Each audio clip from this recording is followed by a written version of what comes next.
I don't tell lies, I'm more know how did you get into my house? I don't miss the old days, I can say I speak, I do tell them more. I speak, I do tell them more. I speak, I do tell them more. I don't miss the old days, I can say I speak, I do tell them more. I speak, I do tell them more. I speak, I do tell them more. I don't miss the old days, I can see behind your eyes and you know me. I don't tell lies no more, no. How did you get into my homes? I don't miss the old days, I can see behind your eyes and you know me. I don't tell lies no more, no. How did you get into my homes? I don't miss the old days, I can see.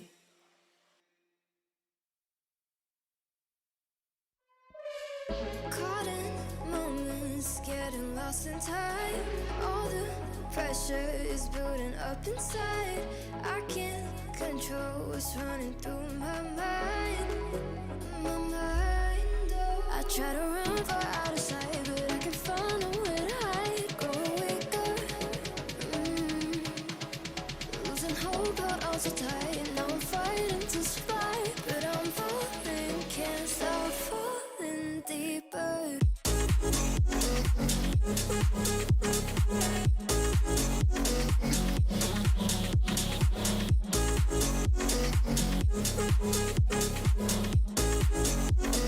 Falling deeper.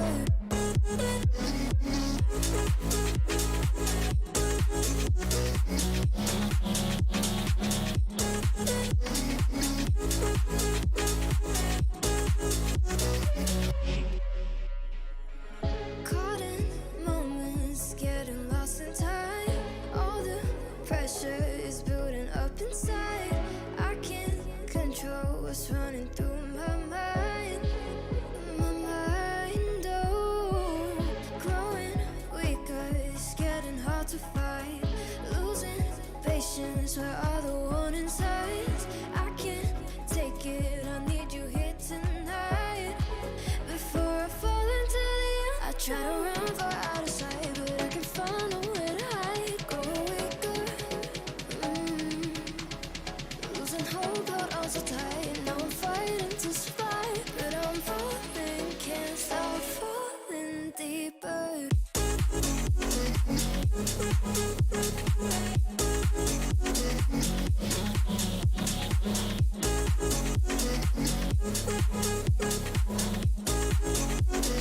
Falling deeper.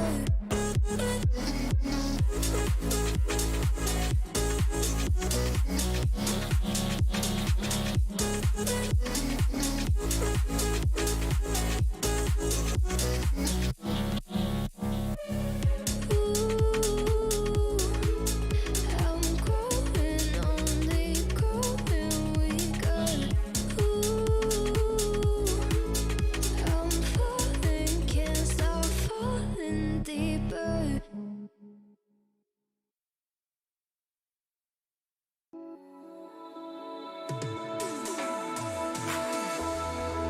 Another year cut off my youth. Yeah, I was born to ride, but fate took off with my high fuel.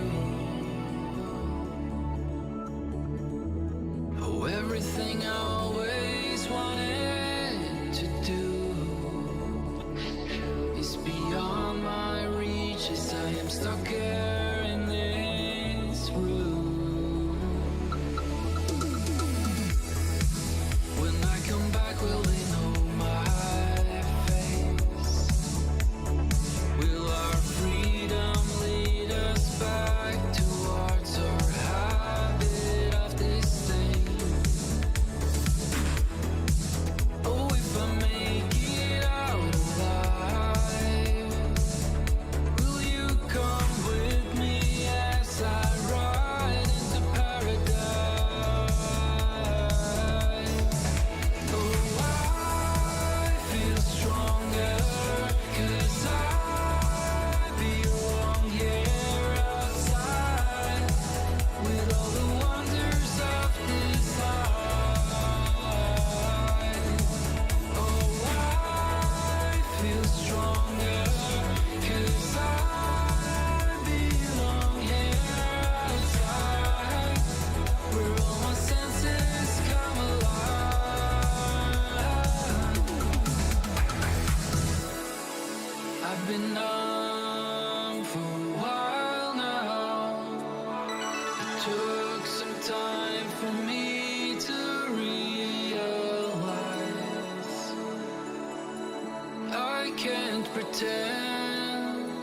I don't feel overwhelmed by now. And I pray that soon we'll breathe alright.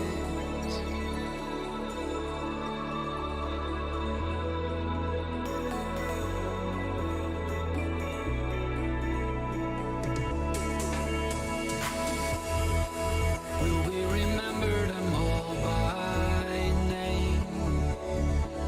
Can we sustain a peaceful world without this hatred and this pain?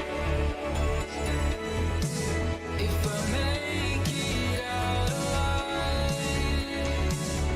will you come with me as I ride into paradise? Oh, I feel stronger 'cause I belong here outside with all the wonders of this life. Oh, I feel stronger 'cause I belong here outside where all my senses come alive.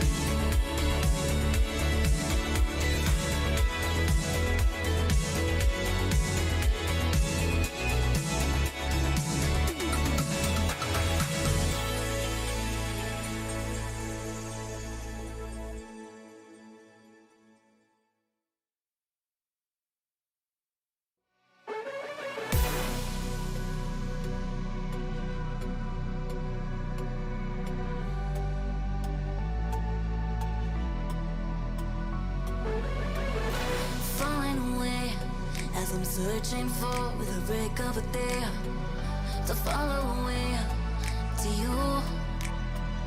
'Cause at the end of the day, I'm looking for no reason to change. 'Cause everything is good for you. Baby, I can see we're gonna shout it out to the sky. Tell our secrets to the night so we can see the end inside. We're gonna shout it out to the sky. When I look into your eyes, I can see no better light, better light than love.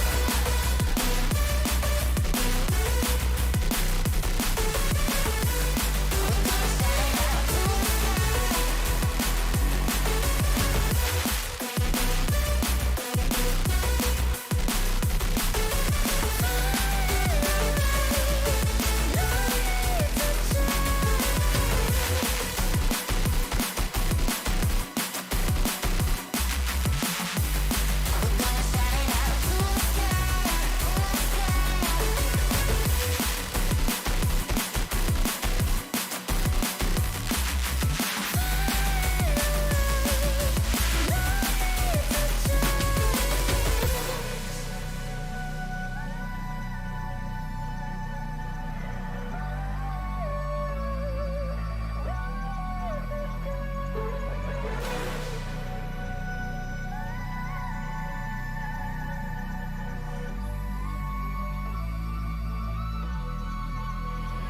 Baby, I can see we're gonna shout it out to the sky. Tell our secrets to the night so we can see the end inside. We're gonna shout it out to the sky. When I look into your eyes, I can see no better light, better light than love.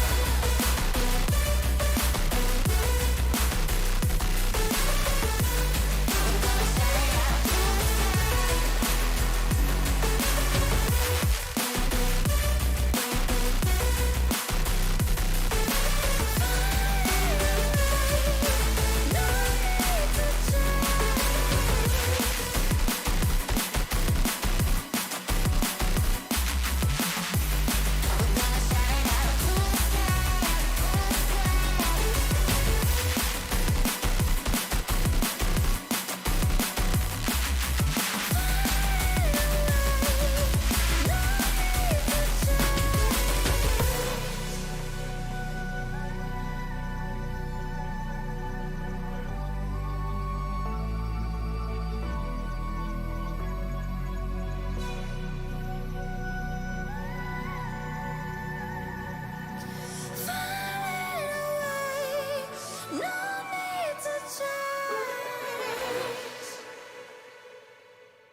on calling.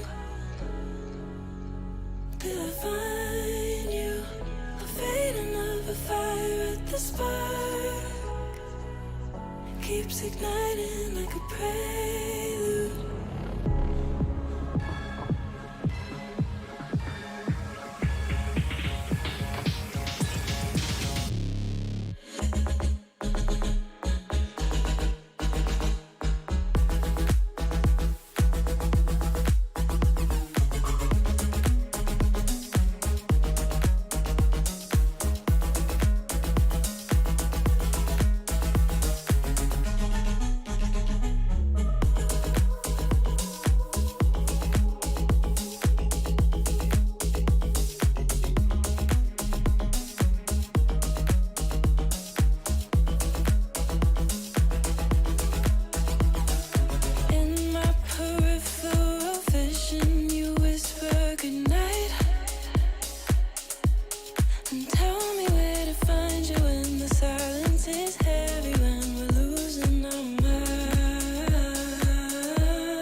Keeps on calling till I find you, a fading of a fire at the spark keeps igniting like a prelude.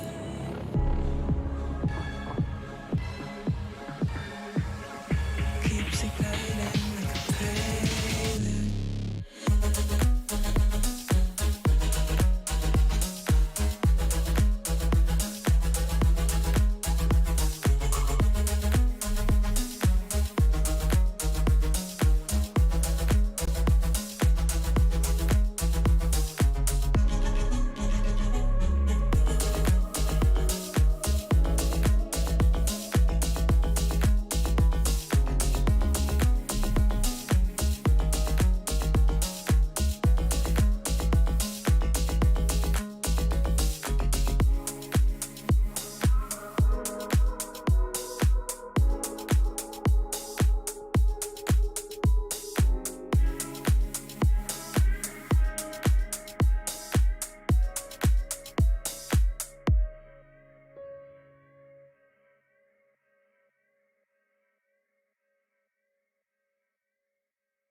Hello and welcome to the ISF World School Esports Games 2021, where we have a couple of series on our hands for Dota 2 today, and of course all the action with CSGO tomorrow as we pit these school children against each other in some very exciting esports matches where they can prove themselves worthy competitors and promising talent representing their regions. My name is Nomad, and joining me is Lizard. Lizard, how are you doing? And I'm excited to watch the new generation of players playing against each other today.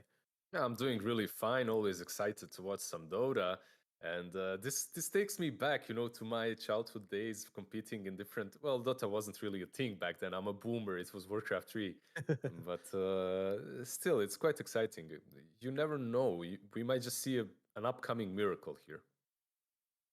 Yeah, exactly, exactly. It's always a fun place to try and scout out some new talent, see some new names floating around, and of course, a lot of fun for the players as well. I would have given a lot to be in this situation, to be playing on an international stage, representing your country as well.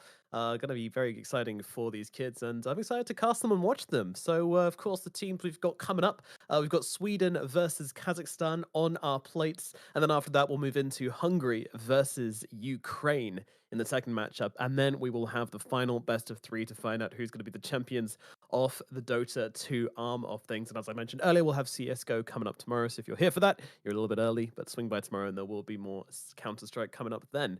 So I mean, let's talk about these teams. We've got Sweden versus Kazakhstan. I think Sweden's a really strong competitor. When we look at esports, Sweden has just always been the hub of so many esports. I mean, they've always have like events, they've got great venues over there. So I would imagine they're probably going to be fielding a pretty competitive young team here. Yeah, I think last year we were doing the same exact tournament in Sweden and ended up being fourth. They didn't do that great back then, but they're coming back and try giving it another shot, right? Absolutely, absolutely. Yeah, let's see what they can do. They have the infrastructure and, of course, a lot of promising players. And also, when you look at like Dota 2 players in general, like Sweden's one of the most successful regions of Dota play out of all of them. And maybe not in terms of like absolute highest earners, because of course, I think Finland they've got Topson and Jarex, but Hmm. Sweden have a lot of strong players. You've got Alliance, and you've got so many players. Like in terms of quantity, Sweden's got it covered when it comes to like, populace versus amount of representation in Dota 2. So I'm Yeah, expecting big things from Sweden. This is their year. it's always been like that, right? For Sweden, in all esports, for some reason. No, wait, there's no some reason. It's cold there for the Hold. for a really long time, right? You don't want to go True. outside. What do? You stay inside and you play games, and you become really good at them. So it does make a little bit of sense. Logical, logical. And then over on the other side, of course, we have Kazakhstan, Team Kazakhstan, representing. And you know what? These guys have a reasonable reputation inside the Dota 2 community. I mean, there's a bunch of really good Kazakhstani players. I mean, Black Arcs Angel comes to mind. There's a whole bunch of them. So this isn't a region which should be underestimated by any stretch of the imagination. Yeah. These guys have some great players. Yeah, there are some teams that I used to play against a lot back in the day. Next KZ, if you remember, I believe they were Yep. mostly Kazakhstani. There's a bunch of players from that region that are upcoming and promising, and like, it's going to be very competitive for sure. Yeah, absolutely, absolutely. And they were I think they were the second place last year as well, if I remember correctly. Actually, I think they won against Belarus Did they in win in in in the their end? events. So, hmm? Yeah, it's possible actually that they did win last year. Let me Yeah. as well find that out in a second. You can continue talking about anything else while I mindlessly click. As you look through the history of these sports, but no, as mentioned, Exactly. this is the World School esports games, which is a combination of disciplines with different physical activities. This method demonstrates to the youth that it is possible to combine esports with traditional sport and improve oneself, and that's what it's all about. Finding that healthy balance between esports and traditional sports, and proving that being competitive is about exactly that. You can, as long as you're competing, it's all about improving yourself, isn't it? That's like kind of like the core to any competition. It's about being self-critical, it's about improving yourself, and it's about being the best person you can be in this particular aspect, and then of course apply that to other aspects of your life. And being there with all your friends, right? There's five of you. You're learning a lot about each other, about your emotional energies, about your emotional intelligence. You're trying to make things work together. You're trying not to flame each other if you're losing, and you learn a lot of valuable things that you can later on use in life. That's definitely true. But the competition, man, for some kids, it's all they want from Yeah. games. I've been there, I've sensed that, and being at the tournament, it doesn't matter if you're fighting for some uh, major bag, right, or if you're just playing for your school in a school tournament. Doesn't matter as long as you compete, as long as you're having fun and striving to be the best.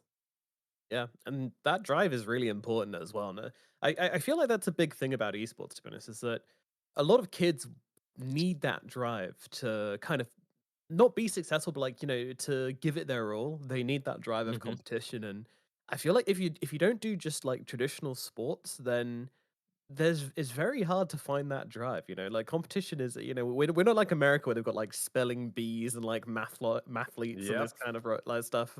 Like, we don't really have that over in Europe, so this is kind of like a fantastic way to expose kids to that and give them that experience because that ignites, like, a lot of fire in a lot of kids and gives them that passion they need to really apply themselves to something and, as they say, go on this journey of discovery about themselves, about their teammates, and also, if you're in a team and you're playing with teammates, you want them to be experienced. You don't want to be in people who've just been, spamming pub games Hmm. since the moment they started Dota 2, only really thinking about themselves. If you can get a bit of team experience in any way, it's going to make you a more well-rounded player in any state. For sure, it's just not only being in a team and playing a team game, but being at the stage. It doesn't matter. Yeah. I know we're in some troubled times, and maybe we don't have a crowd, but Oh, look at maybe that the crowd, coach. yeah, maybe the crowds aren't as big as they used to be, but still, when you're on the stage, the emotions are there, right? And Oh, yeah. being able to learn about that situation, being able to control it, to adapt to it, it's quite important for all the young upcoming players. Like, look at that one. He has his hand over his head. He's like, he's shaking. He's scared. He's like, but this one, he's like, I got this. He's smiling. there, Yeah. there's positive energy. You have to learn about this Good vibes. PMA. Yeah, good vibes. Yeah, I gotta say, looking at the faces, I think Team Sweden's definitely got the vibes covered this time around. I mean, they've got their coach in the Swedish flag, a lot of pride, a lot of smiles, and then there's this guy who just looks like an absolute killer. That guy was ready to slay someone. My goodness, I'm scared looking at the Sweden team. Like just from looks alone, I'm going all in Sweden at this point. They look like young lions, right? Yeah. Right there. Very, very Oh, scary. but here's Team Kazakhstan. They're scheming. They're talking. They're having that team meeting. They're making Hmm. a plan. They're not about the vibes. They're not about putting forward a message. They're just about their own game, cold So, hard execution. so this is basically Secret versus OG that we're seeing. Is that what you're saying? That's exactly right. Yes, this Okay, is so the school children equivalent. mm, so the later on in the day Secret versus OG guys, you don't have to watch that in the DPC leagues. You can just watch this Nope. series. It will be just as good of a quality and Oh, I'm sure. I'm sure. mhm. It's all you need to know. It's all you need to watch. It doesn't look like we are getting into the draft now, so hopefully it won't be too long until we jump into that one. What are we expecting? I mean, what heroes would you pick if you had to draft for a bunch of nervy school children who are playing on this big stage? Not used to this kind of pressure.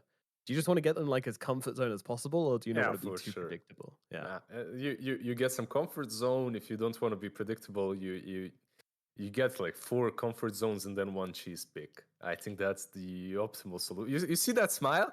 You see that laugh? All right. That's the I'm about to brood you smile. Oh That's what's God. happening. And he has a little bit of hair going there. I don't know if that's no tail style or puppy in his young year style, what he's aiming for, but and they're What's all together. happening? Meanwhile, Sweden looks like literally like they're cosplaying Alliance at TI. They're just sitting all alone, lonesome. Yeah. No hugs, nothing like that. What happened? I mean, this is a complete switch. What were these first bans which made Sweden just lose all their energy straight up in Kazakhstan? They've just absorbed it from across the room. They've taken their positive PMA vibes and made it their own. Yeah, Sweden is like, Man, we should have locked our Dota buff accounts. They know everything. They banned it out. They banned our one hero, which we can play. Oh no, it's all falling apart. I mean, that reminds me of Hellbear Smashers when people used to ban out Invoker versus them. It'd be a completely different vibe. When they got their Invoker, they were just like, "Oh yeah, we can do whatever we want. We're gonna get a free win." I I had a bunch of these small local lands like around the region, right? Like Croatia, Serbia, Bosnia that I've played in. By the way, I don't think I've lost a single one. That goes all to the Balkan people out there. Cheers. I know there's plenty of you Flexing, watching I for appreciate sure. it. I'm going to flex on you a little bit. Please create a tournament. I'll come and win it. No, I'm kidding. But the, the point was, it was always a lot of fun. Really didn't matter what position you take as long as you're playing there. The drafts were you didn't really have a lot of time to prepare, right? You get there on the spot, you see who you're playing against, and then you hear kind of what people are saying about them. Like, if there's 20 of you somewhere in some net cafe or in some arena, they're gonna say that guy is a Ricky spammer, like that guy only plays Rickies. Hear it. You're gonna hear it from someone in the crowd or someone, you're gonna ban it out. And this doesn't look like complete meta. This does look like both of these teams are playing to their strengths. Viper kind of good versus Monkey King. You get to break him, which is nice. You can use that versus Timber, even though it's not nearly as effective as versus Monkey King. Meanwhile, Treant, I think this hero is actually pretty alright at the moment. I feel that he dishes out way too much damage for a Treant protector. Yeah, it's a strong laner now as well, which it kind of used to struggle with a little bit, but it's definitely got a place in the meta. But what I think what's interesting is, they picked Treant. They're representing nature on Team Sweden. They're like sending out a message, Team Seas, Team Trees, heal the planet. Is that, And is Kazakhstan that are what just it like, is? no, we're picking Timbersaw. We don't care about the planet. Yeah, but Very, what about, very important meta game to focus on here. what about Monkey King? Doesn't he care about the planet as well? Or True. Yeah, maybe a bit of internal conflict within Team Kazakhstan here. You're right. You're right. And I see. I don't think Disruptor really cares about anything. He just likes storms. So, I mean, Okay, I can see where Sweden is going. Sweden right now is basically saying, we're just gonna win the lanes. We're gonna make it very easy for us, Lich Jug, hello. I believe this will be Lich Jug on the safe lane, and then you have Viper plus 3 and the green dual off lane. You might feel that you're strong as Monkey King, but versus that lane, you actually suck. So you're gonna have to, you're gonna have to run away somewhere. And right now, when you look at Kazakhstani's draft, like you can't really put Timber on safe lane. He's gonna struggle. You can't really put Monkey on safe lane. He's gonna struggle as well. So maybe one of these two needs to go mid. And then you can play Timber versus Jug and Lich with Timber chaining away from Nova and Blade Fury. But in any case, Sweden's draft looks like a draft that's throwing problems at you and you need to solve them. Yeah, this laning phase looks brutal from them. And do you know what the most popular carry hero is right now? Which one? That'd be Phantom Assassin. She is far and away the most popular carry hero in, at least in the top MMR pubs right now. And they can't really do that on Kazakhstan. If they go for PA, they're putting themselves in a terrible position where they force their monkey mid, and that PA is just going to get wrecked by the Viper anyway. So it doesn't seem like a good move. So Wait, they've answered that really nicely on Sweden. You said PA, Phantom Assassin, right? Yeah. Yeah, because of Viper, it's kind of difficult. So you don't really want it here. They go with Alina, which is a decent laner versus Viper, but I'm not sure they realize that most likely this Viper isn't mid lane. So maybe Sweden switch it up and put Viper mid, but I'd rather see it with 3 on the offlane. I like these green offlaners, like Veno, Treant. Bueno, Jakiro, Viper, Treant, whatever. Just a lot of dots, and you throw it at them, and you see them suffer. Yeah. It's very low skill, but very enjoyable if you're a toxic kind of a person like I am. You just see them suffer and you enjoy it. Each to their own, Lizard. Each to their own. It does seem like a pretty brutal. I mean, how many stacks? When is it go time? How many stacks of poison do you get before you throw down their nature's grasp and just run at them? I think you just go instantly. Oh, one then. That's it. You don't wait. You just throw it. If they're next to trees, you just go ham. And Disruptor is decent right now. He's an all right of a laner, but I feel like heroes such as Oracle would be so good for them to dispel everything on the side of Sweden, and they can't really fit it in now. I don't think so. This should be, in my opinion, this should be Lina 4. Don't you think so? Like Lina 4, Disruptor 5, Monkey carry, Timber offlane. They can maybe put something else on mid, but Yeah. No, I think the flex could be there from Kazakhstan. Maybe they just want to run the Lina 4. I'd definitely prefer. I mean, you've got last pick. Might as well save it for your mid laner. And also, if you don't give your mid laner last pick and then he loses a lane, he's just going to cry about it all night, and no one wants that. exactly. You guys always make it hard for me. You never pick me last. Blah, yada yada yada. Oh, here we go. Sweden, they're locked in. Look at this. Look at this. They're restoring it. These guys. Okay, They're now hyped to play some Dota. they're very hyped. There's the hug. I like this. I like this. It's a difference to what we've seen. Wait, road to silver, just a gamer. What do you mean, road to silver? Road to Wrong gold. game, bro. Wrong game. Huh? I think that guy's at the end's name is Dr. Good, by the way, which is probably my favorite nickname ever. Dr. Good. Kazakhstan. I think so, yeah. I don't know, we'll Sounds double check great. when we're in the game. What's the deal, Kazakhstan? What are we going for? This final pick. There's a lot of discussion. I feel like Lina is a good mid now. You can lane versus Lash or Viper, and now you can actually last pick your support 4 or 5. We'll see.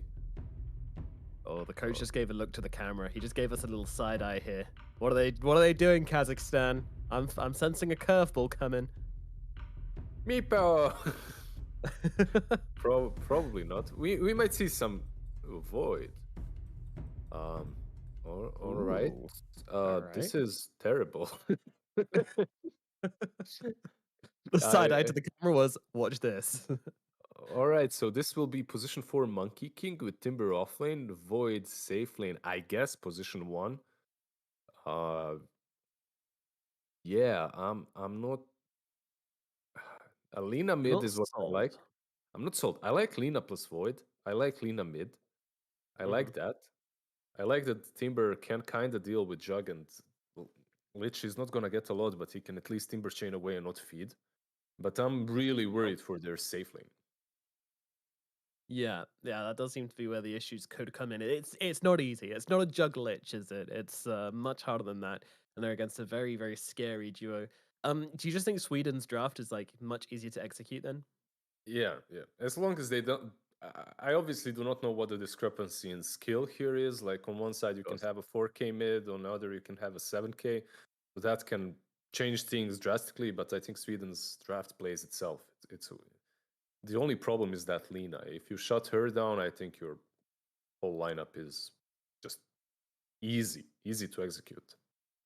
Yeah, could fall apart very quickly as well. Without that Lena, you're really going to see a lack of damage, I would imagine, on this team, and that has to be a concern. Yeah, I think it's looking like a good start for Team Sweden, but of course, anything can happen, and one player can take over the game. Beyond the Lena, do you think there stands a chance of anyone else? Is this a really good Leshrac game? We didn't really talk about that hero so much. Surprisingly for me, it isn't. Like they last picked it, but it doesn't feel like the best Lash game. They picked it for some mixed damage, which is nice versus Timber as well, which is good for you. But I don't feel like. Yeah, it gives you some objective taking capabilities as well, I guess. Um, maybe they could have picked something a little bit better when it comes to the matchup on the mid lane. But as well, you didn't really know if Lina is mid or not. So Lash is fine. I think the hero that really needs to pop off, the lane that needs to pop off for Sweden is that off lane. Like they drafted 4 lanes. If their lanes fail, uh, they might find themselves being unable to catch that void. And if that happens, he will have a free game, and Lina will have the freest time damaging inside of the Chronosphere. The lanes are really important for Sweden. It's not about any single hero. That's my point. A very long roundabout, but I came. It took me 30 seconds, but I actually, you know, combined the puzzles in my head, and yeah, Okay, man. You took us on a journey, and Mhm. we were all just honored to be on that journey with you, inside that exactly. car. It's about the journey. It's not about the conclusion, right? That's what's all Journey about. before destination. Yeah. Absolutely. So, I mean, does what does this void pick do? I mean, I guess it gives them better team fight, right? That if the team's evenly matched on gold, on experience, then the team Yeah. fighting is probably going to go the way of Kazakhstan if all the cooldowns are off. It's not really easy to pick a hero that works versus Viper on the safe lane.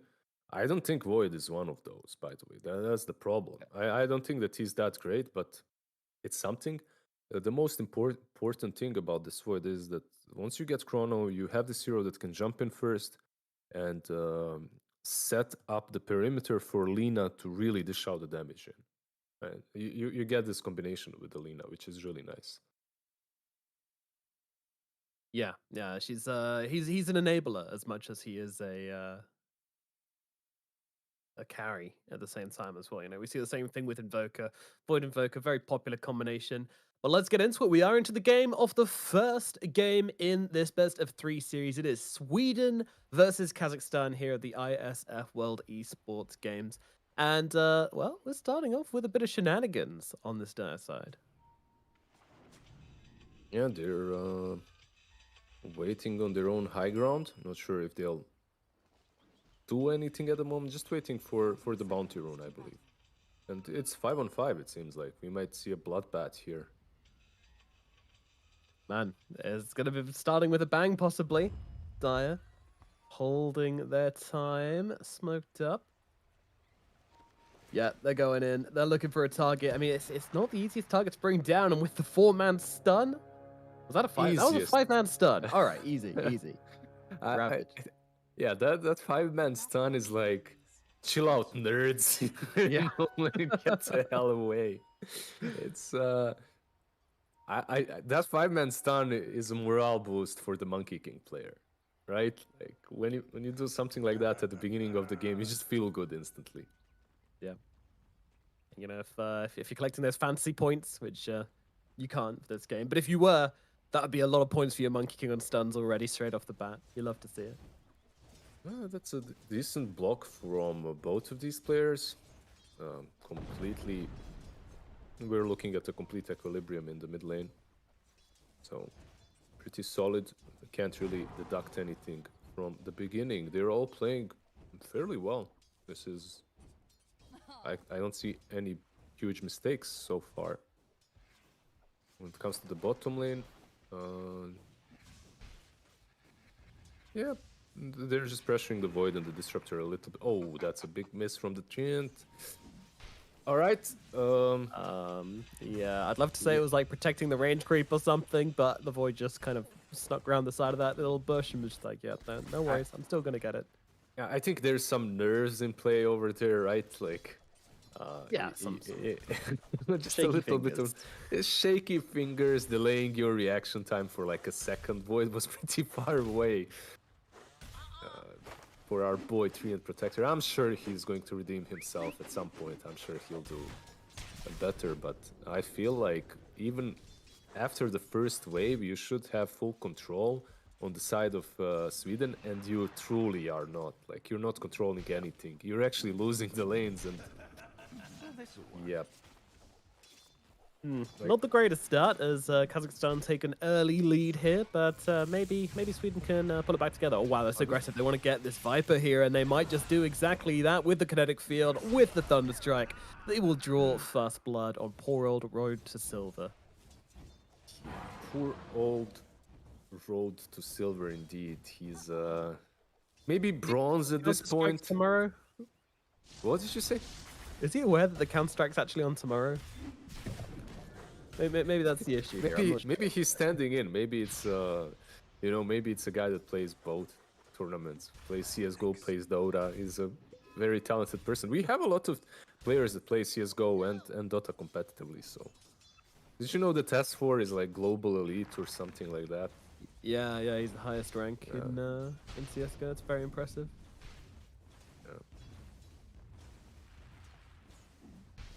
Transferable skills. For sure. Just keeping cool, calm, and collected, right? A player such as S4 can definitely do it. He's always playing my hero as well whenever I get him in a pub telling me what to do anyway, so... Yeah, micromanaging. Mid lane, Lina is doing quite fine. Bottom lane, Void is winning. Timber so far is the only one that's putting any pressure. Like this top lane is the only lane where they are putting any pressure on the side of Lich.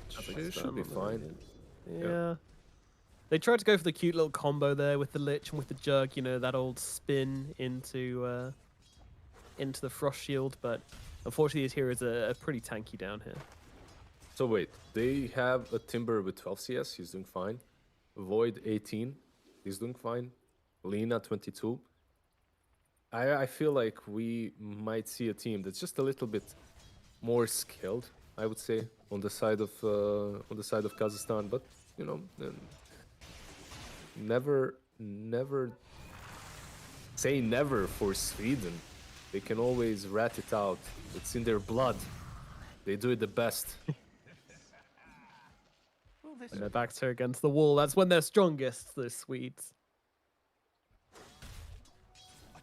I mean, historically, they've got a very rich history in terms of... Oh, Dr. Bamboo. Oh, nice. He's getting his Twitch advertisement in there as well. Smart guy, using the platform. Building that brand, baby. Started early. Yeah, he's got time. The young people, they have time. They do. The most important thing. Bottom lane, Road to Silver. This is a lot bad. Like, yeah, this is just a gamer, just a dead gamer. Maybe is. Just gonna jiving, but unfortunately there is no escaping this faceless Void, and up in the top lane as well, the problems have not finished for the side of Sweden here, as they are on top of Dr. Bamboo as well, although they're struggling to get in the damage onto him, and actually their Monkey King could be in some trouble here. Pig Rip, he's right on top of him, blocking him in, and gets the kill. Meanwhile, they're still struggling to get on top of the Jug. They will finally find him and bring him down as Juggernaut heads back towards the lane, and this Timber Saw, he might not be done. Pig Rip, you gotta dodge this. You gotta... Wait, does he have mana for Timber? Oh, he's got a Soaring. Goodbye, He's sir. got the Soaring, yeah. This is... Yeah, Monkey King did die, but this isn't good if you're Dire, if you're Sweden. This Timber Saw is... Right now, he's unkillable. After these kills that he got, I feel like if he plays it correctly, he can take the tower all alone. He's a gold tier Timber Saw, by the way. That's gold tier, right? That's very scary indeed. Gold. Oh, maybe that's what the Viper's name is in reference to. He's a bronze Viper right now, but after this game, maybe hopefully he gets that silver on his road to silver Viper. On the other hand, you have a guy that's already gold. Oh. He's fine. Yeah. I don't know, I feel like with a Frost Shield and a spin then, they might have been able to bring him down, but... If he has Timber Chain, he doesn't die, right? Might have just been holding the Timber Chain to make sure that he stayed A-okay. Base fed top a little bit. Now he's coming back bottom. Oh god. Yeah, this bottom lane is done. The problem with Viper 3 and lane, the problem with all these lanes, you remember I was talking about these green lanes, these nasty ones. with Viper and Veno and Pagna and all these kind of heroes that just want to wear you down. Like, if you don't win the lane, it's terrible. Like, it's very difficult to play the game afterwards. And I can tell you for sure that this game is 90% already over in favor of Radiant. But we can hope that maybe Sweden can make a comeback. Treant is Yeah, and dead that as was well. the hope for Sweden, unfortunately. That Leshak in the middle lane, the one player which wasn't having too rough of a time, unfortunately, it's now just been chronoed and brought down. Beautiful usage of the chrono, honestly, from Team Kazakhstan there. Just recognizing the biggest threat on the dire side and just using your big fat spell to just throw him in the bin. Very, very rude, but also very smart. Very rude, very smart. How do you feel about what are Sweden's best chances right now? How do you think they can come back? Well, they are in Orlando, so they could run over and unplug someone's monitor during a team fight, and that might be no, I'm kidding. They've still got a couple of aces up their sleeves, I reckon. Running people down in long sustained team fights is the best they can do if they can somehow play around the timings of this Chronosphere, of the Static Storm, this Wukong's command. Then there's a chance they can take fights. They got to abuse those factors if they want to stand a chance, because they're not getting back into this game any other way. This was a smoke, by the way, and I don't think they're killing good. Galina even. Good This is for... bad. Oh, they got a disruptor, we'll take it. Yeah. Yeah, that's good response from Kazakhstan. And look at this, they're not afraid to rotate their core heroes into mid lane as well. I mean, this is some indication of some pretty high tier playing from them, that they're just, not sticking to their lanes 8 minutes into the game, and you've got all 3 core heroes mid because that's where they need to be at the time. And they're taking that mid tower as well, right? They will take it. Meanwhile, Timber is taking the top lane, which is extremely good for Team Kazakhstan at the moment. This is all without Timber. He's just completely left alone top. They will respect Sweden a little bit here, back off from the mid lane. Both of these teams are playing all right. When it comes to pressuring objectives, they understand which objectives need to be pressured first, where they have to be first, but it feels like Kazakhstan is just doing it a little bit faster at the moment. Acing it. Acing it indeed. This is a best of 3, right? Or is it a best of 1? It is, yeah. It's best of 3. Okay, so maybe... No, if you're Sweden, you're not really that shaken up by the first loss. It's not like... I'm not saying this is a loss, but... they're losing a little bit, but it's not a best of 1, so the emotions aren't getting to you. You can still just chill and play the game. Hopefully. That Viper's going to be a little bit frustrated, and actually the Juggernaut committing the Omni Slash onto the Timber here, and the Timber, he comes out the other side and he's going to get the kill with a nicely placed Chakram there. Very nicely done. Poor old Dr. Bamboo. He's trying his darndest, but doesn't seem to be enough. Yeah, the Omni Slash was there, but it just wasn't good enough. Here comes Lash. Oh, and there this we go. is... It's what we talked about, right? Like Lash The actually... return tip. Does it? Got him. Yep, you tip me, I tip you. Love to see it. And Lich is able to get himself away there. Thought he could have been a bit of danger, but does sidestep it. And they're defending the tower for now. I mean, it's low, but it's not destroyed. And that's all that matters, Lizard. Yeah, especially when you're playing versus a Treant, right? Like, the Treant Protector, he can heal that tower. Well, you can't heal it if you're dead. True. Very, very true. Ember. Yeah, okay. Now that he's in the middle lane, that tower is gone. That's who they needed, that big bodyguard. Meanwhile, the Jug, oh no, he's been ulted out. No spin for you, good sir. He's just going to get put into the grave. 7k gold advantage at 11 minutes, my god. It's so nice to have days just jumping from one tree to another, giving info, and then it's very easy for Disruptor to glimpse someone back and kill them off. This strategy is... I'm not sure if that's something that they prepared for or like trained, because it's very... It's a bit next level, right? But having a hero that gives you vision when you're playing a disruptor. I think they just like playing these heroes, by the way. But the synergy is there. Yeah, it's a very good synergy. I mean, I remember, I think it actually might have been you I was talking to about Monkey King. When we were talking about like the China region and how they really like this support Monkey King back in the day. And we were coming up with all these stupid reasons for why it should be good. Like, oh, actually Wukong's command turns you into a semi-carry and all this stuff like, cut down his own monkey. Love to see it. And actually, at one point you just go, I mean, the hero moves around the map like ridiculously fast, gives insane vision, has a long range stun. Like that's it. That's all you need for a Pulse 4 hero to make it like super viable. Doesn't matter about the other stuff. Doesn't matter about the fact that he can semi-carry or whatever. He can build whatever. He's gonna be strong. And I think, I'm not sure if I saw that correctly. I think I saw Yules being built on him. Maybe not. Yeah, maybe not. Ze behoren met Jimmer. That's. I mean, look at this camera controller. Very nice. They'll get the kill.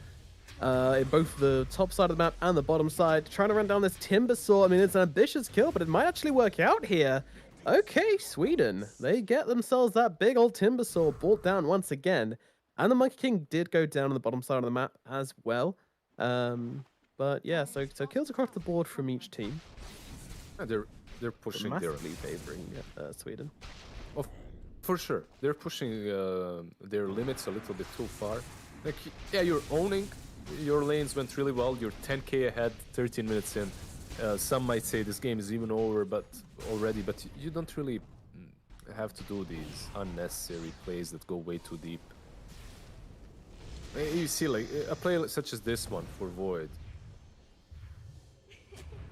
Is he gonna get? Okay, He's gonna get out. Pushing his luck a little bit, but gets away with it in the end.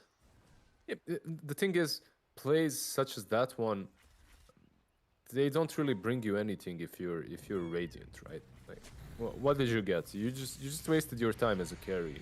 You didn't really do anything. You forced a couple of rotations, sure, but you'd better be off farming. Abuse the advantage that you got already. You don't have to. I guess you can have fun. I'm not gonna be Mr. Anti-fun here. Like. This is your Coach Lizard, for the Bosnian school kids, and you're like, what are you boys doing? End the game. Why are you running around like this for? It's got a match to win. Yeah, I'm actually wondering. I asked you before we started casting, like, how exactly can you get in this tournament? Because I'll try to get some Bosnian schools to provide their young ones, their younglings, maybe compete next year. Would be cool. That's a good idea. Yeah, that'd be really cool. I'd say I'd do the same thing for some UK school kids, but our school kids are scary. Bad memories. Oh, Gary B. Yeah, Gary B. He bullied me in school out there. Did he bully you in the game as well, or just like everything? Everything, He basically started my casting career, but only to bully me. I see. For it. But did you start, by the way, when we met? Remember, like during that Dota was thing? my first. That was my first event. Yeah. I joined think you studios in Berlin. that wasn't like my first cast, but it was actually. I think it was my first ever cast. Yeah, like same thing.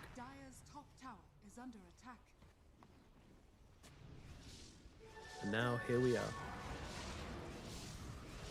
Oh, double damage, Lena. Run, Mr. Bamboo. Oh no, Dr. Bamboo. Well, unfortunately, he's the one that needs a doctor right now because he is dead.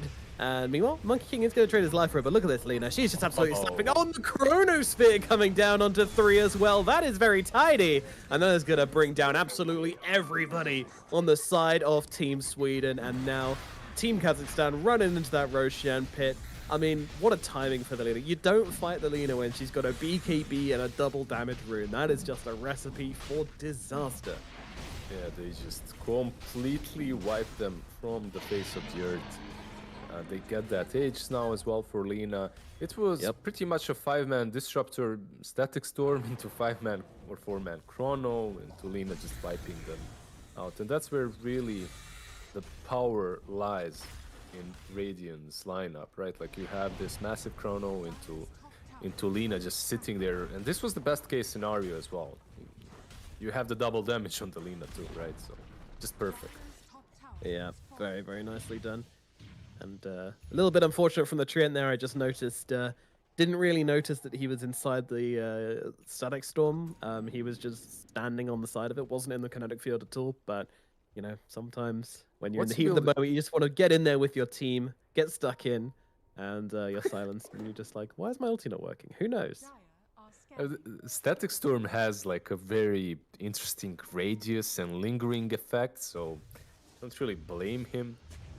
Maybe a little bit, but no, not a ton. There's a lot of 5-man moves, yeah. Yeah, Radiant. Even though they don't have that Chrono Spear, they don't care. They've got their Static Storm back again. They've got a Lina with Aegis. Like, come at us.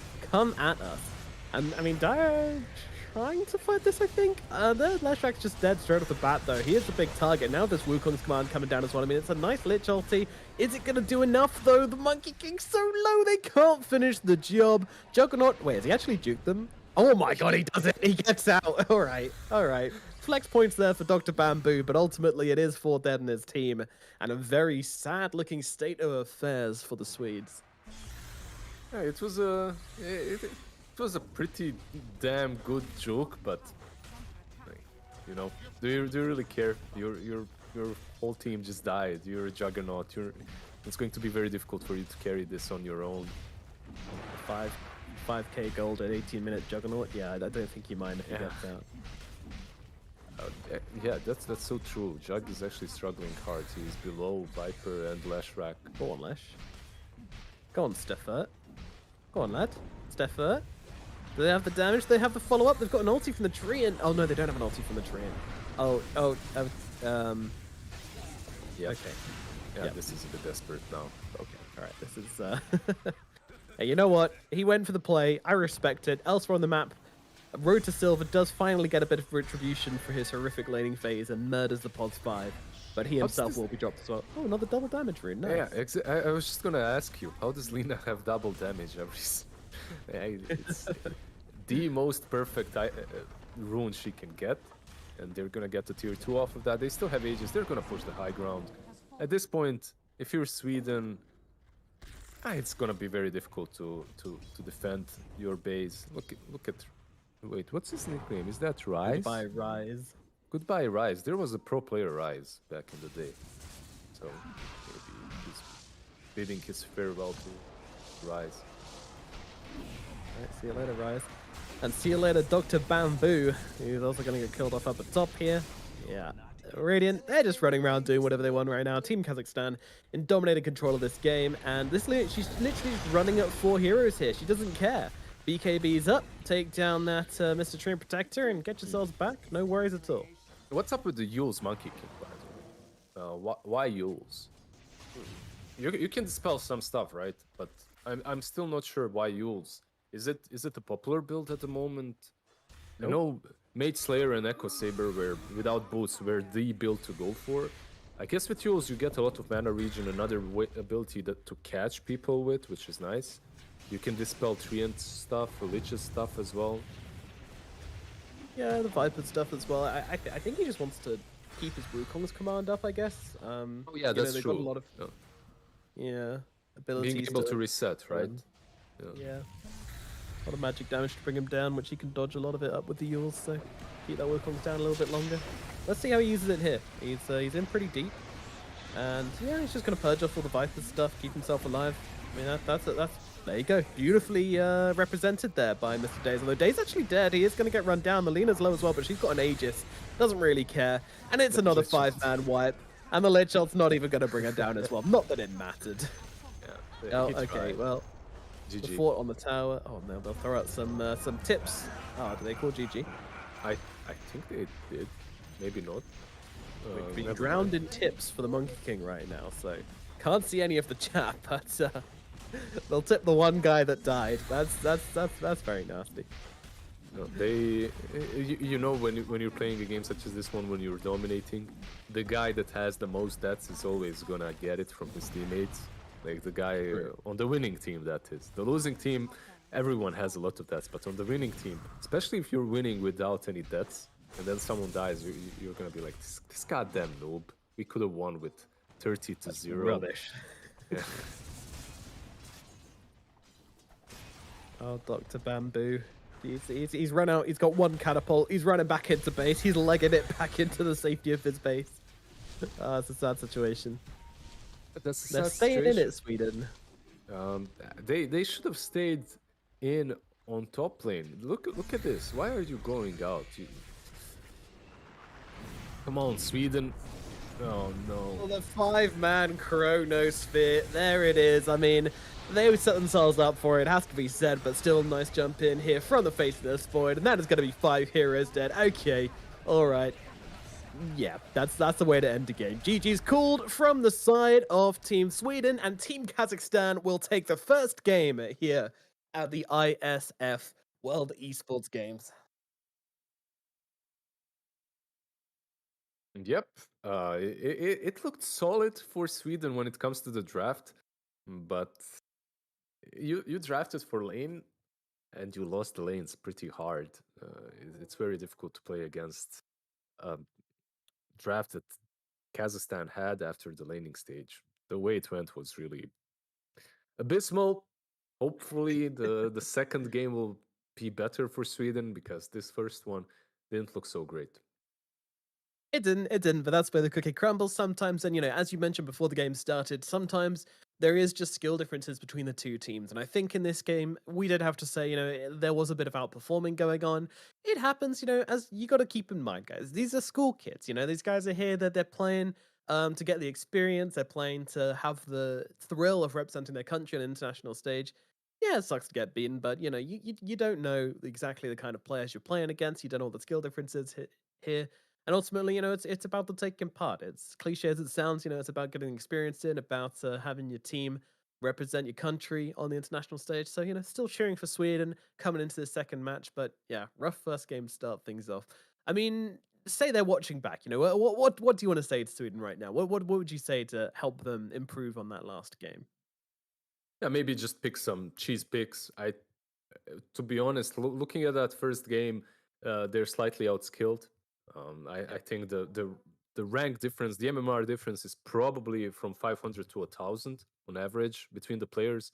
So if you can get some cheese picks, I think that could really help you win. And don't go for lanes, because you're being outplayed a little bit. That's what I would tell them. Just go for late game and try to have that one hero that beats the whole enemy team if you reach that 15-minute mark.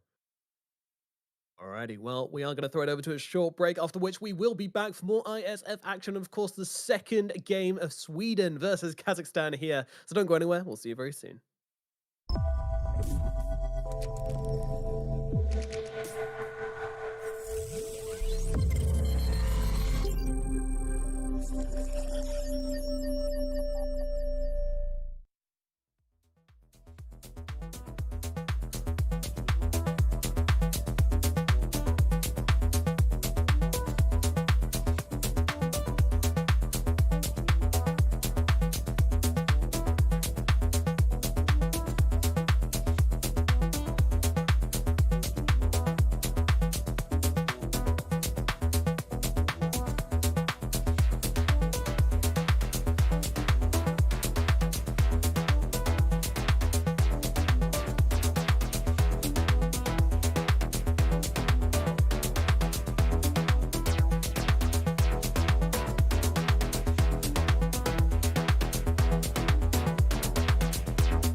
listen hard enough, they're still there. And you think I know better by now. But I still drink until you're next to me again, baby. And I still think that in the morning I might wake up next to you.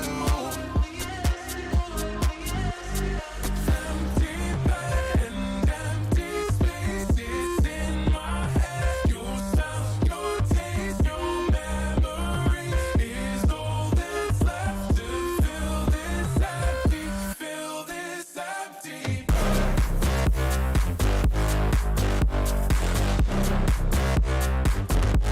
This empty.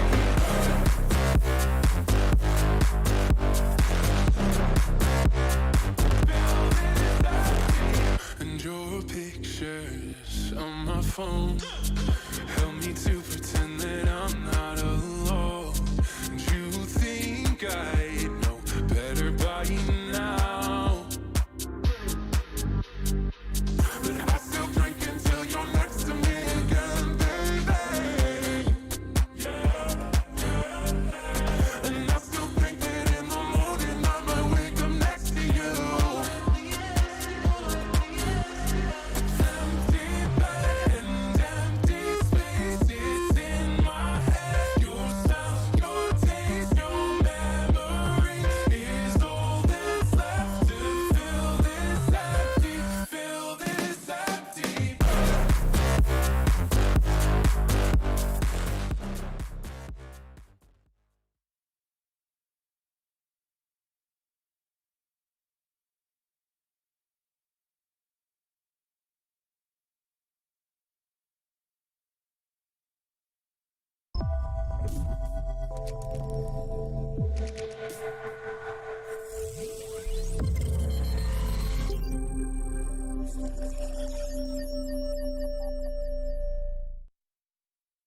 Hello and welcome back once again to the ISF World School Esports Games 2021, where we are into this series of Sweden versus Kazakhstan. And unfortunately for Sweden, Kazakhstan came out swinging in game number 1 and absolutely demolished them straight out of the barracks. And well, hopefully we get a closer game number 2, but either way, these teams, they're giving it their best, that's for sure.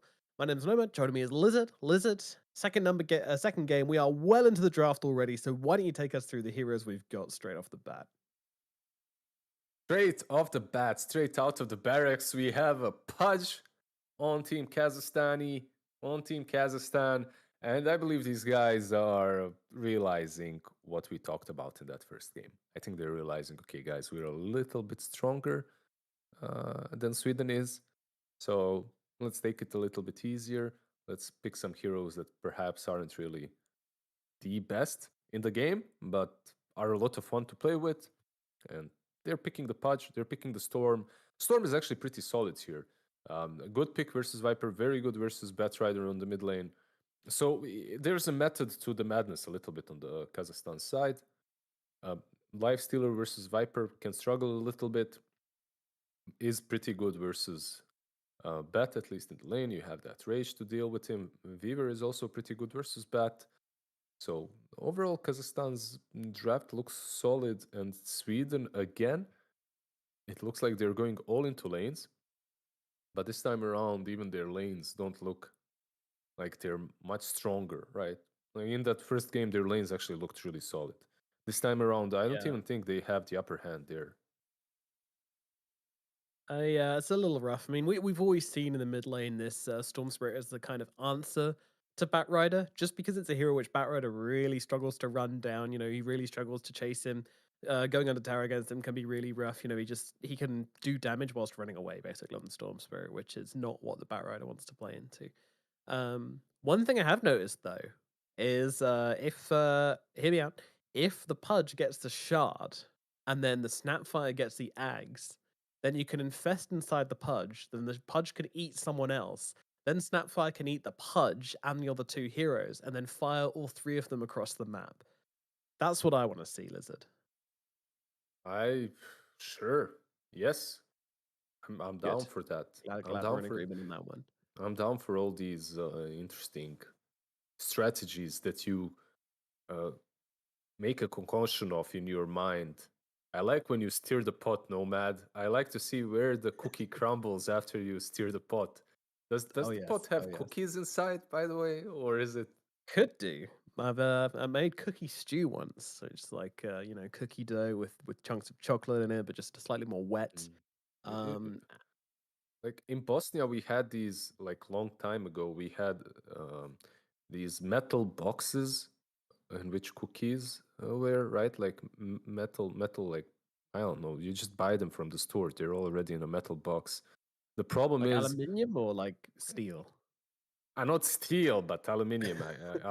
Aluminium, I guess. I don't know. In Bosnia, if you want the cookie, you must break the box. You must break the steel box open and get the No, cookie inside. Earn it. the problem was in this box. It was never cookies. It was always like my grandma's needles and Oh, I know what you mean now. like Yeah, yeah, the like the things to tins, sew the with. tins.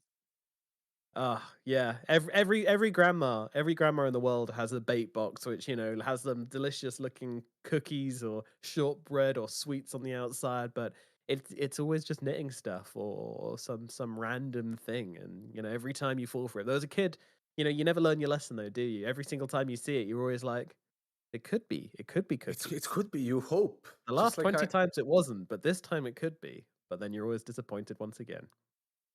always. Well, we do have this second game coming up then. And the last pick for the side of Sweden was the Necrophos. I mean, tell me about Necro. Does this hero have a place in the world of Dota 2? That was for Sweden. Necro last pick, and they needed a Yes. carry. Yes. I mean, they just wanted something which presses buttons and stays alive. They didn't want to die as much as last time. Doctor Bamboo was like, I didn't enjoy Jug. Wasn't enough healing for me. Healing ward wasn't enough. Give me Necro.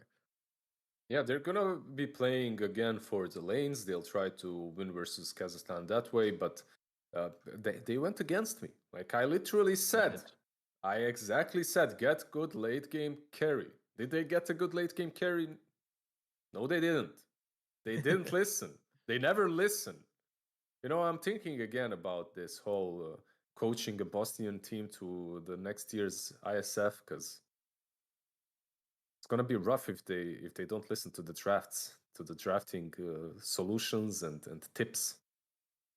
Maybe the players to move to Sweden and coach their team instead, since you seem to have strong opinions. They need that strong Bosnian man to come in and tell them what to do. Clearly, Dude, these guys are descendant of Vikings. They don't need me to tell them anything. yeah, you The don't come most into their country and tell them what to do. It's the other way around. exactly. Bobik is going to be playing that Weaver. He was actually the position 5 last game, so they're switching things up a little bit. Looks like Oh, the but Snapfire might be 4. That's you know what, Sweden? They're not switching things up much at all. Really, they have their strategy and they're sticking to it. Exact same place. Smoking as 5. No Monkey King this time around to stop them. This plan can't possibly fail. yeah, you just have a Weaver with Sukuchi to run away. It's And fine, easy kill. you have one stun on your team, and that's an ogre. By the time he lifts that club of his up, he's not gonna be able to. Right, Lizard, I'm getting a lot of negativity here. All right, gonna need you to raise the tone a little bit. Okay, my boys can do it. Team Sweden, let's go. Oh, look at the This is sentry! easy first blood. Look at that sentry blocking the small What? camp. I didn't even know you could place that there. What is that? Oh, it's a pretty nice one. The The pro- diamond mines. it's really nice actually. I like it a lot. This ward though should have. Like, he probably was scouted, but I'm not really sure what that word is for. Like the Yeah. sentry I like on the mid lane, but this word you don't really need it. It's for the Pudge when he rotates this top lane. He needs to get those sick dank 420 behind the tower, low health snipes to make it onto the highlight reel. I see. Yeah. Yeah. Definitely blind hook. No ward. Didn't have any ward there.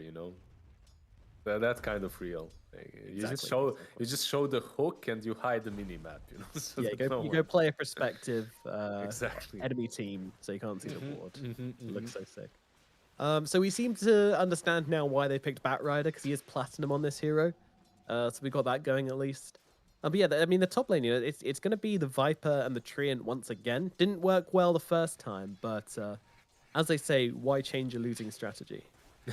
Yeah, just you know, if you practice multiple things, you're never gonna get good at them. But if you practice one thing 1,000 times, even if you're losing, eventually it's gonna go well for you. So this bottom Exactly. lane, this bottom lane though is not that easy for Days and EGXR Demon XN, I guess. Been dodging that one for a It's while, but yes. Egor Demon, Yehor Demon. Okay. Yehor is like a Russian name or Kazakhstan name, and then you have Demon as well. So if both X's are O's, at least. Bit of algebra. Yeah. That's what we love to see. These kids practicing their algebra, even in their naming conventions. And on the top lane, that makes sense actually. So if the Weaver is top, you know why he planted that word. He wants to be scouting couriers. He wants to be killing off couriers all the time. One of those kind of guys. Yeah, he's one of those. But it's pretty important when you're playing versus Viper, right? Like you want to prevent him from getting a lot of regen in the lane. And killing his courier is one of those ways. It's easy for Weaver to kill them. The bat is kind of dominating mid right now. I don't know, the first few levels pretty hard. Ooh, TP out. Alright, nice TP from Road to Silver there. Definitely not a Counter-Strike player. That wasn't a Counter-Strike TP. That was that's a Dota TP. Is there a Counter-Strike TP? Probably, but right now we've got a Pudge who's actually in a spot of bother here. Can they finish him off? Pig Rip, he's all out of mana. And now the Another TP TP. out from the Pudge. Yeah, he's going to get out. So this bottom lane is pretty solid for Radiant. Like these two guys are really hard to deal with. And you have Ogre and Necro. It's going to be very difficult to kill them, but with a good hook under the tower maybe. Mid lane should turn into Storm's favor after a little while, but this dive might be... Yeah.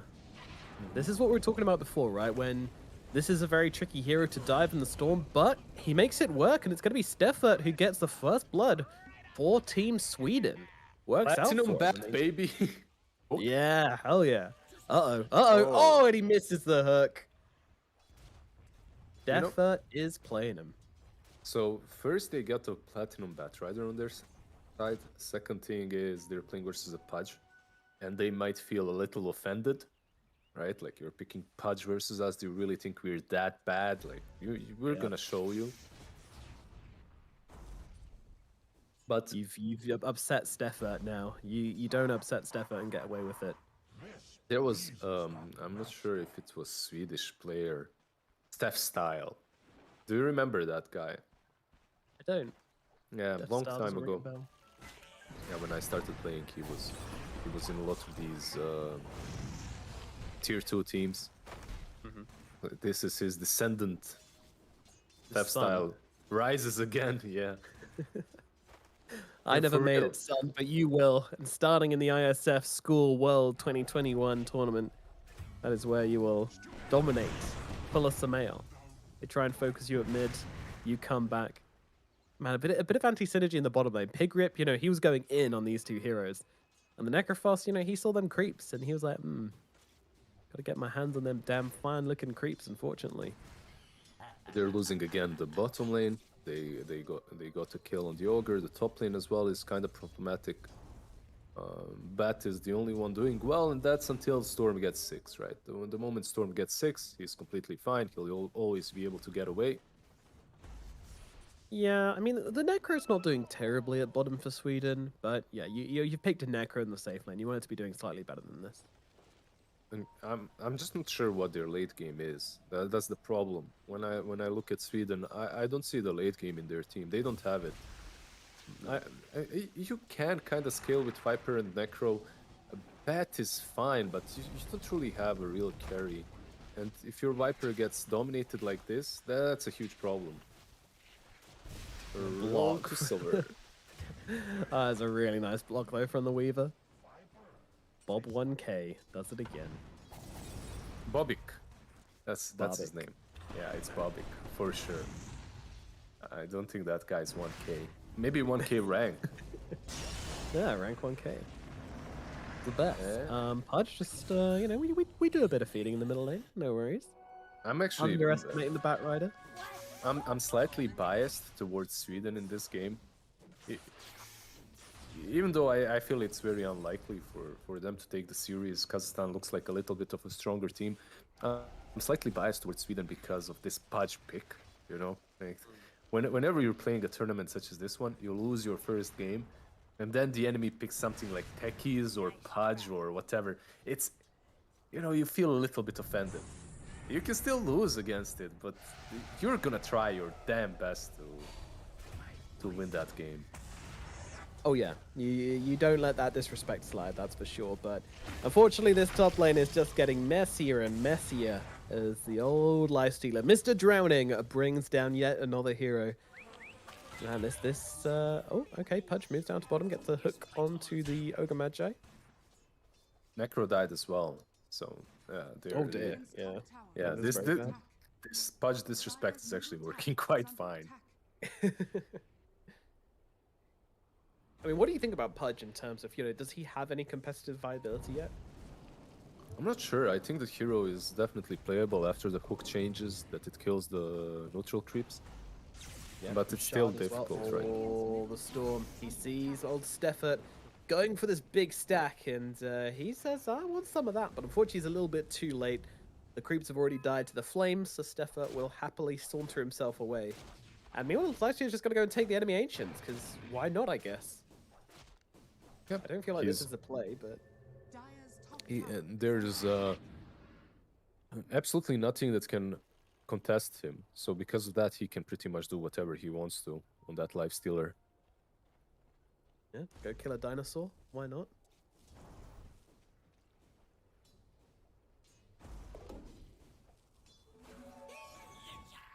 What about the shard on Pudge? So I feel like that shard is actually, like, can be ridiculous. Especially as, like, you know, you want to buy Aether Lens anyway. Aether Lens into shard just feels really, really good. Okay, so the problem is you don't really want to buy Aether Lens. That's the thing with this hero. Okay. You can. It's not bad. It depends on your playstyle. It's just like it's a weird position 4, really. Like Pudge, I love Aether Lens on Pudge. I love having that item. It's just very difficult to justify. It's very difficult to justify when you want to buy it. Let's say you're playing Weaver position 4 and the Pudge position 4, right?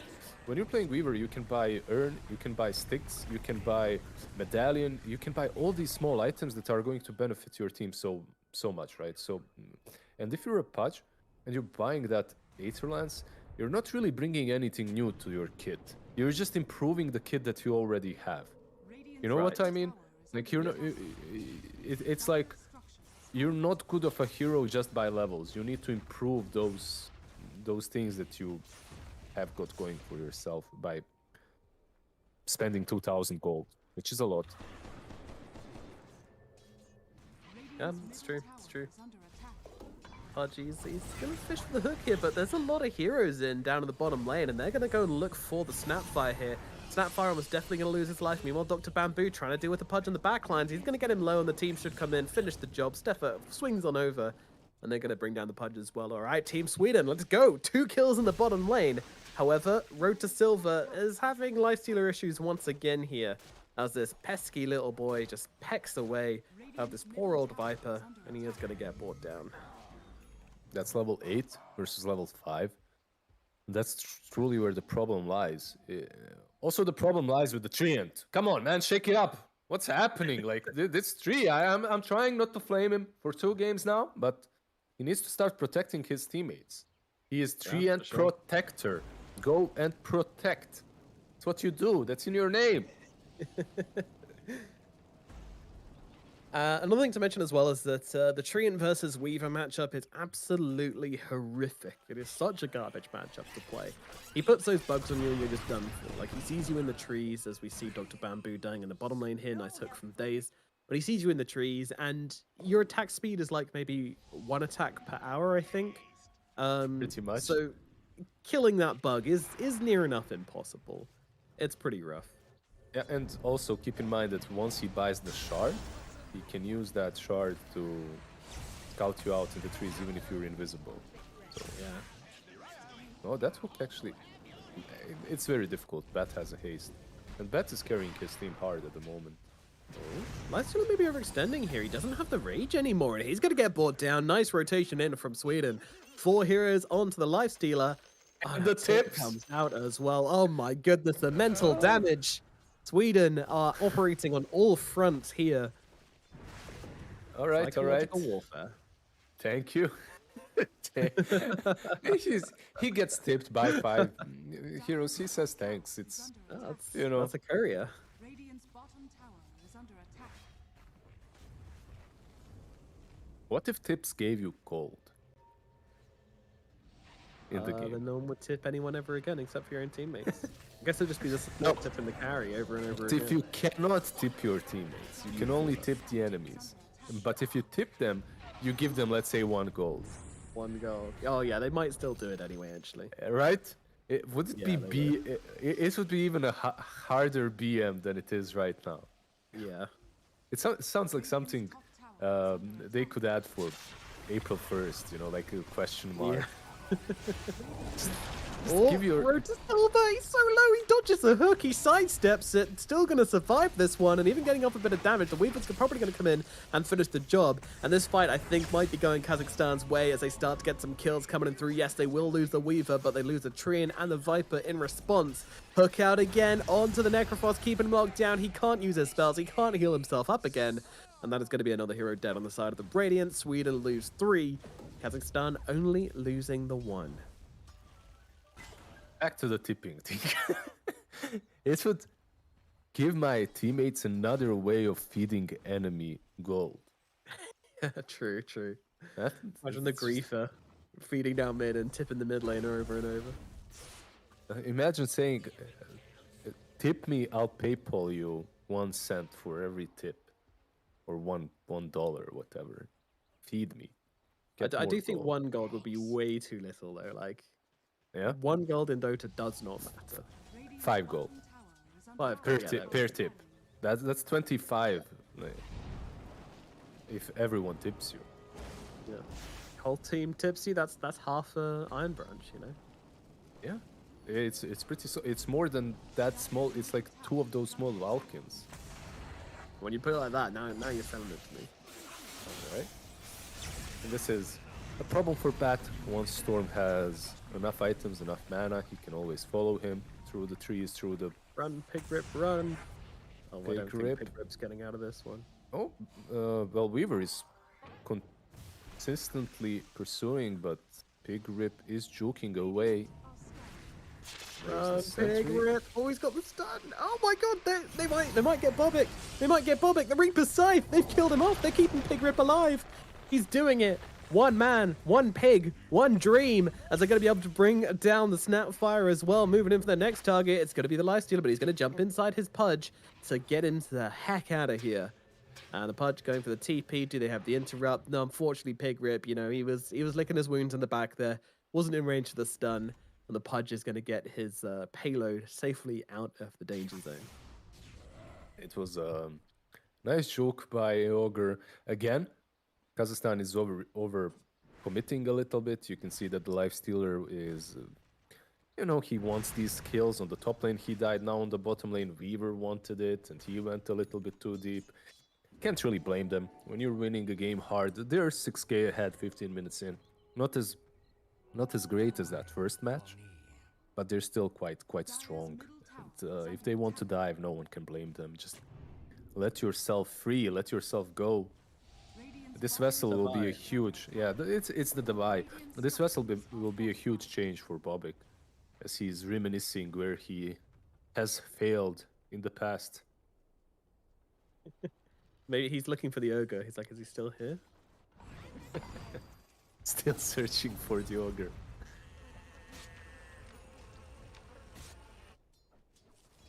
I was just able to hold the middle wave, dragging the creeps past, rotting him down, doing his job. This is Oh, the trap is set.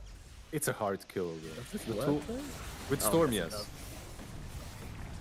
Storm also had the arcane rune. Perfect. Also has that orchid finished up. Should be an easy tier 1 tower on the bottom lane. But you see how many heroes they have to commit to get it. Like in the last game, it was literally only Timber doing it on his own. Oh, and immediately looking in for the next kill, lasering across the map for the next target. Bobic scouting it out, and Storm brings in that silence and brings him down. Nothing broken about the Storm with that arcane rune, right? Completely fine. As intended. Yeah, on the mid lane, Treant is doing the same build again. I'm not sure. Is he trying to build a Lotus or? Oh boy. No, not really sure. Yeah, but he's struggling. My guy just picks up the orchid and basically uses it off cooldowns 3 times in a row and gets 3 kills each time. 1 kill each time, sorry. He didn't That's have to pretty go. insane. They didn't have to go to base because of the mana, right? He had infinite amount, so Yeah. gets 3 kills. The tower. They will defend this. Yeah, there's no way they give this one up. Radiant. The Swedes, they're looking for the tie. I mean, they have got that Slasso, but I highly doubt they want to use it onto this lifestealer who is just so tanky, and now they'll jump in. Won't get the Orchid off onto the Batrider, though. Yeah, some small mistakes there from Kazakhstan as well, jumping in and out, not really getting good initiation. They have a vessel. I think they should be fighting. You can kill off even the Necrophos. You can just jump off and kill him first. And here we go. A bit of greed from the Weaver there. It doesn't really matter, though. Didn't quite get the bug onto the Treant Protector. Didn't matter. They got the hook. They still get the kill. Is it all about the hooks right now? If you're Daze, you're just hoping to get the best possible hooks. And he's going for the build, by the way, that you talked about. So they will have Weaver building that Aghanims. That's the plan, at least. And then you'll also have a Pudge with Aetherland's Shard. So very soon, their team is going to be unkillable. Yeah. And I imagine the Snapfire is going for the Ags after the Solar Crest as well. So they're going to have 3 different ways to save the Lifestealer. Plus Rage, plus Infest. Good luck.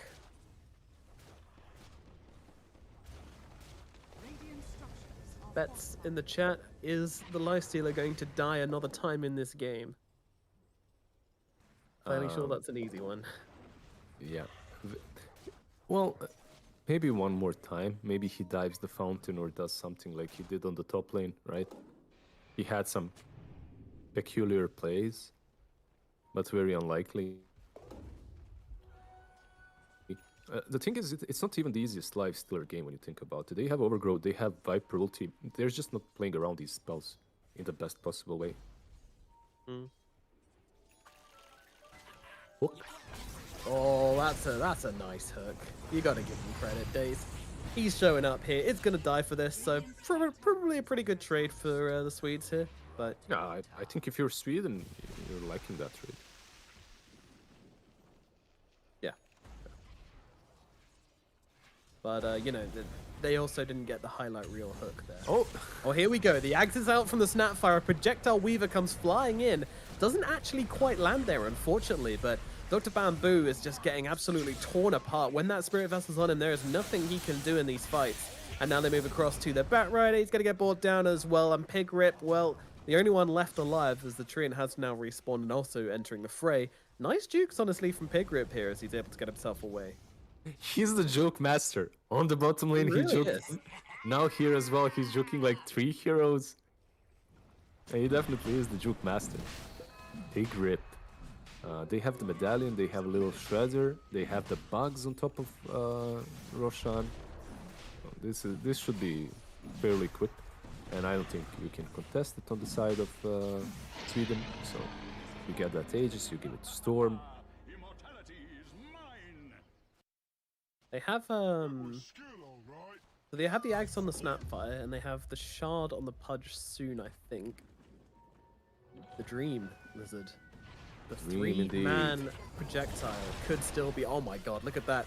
They'll throw in the Pudge, he'll hook back Yoga. Pigrip could be in some trouble trying to get himself back, but the Batrider flies in and gets himself 2 really nice kills on the top of this. Kills actually going to the Viper here, who promptly gets torn apart by the Lifestealer.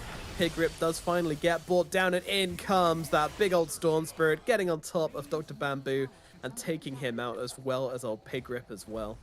And yeah, unfortunately, fighting into the Aegis like that, you know, honestly a decent try from the Swedes, but it doesn't quite work out for them. Yeah, wasn't that bad? Firefly on Batrider here, so he'll be okay. Bobik? Actually, Bobik's gone. Yeah, he got Bobik as well. So 3 heroes, considering you're playing versus Aegis and you're so far behind, it's great, right? It's a good trade if you're Sweden. The problem is you don't have a carry. That's still the same issue.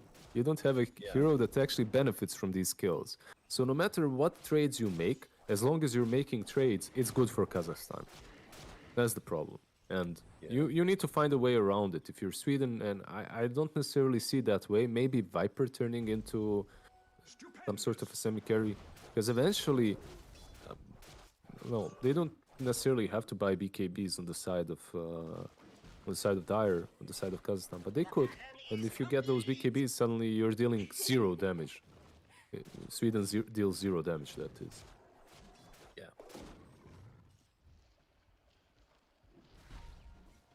What do you do? Tell me, Nomad. If you're Sweden, how do you win? I mean, I kind of like how they've been playing so far, right? Like, I know they're not winning. I know it's a rough game, but they've been pulling out some plays here and there. They've been trying, and I don't think they should feel bad about how this one's going for them. Like, yeah, it's rough being behind, but they're not doing too bad. They'll take down this Aegis, but Daze gets thrown into the middle of everything, right on top of Dr. Bamboo, and he's going to get torn apart once again. And now they move across towards old Pigrip. He's going to get killed off. Yeah, okay, that's looking pretty good. What items does the Necroboss have anything to take off this vessel? This seems to be his biggest issue right now. No, not right now. Yeah. Okay. Yeah. I think Treant has a really good idea outlining that Lotus. Maybe he'll get that to help with Necro if they do get a chance to have another fight. It's very difficult for them right now. They're casting their spells well. They're doing everything right in team fights, but it doesn't matter because you're 17, 18k behind. They're trying to get the BKB on Viper. That might help out. But there's a toss-in once again, and it's what you call... we missed it! We missed it! They did it! They did the infest bomb with the shard and everything. The triple blast. And he types ... in the ult chat. We're going to need a replay on that one. They definitely did do the triple blast. Pudge will not die here. See, listen, this is where it comes into play, you know. My analysis, you've heard me in countless tournaments. Dumpster diving, as you call it, looking for the unique strategies, finding those special plays. When did I call it dumpster diving? Oh, sorry, that was actually Theme. That was 1437 who called it dumpster diving. I'm not gonna offend you that way. Dumpster diving. There's like I have huge respect towards meme strategies and anything that looks kinda out there and weird and not necessarily meta. I feel like, you know, that's where the real meta is. Yeah, we had a lot of fun in my last YouTube video. Oh my god, there it is again. Beautiful. It's so good. It's so much fun as well. Yeah, it is. You just find the hero and they're just blown up. It's like an artillery strike. Oh no, the nullifier out onto the Viper. He can't get away. He's just being chewed up, and the big hook in from Daze to secure the kill for his team.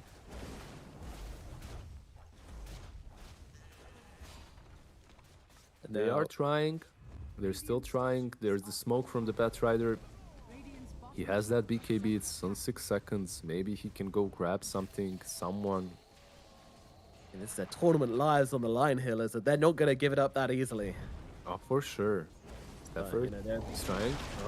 Oh, he did use the ultimate as well. That was committed. And now, just a game, you know, he's like, well, I used the ultimate, you know, gotta commit. I'll just use my body instead. The gamer is such a boss. boss treant, he doesn't care. He knows I'm a position 5. He has that puppy vibes. I'm just gonna go in, feed. Gonna give my team info. Pajin! Whee! There we go. The 3-hero jump in artillery strike. The strike team has arrived, and the Swedish team is getting pummeled. The high fives coming out for days. It's an interesting TP. Not completed, thankfully. Batrider still alive somehow through all of this. He hasn't died. He's platinum, man. He's not about to die.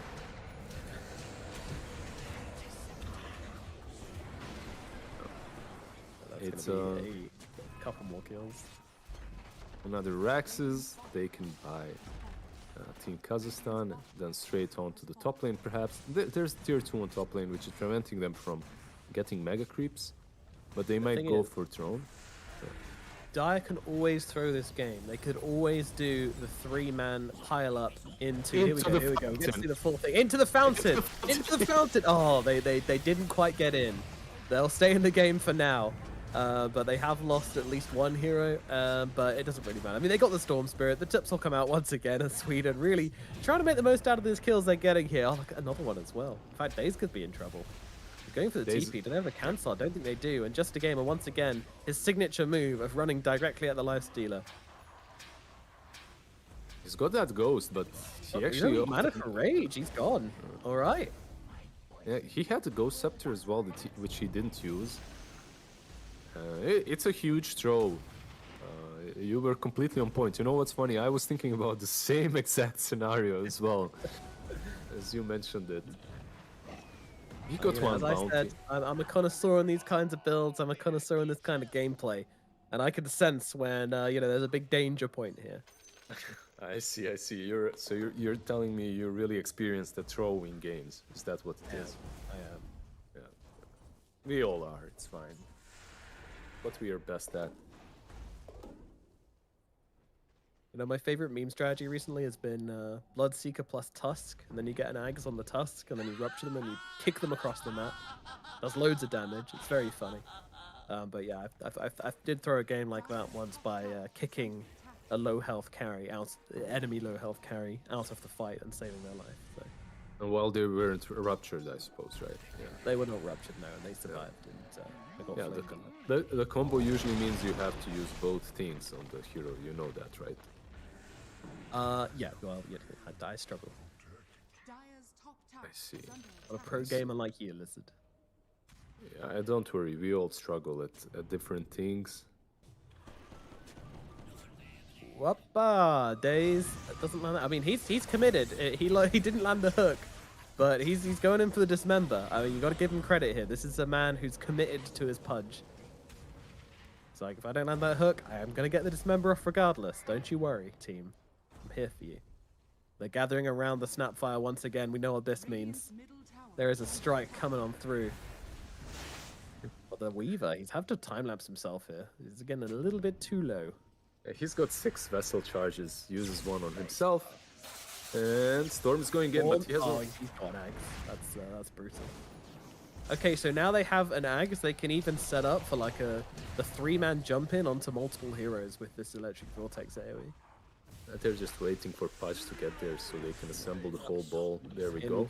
In we go. 1, 2, 3. In your pot. Over and out. Hello, Mr. Necrophos. The rains of hell are splattering down upon you. Bobik is dead. He's in a bit of trouble, that's for sure. And yep, there we go. Sure as sugar. He does go down, but the Batrider as well. And a nice little jump in. AoE Electric Vortex. It's just one man left alive. And he will be dropping as well. And it's GG and good luck from Team Sweden as they will be eliminated from the ISF Esports World 2021 tournament by Team Kazakhstan with a very convincing performance from the Kazakhstanis today. Yeah, really, really good play. Look at that guy with the hood on and the Kazakhstan flag behind him. I'm wondering which player that is. Is it Bobik? That was Daze. That's Daze. Yeah, he brings the swag. Yeah, for sure. He's turning up. He's a patriot, he's ready to represent. But the Kazakhstanis out there. What a man. Sweden, I mean, sad elimination from them, of course. We wanted to see them go a little bit further. Couldn't quite hack it, unfortunately. But, it's still a good showing. They had some fun with it. There were lots of tips coming out. They were having a good time with it, and that's all that matters. Yeah, Sweden here they're discussing their plays a little bit. Is this single elimination, by the way, or they have maybe some lower bracket or something like that? I don't think so, right? It's not If there it's is a done lower for bracket, Sweden. we're not covering it, so I don't think so. I see, I see. All right, so well performed by Sweden. They tried, they give their best. Their drafts, the first draft I liked a little bit more than the second one. They still played all right. There's still time to improve. There's still a lot of space and a lot of things that they can touch upon a little bit and make better. And next year maybe take the tournament. But this year Kazakhstan was definitely the stronger team. This last game of the series as well, I really liked your combination of Pudge and Fever and More fun, Snapfire please, plus Kazakhstan. Lifestealer. Yeah. Absolutely, yeah. Love the creativity there from Kazakhstan. A fun way to win this series, and yeah, Sweden unfortunately couldn't quite cut it. But some decent individual performances. That Batrider player in the last game, he did impress me quite a lot actually. That Storm versus Bat matchup. It's not generally the freest lane for the Batrider compared to some other matchups, but he played it well. Able to get himself a solo kill even in that middle lane. So full credit to him. Had a decent showing.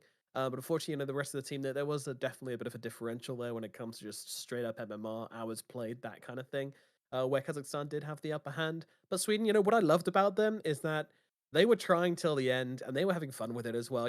Any kill they got, they were just dropping the mass tips. You can tell that this team, they were just enjoying playing together. And that's the most important thing. If you're just outclassed in a series such as this, if you're outmatched, then just take it as it is, recognize the situation for what it is, don't get salty about it. And that's exactly what I was seeing from Team Sweden. I was getting those good vibes, which we saw for them coming in this morning. They knew the situation they were in. They were just here to have a good time, and I think they did.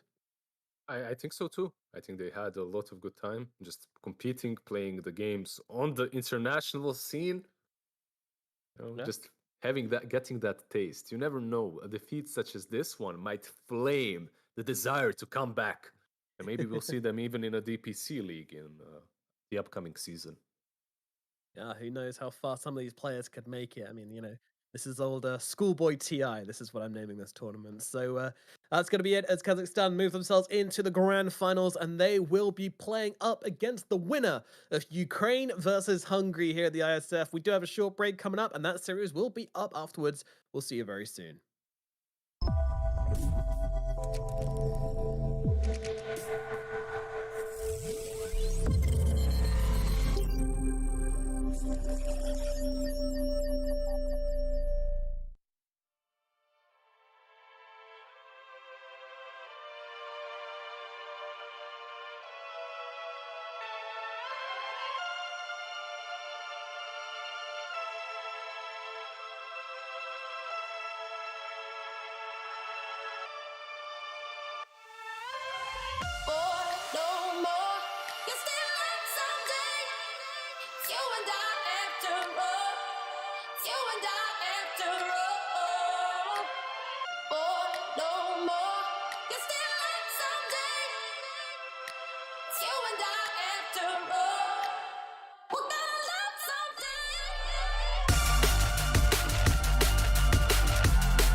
You can say I'm happy sad.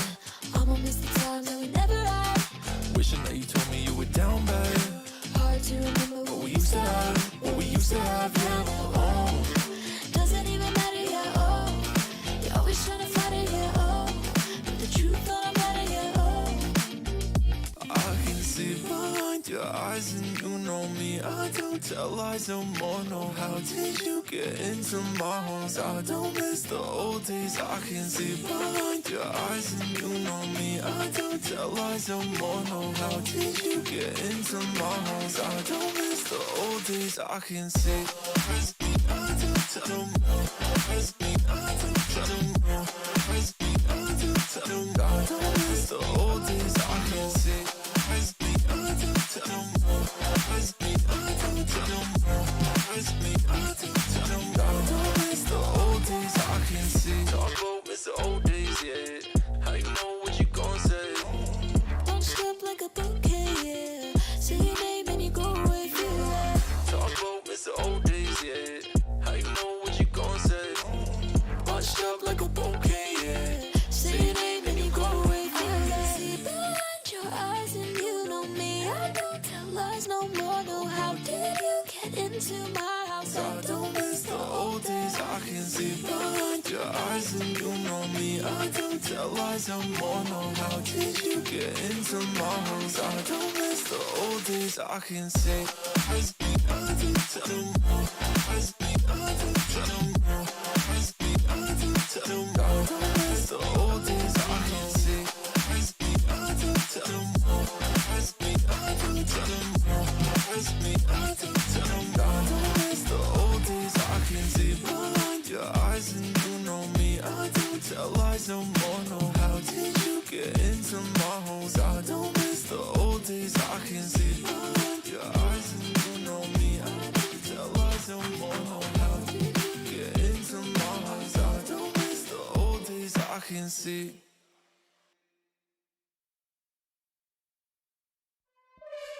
Caught in moments, getting lost in time. All the pressure is building up inside. I can't control what's running through my mind. My mind, oh. I try to run for out of sight, but I can find nowhere to hide. Go weaker, losing hope, but also tight. Now I'm fighting to survive, but I'm falling, can't stop falling deeper.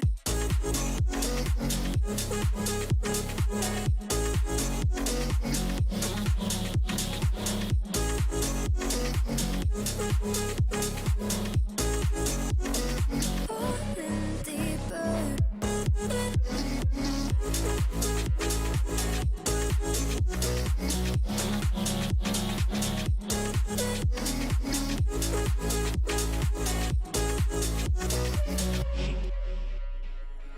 Caught in moments, getting lost in time.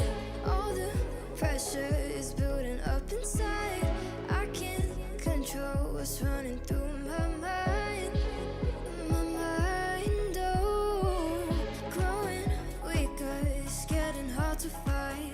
Losing patience, where are the warning signs? I can't take it, I need you here tonight. Before I fall into the end, I try to run for out of sight, but I can find nowhere to hide. Go weaker, losing hope, but also tight. Now I'm fighting to survive, but I'm falling, can't stop falling deeper.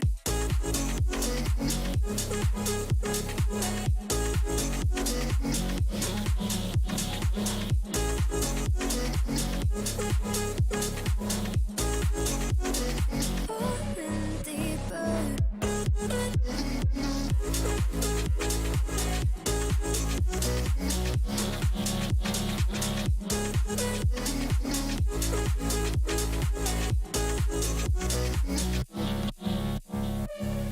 Ooh,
stronger, 'cause I belong here outside, where all my senses come alive.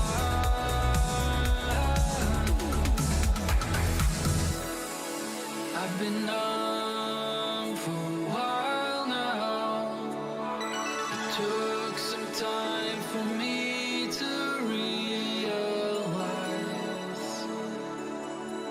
I can't pretend that I don't feel overwhelmed by now.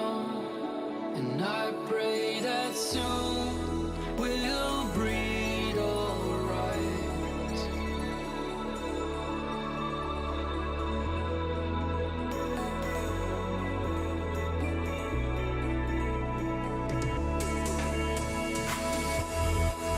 Will we remember them all by name? Can we sustain a peaceful world without this hatred and this pain? If I make it out alive, will you come with me as I ride into paradise?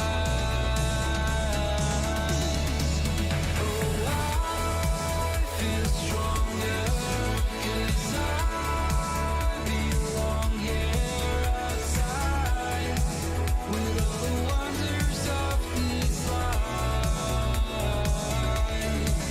Oh, I feel stronger, 'cause I belong here outside, where all my senses come alive.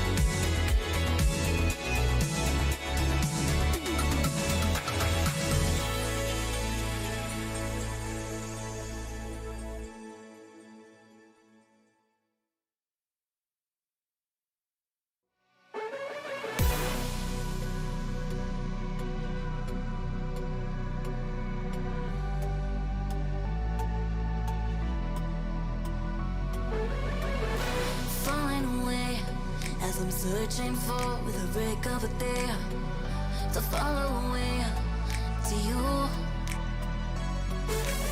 'Cause at the end of the day, I'm looking for no reason to change. 'Cause everything is good for you. Baby, I can see we're gonna shout it out to the sky. Tell our secrets to the night, so we can see the end inside. We're gonna shout it out to the sky. When I look into your eyes, I can see no better light, better light than love.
till I find you. I'm fading of a fire at the spark. Keeps igniting like a prelude.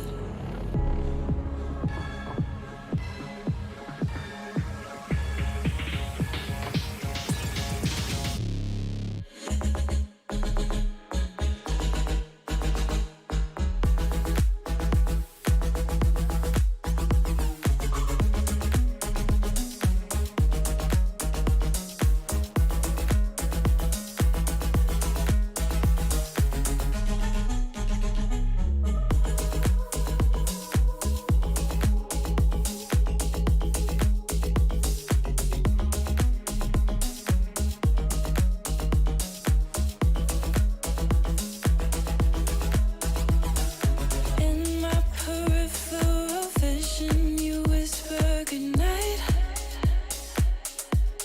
and tell me where to find you when the silence is heavy, when we're losing our mind.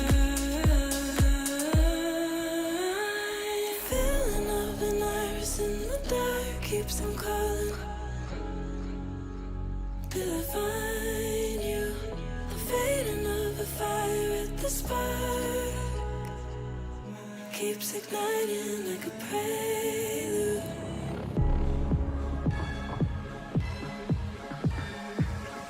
Keeps igniting like a prelude.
Keep me closer.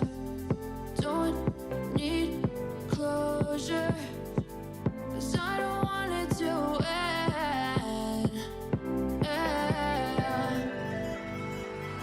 Meet me in the back of the room, back of the party. Meet me in the back of the room, back of the party. Keep me closer. Don't need closure.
Yeah.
I stopped thinking about what they think of me. Yeah, I stopped thinking about what they think of me. I know that we had the power to be whatever we wanted.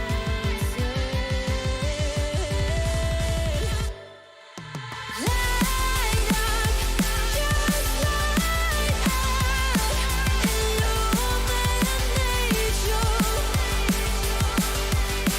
So light up, just light up, burn fears away. 'Cause I stopped thinking about what they think of me. Yeah, I stopped thinking about what they think of me. You know that we had the power to be whatever we wanted.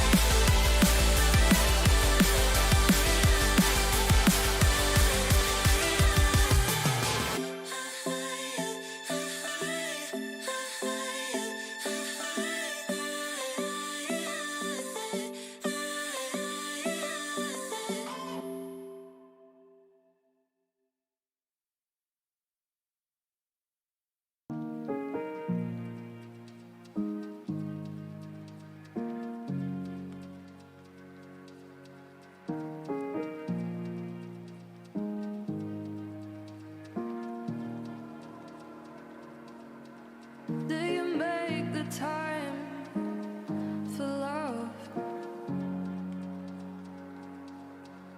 You just wait for when the landslide comes.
truth, I say the truth. And you wanna drown me, but I know I really know you, really know you. And you wanna hide it, but I know and I say the truth, I say the truth. And you wanna drown me, but I know I really know you.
Hello and welcome back once again to the ISF International School Tournament. My name is Nomad. Joining me is Lizard as we are now into our second series of the day.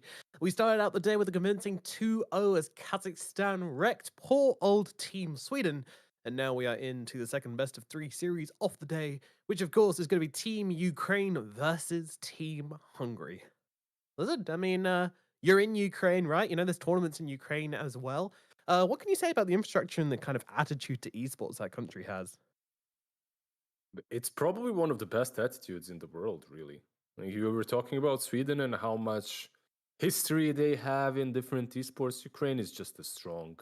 When you think about all the games, when you think about Dota, Navi, when you think about CSGO, Navi, when you think about all these events, there's a reason why this event is actually um, why it's actually being done in Kiev. It's because there's a huge support coming from the government as well, just for esports, and they have this wonderful esports arena as well in the center of Kiev. So overall, expecting the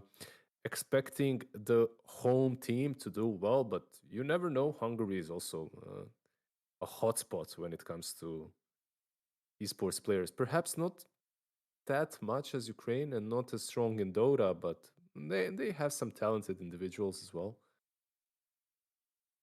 Yeah, for sure, for sure. No, there's been a few players coming out from that region, absolutely. But yeah, I mean, Ukraine, you know, has just been up and up, and also like the tournament organizers as well, and the whole kind of, you know, Ukraine's just kind of a very forward-thinking country by the looks of it. They're willing to embrace esports, and we will hopefully see that reflected in their team.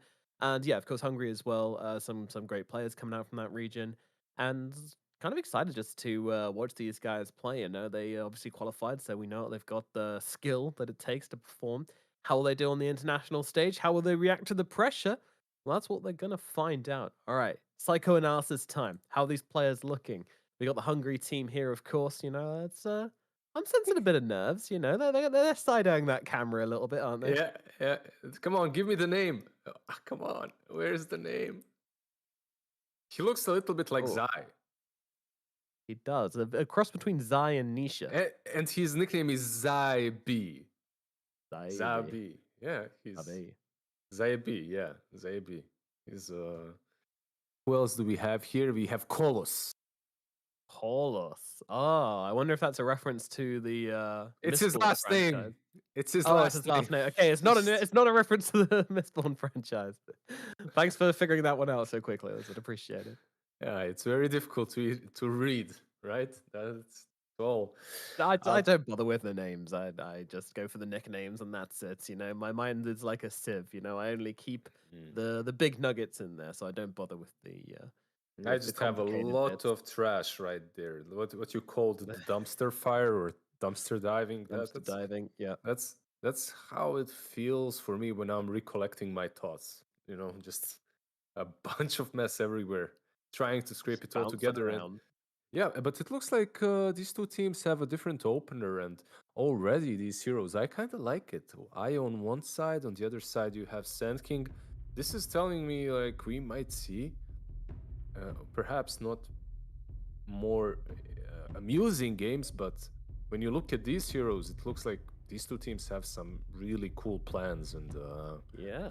some next level strategies. I hope so. I hope so. Quick jury. What do we think about the nicknames? I think my favorite this time's got to be Got the Juice. That's a hell of a name from the Ukrainian player. Got the juice, yeah. Yeah, it's strong. Pretty good one. On the other side, we have a lot of last names, I guess, and Agostone, who looks like he just random generated his nickname in some MMORPG.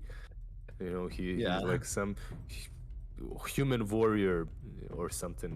You know, random generate. Yeah. It's got Illidan Stormlight vibes, doesn't it? Yeah, yeah. Illidan Storm Rage, that's it. All right, bands. We got the AA band out. We got the Weaver band out. We got the Mars band out. We got the Beastmaster. Pretty normal stuff. I mean, pretty meta bands, honestly. These guys have their eyes on the prize, that's for sure, when it comes to banning out the popular heroes. All the big ones are out. Also, heroes that are probably played by these two teams. You know, you want to take out some comfort zone. I like the Morphling ban as well. You're taking it away from the Sand King combination, right? Like you could face that Aghanims morph with double stun. It's not the best one combination with Morphling, but it's pretty solid. I don't really love Morphling into Storm that much. I think Storm overall is a decent hero versus him, but you know, it doesn't matter if you're playing versus some sick Morphling player. You want to take that away from him. All right. What do you think would happen if Morphling got in a hot tub? If a Morphling is the hot tub, perhaps every time you go in, you know, he's there. You better be careful. Okay. You better be careful. Wear your swimsuit, everyone. Exactly. But when he goes in the river, he doesn't become part of the river, does he? So that No, would maybe imply that he's a separate entity. he does. He is the river. When he goes he into is. the right. So if Morphling goes into the river, not the Dota River, like a real life river. Real river. If he goes into it, he can literally like he becomes the river and he's conscious. Like the whole river becomes conscious. One consciousness, that's his. And then he can just take any particles that he wants on the river and form himself there, right? So he can go into the Danube somewhere, I don't know, in France and pop out in Belgrade, right? Like, yeah. Yeah. I mean, it's a strange river to choose, but fair enough. What do you mean? It's an amazing European river. It's a hallmark. True.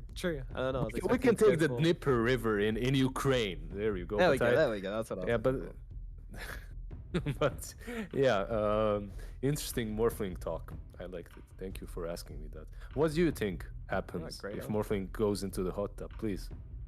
I mean, I think he's got some kind of membrane which separates him from the rest of the water, you know, because as I mentioned, when he's in the river in Dota, you know, he's not able to waveform across the entire river. That would be OP, but he can't do that. Therefore, he's a separate entity. So I think he'd just be kind of like a water chilling in water.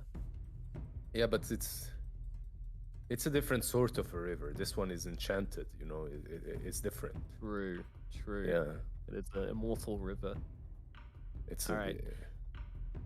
Let's have a look at some of the heroes we've got picked out now then. So Team Ukrainian, they've gone with that Eye of Storm we saw in the first phase, very early Storm pick, and now they've grabbed themselves a Pangolier and a Snapfire, once again raising her head.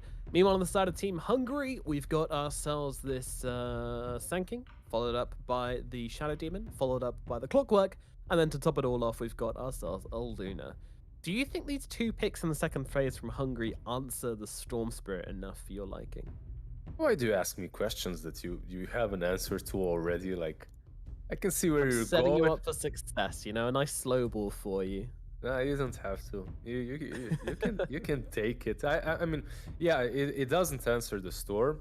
I can see where you're going there, but at the same time, you do get that Luna with the Shadow Demon, which is nice, and you get the clock that can kinda catch Snapfire while she's trying to use her ulti, and the same Clockwork is a decent laner if you lane with the Luna. You can lane with the Sand King, which isn't as great, but you could. Slark could be a bit problematic for Ukraine, but it's such an TIS hero. My God, like this Slark it's like the hero. You know, all the boys, all the young ones in the East have to be playing Slark. All the carries. Yeah, it's a very CIS draft, isn't it? The only substitution I was make could maybe swap the Storm for the SF, but honestly, Storm's still a very CIS hero. So, yeah, Ukraine, you know, they're very much loyal to their brand. Hungary, I don't really know what Hungarian Dota looks like, but they're going to top things up with an Invoker, and that'll be their final pick for this draft. So, Lizard, based on the interregional politics between these two regions and how the different cultures kind of intermingle with one another, how do you think that's going to set up the paradigm for this match? I'm not sure, but their coach is wearing a suit. This guy is serious. He's ready to go, man. He's ready to go. Yeah, Do you reckon this is the teacher? I mean, he just might be. I like the swag that he's bringing to this tournament, man. Like he's, like in football, there's always that one coach that's there in, I don't know, in his trainers and just some hoodie and whatnot, and there's that guy Yeah. that comes in three-piece suit. That's the equivalent here at the Yeah. ISF. I I have to say I like both of these drafts. On more serious thought, I think both of these teams have drafted strong heroes that synergize very well together. I would actually value Hungary's a little bit higher. I think their draft hits that sweet spot with Luna, Electricity, or Finwalker and Shadow Demon. But Yeah. if Slark goes out of hand, he can carry the game. There's some very nice synergies in both teams, honestly. I think they both have a lot going for them. Overall, I think I'd favored Hungary's draft, but considering Ukraine have typically done pretty damn well in these tournaments, I'm gonna favor them. Obviously, we don't know the skill rating of these players. We don't know their MMRs or anything like that, so we don't know which way the tables are turning. But Ukraine typically have done well, and they are, of course, the host nation for the ISF World Series. So yeah, I'll go for the homeboys. I'll go for Ukraine, but. Yeah, as you mentioned, nice stuff. Is the Invoker matchup against Storm okay at mid? Yeah, you should do Yeah. fine. Okay. I don't expect any of these two to completely roll out of control.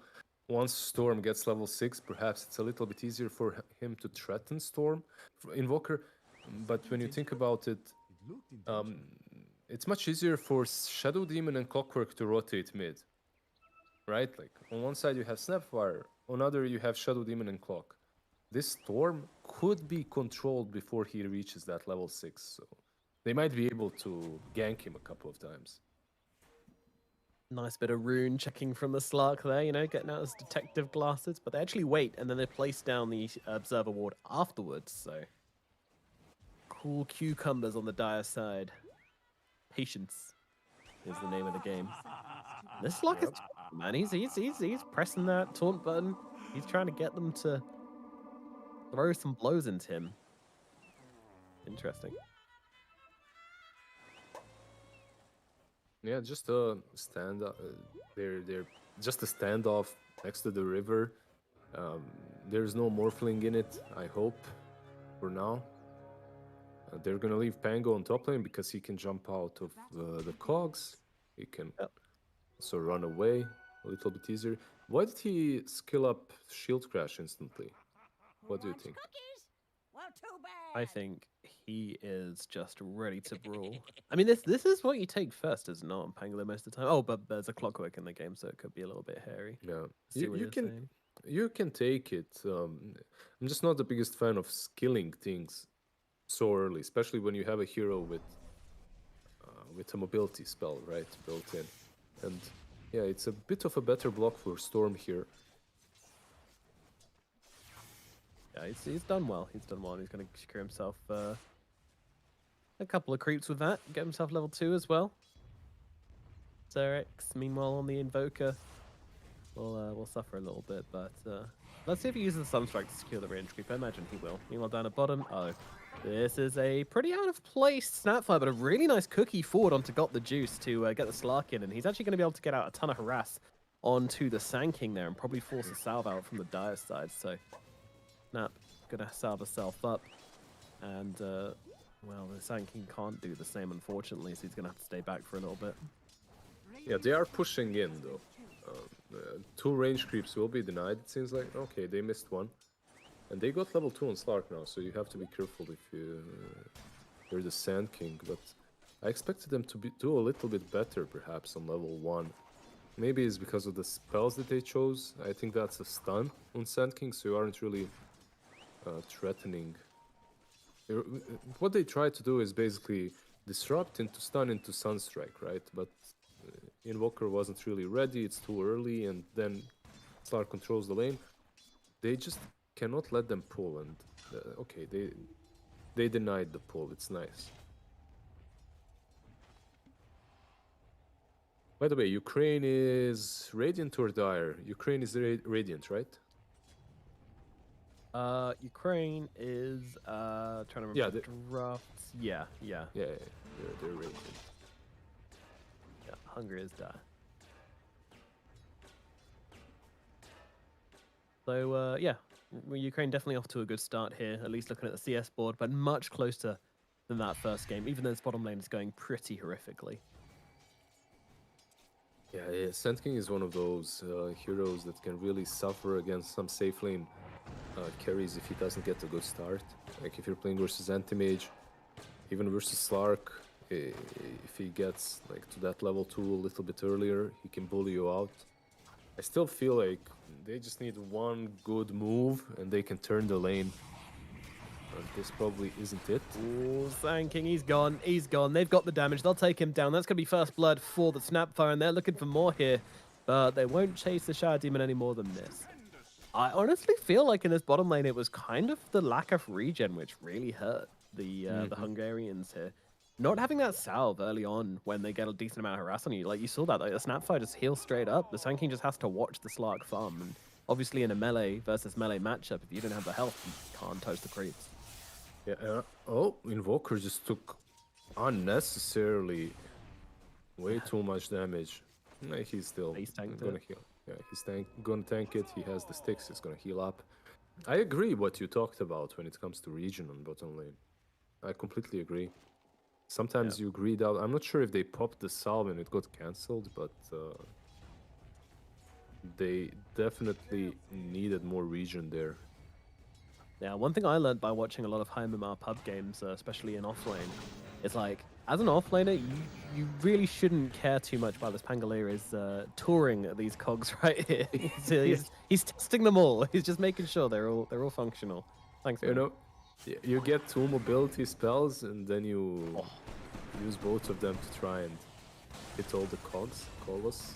Is that again? And now the Shadow Demon as well.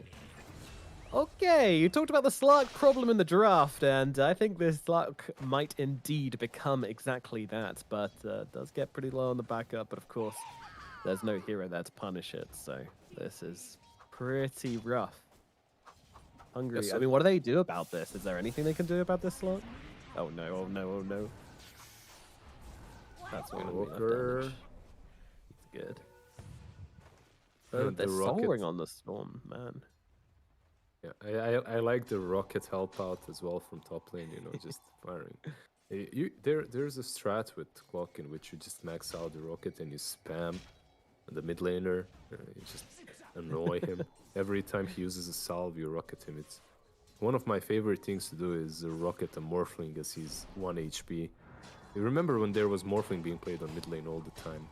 Yeah. Oh, I used to love playing Clockwork back in the day. It was one of my favorite heroes, but I haven't played him in years. Just rocket that Morphling as he's morphing down in Agi to heal up. Feels good. Oh, Kolos. Oh, he's in trouble once again. Oh my goodness. They can't come to this bottom lane. I mean, I think if the Sand King comes to this bottom lane again here, then someone should have a word. Yeah, I'm not sure what you do though. That's the problem. At this point, your mid lane cannot be abandoned by Invoker. Your bottom lane cannot be given to Shadow Demon because he won't really benefit a lot from the space and he will be zoned out. So you kind of have to lane there. I guess just mass out sentries and use. Yeah, you see Invoker is dying as well. Yeah, I think Ukraine here is just a little bit better, a little bit stronger of a team. I like both of these drafts, but I don't think you should be 6 minutes in. There's not many drafts which should be 6 minutes in, is it? Yeah, you should see my pubs. There definitely are some. There are some. Oh man, this Clockwork, he's just like, I can get the XP. I can get the range creep. Oh no, I can't. Oh dear. No, I certainly cannot. That is the power of the IO. The diving potential, yeah, mid. They've got the dust out onto the Invoker. He's going to go down again. It's a double death for old Serix in the middle lane. That is unfortunate. I really like the combination of IO plus Pango. The overcharge looks really, really well on that lane. You just hit so many times, you proc that disarm, you slow down, it looks really solid. Obviously, everything looks solid when you're dominating the lane, but there is some synergy, and this mid lane now is also a disaster for Invoker. Like we said earlier, the moment Storm gets 6, it's going to be very difficult for Invoker to stand his ground. Oh, look at that, the little tether on the Carti. Get that bad boy. Hit it. Tower goes to the deny on the clockwork, doesn't quite work out. Cog's not quite placed quite correctly either. And this is going to be another death for Mr. Clockwork up here in the top lane, unable to defend his tower, unable to keep himself alive. And it's just getting out of hand, honestly, for the Hungarians at this point. It's now 9-0. The question is becoming, can they get a kill? I'm sure they can. They just need to get some levels on the supports. They need to get that level 6 on Clock and Shadow Demon, and you should be able to. But Serix... Not again. Not again. Oh my god, that max level is a little shredder. In fact, it's only level 3 level, a little shredder, but certainly shredding this poor old Invoker, doing so much damage. And he's taunting as well, you know, he's throwing in the old chats. He's giving some tips, giving some all chat lines. Rubbing in. This is one of those games in which everyone is just balling out of control. Sorry, I really liked the rocket flare on the Luna's corpse there. The Clockwork's like, don't worry, Luna, I'll help you. And, yep, Snapfire just kills off Sand King as well. So you have Slark, who's pretty much owning. You have Pango, who's already pushing your tier 2. And you have a Storm, which is, yeah, just unkillable at this point. Yep, you have a game which is probably going to be won here by the Ukrainian side. I know it's only 9 minutes in, but don't want to call it too early. But at the same time, you know, this is about as bad as a laning phase can possibly go. I mean... And they're converging together. You see this. There's 4 heroes on top lane. Meanwhile, obviously, Ukraine is exploiting that, taking bottom lane. He's tipping the Invoker as well. The Invoker trying to go for the Sunstrike kills, not quite landing them, unfortunately, and the Slark is rejoicing in that. I don't think it would have been enough damage to bring him down regardless, to be honest, but can't blame the guy for trying. Yeah, there was no way. He had way too much HP. You can't blame him, I agree. All right, who do they kill, and how do they do it? Whoever they kill, the hero that they go on cannot be next to Wisp, right? Like, you're not gonna kill anyone, as I already has Holy Locket.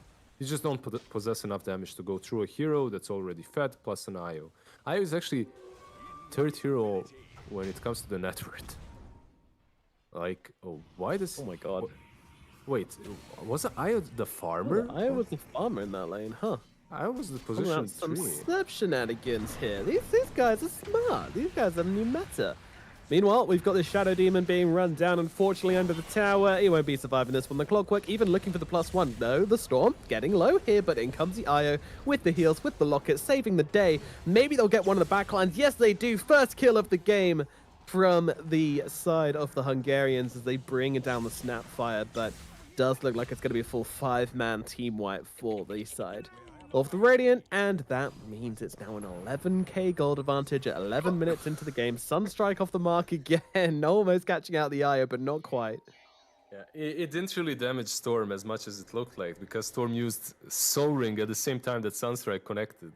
So it looked like it dealt a lot of damage to him, but it actually didn't. This IO core now is... That's a huge problem. Like, I didn't even notice that earlier. I thought Pango was the core, but this is even better. And it's not it's not only a huge problem because IO is such a good hero. The problem comes from the fact that this is a team that uses IO as position 3. You know what I mean? I didn't expect that in this tournament. It's scary, isn't it? Yeah. This was a TI strategy run by OG, in case you're wondering. They did put that IO in the position 3. Seb was playing it a lot in pub games before TI as well. So it was quite well telegraphed, but did do a lot of work for OG at TI. I mean, it won them a couple of games, and it was very scary to play into. And, you know, you still play IO as normal, you know, you still walk around with your partners, you still kind of buff up, but it just really works well if you have a position 4 who can really take advantage of that overcharge, sorry, as we saw with the Pangolier and his lucky shot, and, you know, you can also get Tusk, you can get a whole bunch of heroes, Lena as well, who can do some real work with that overcharge. And that's what it's all about, as once again, they just come cannonballing on these heroes. They can't even step foot outside their base at this point. It's 12 minutes in, and they're just going to run through these towers as if they're nothing. So far ahead of this Radiant side. 13k at 12 minutes. Wow. It can be a little brutal as well when you're playing versus a team that's much higher ranked than you are, and this looks like one of those situations. It doesn't look like...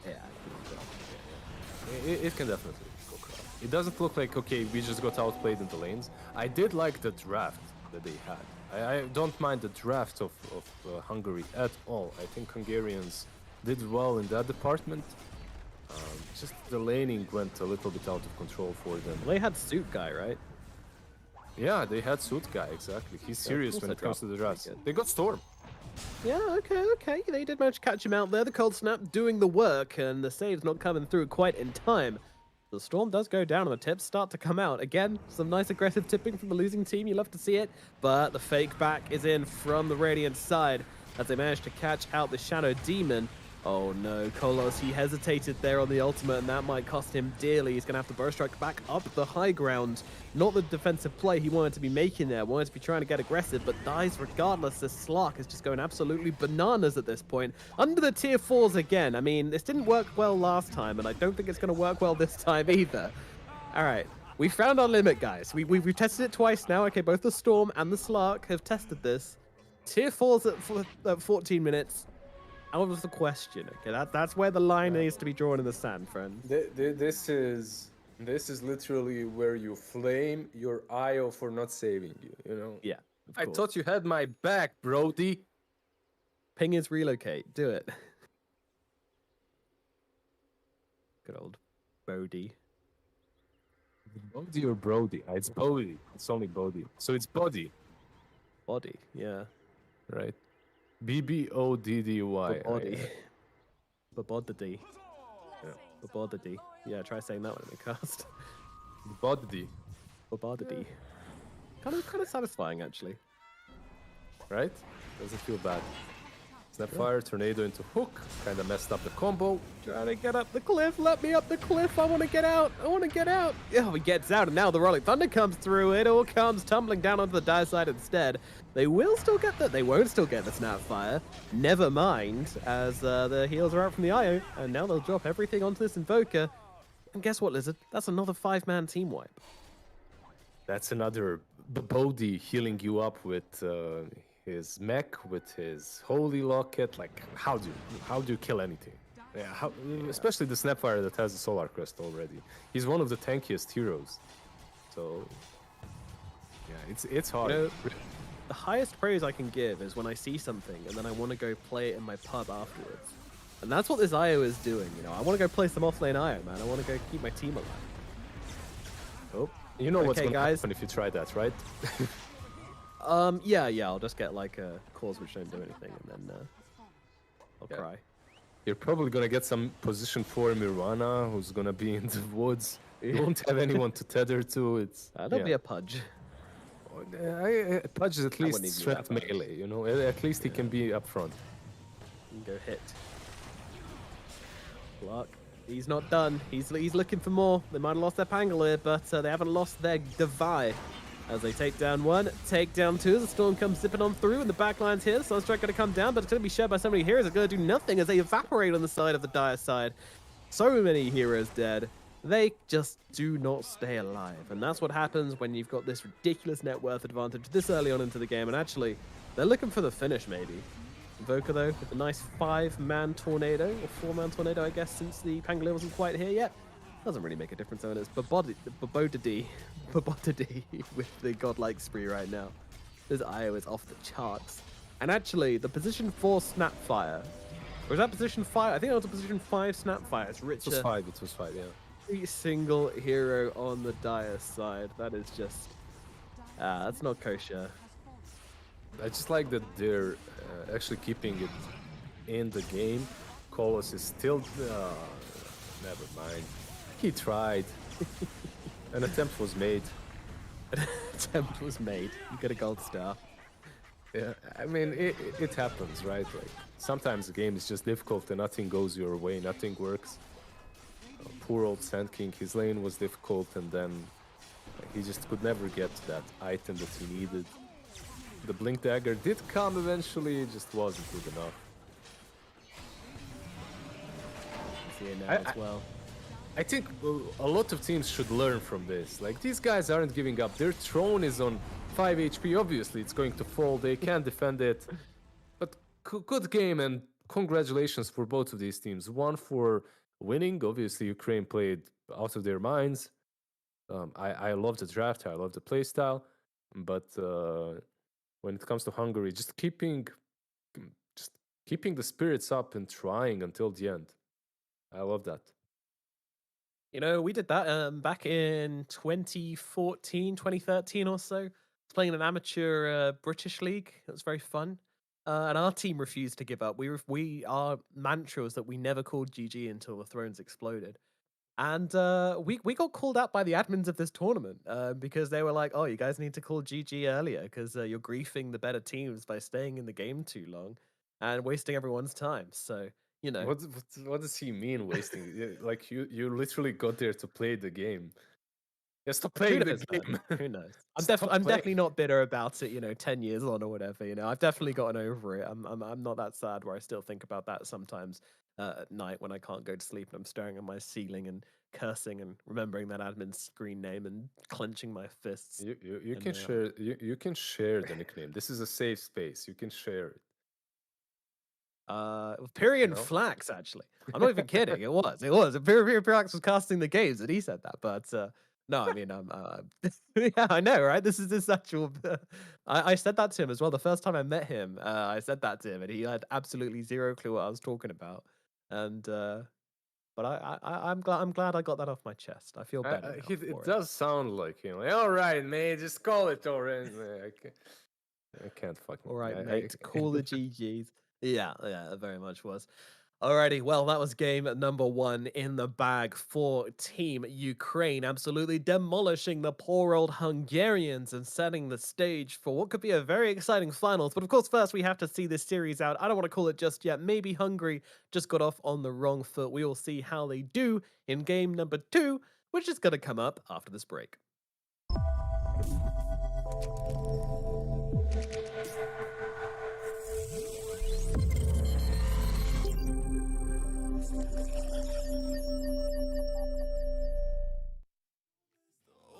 I can see behind your eyes and you know me. I don't tell lies no more, no. How did you get into my house? I don't miss the old days. I can see I don't tell no more. I don't tell no more. I don't tell no more. I don't miss the old days. I can see I don't tell no more. I don't tell no more.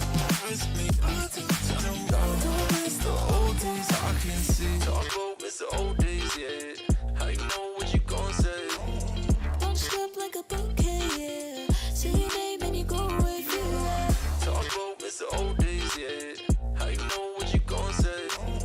Bunched up like a bouquet, yeah. Say your name and you go away, feel that. See behind your eyes and you know me. I don't tell lies no more, no. How did you get into my house? I don't miss the old days. I can see behind your eyes and you know me. I don't tell lies no more, no. How did you get into my house? I don't miss the old days. I can say I don't tell no more. I don't tell no more. I don't tell no more. I don't miss the old days. I can say I don't tell no more. I don't tell no more.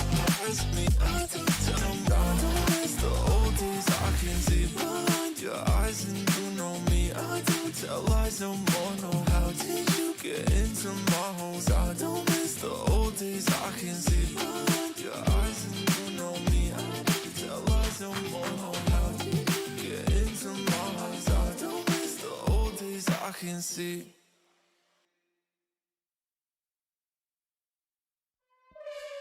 Caught in moments, getting lost in time. All the pressure is building up inside. I can't control what's running through my mind. My mind, oh. I try to run for out of sight, but I can't find nowhere to hide. Growing weaker, losing hold, but also tight. Now I'm fighting to survive, but I'm falling, can't stop falling deeper.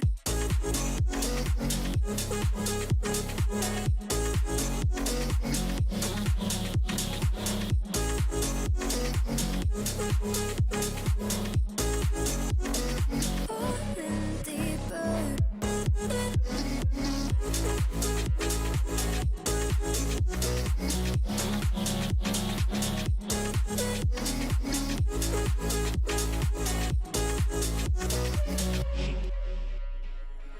Caught in moments, getting lost in time. All the pressure is building up inside.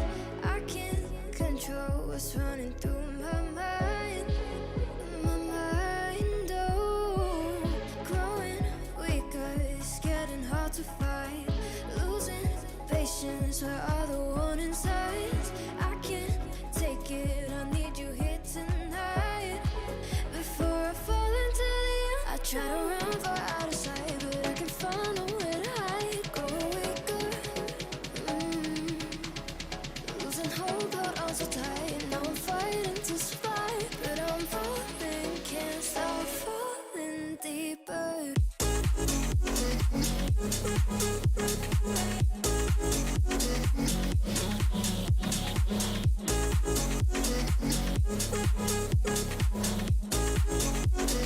Falling deeper.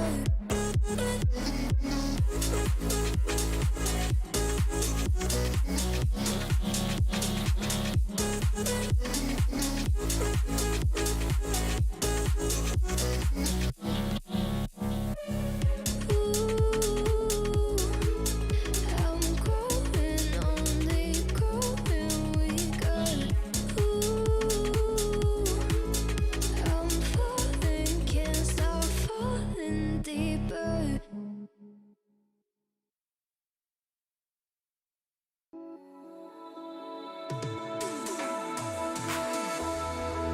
Another year cut off my youth.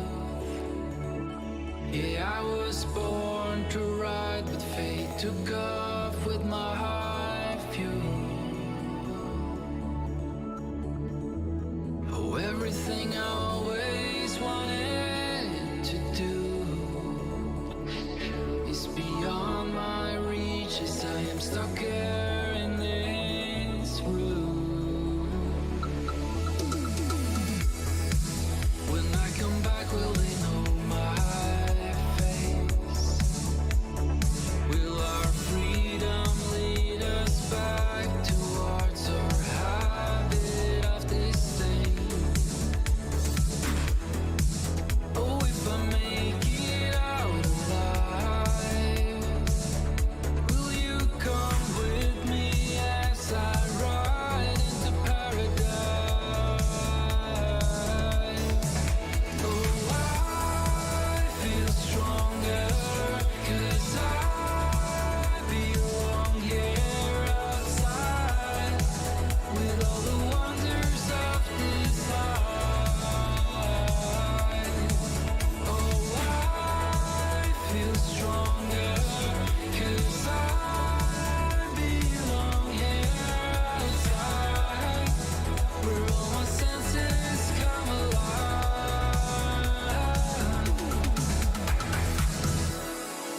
I've been numb for a while now. It took some time for me to realize I can't pretend that I don't feel overwhelmed by now. And I pray that soon we'll breathe alright.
Well, hello and welcome back once again to the ISF Esports World Tournament 2021. My name is Nomad and joining me is Lizard as we get back into this series.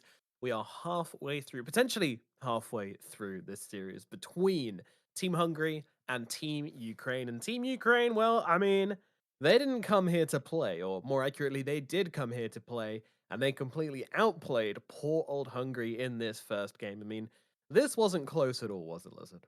It wasn't. Coming from the lane on that bottom where Sand King struggled, and here comes Ukraine with the first phase Meepo! Wow. Alright. Wow. Okay. Well, you know, we saw them do the exact same thing on the side of Team Kazakhstan last series, where they busted out the pudge after they were one game ahead. Ukraine says, hey, we can do that too. And they're going to bust out their Meepo for this second game. You're a Meepo connoisseur of sorts. So what kind of state is that hero in right now? It's pretty terrible. But, you know, there are heroes that are usually considered terrible in some patches by most, right? And then suddenly some random player from somewhere figures out a way to play it, and then that hero goes from being terrible to being first phase ban every single game, right? And Right.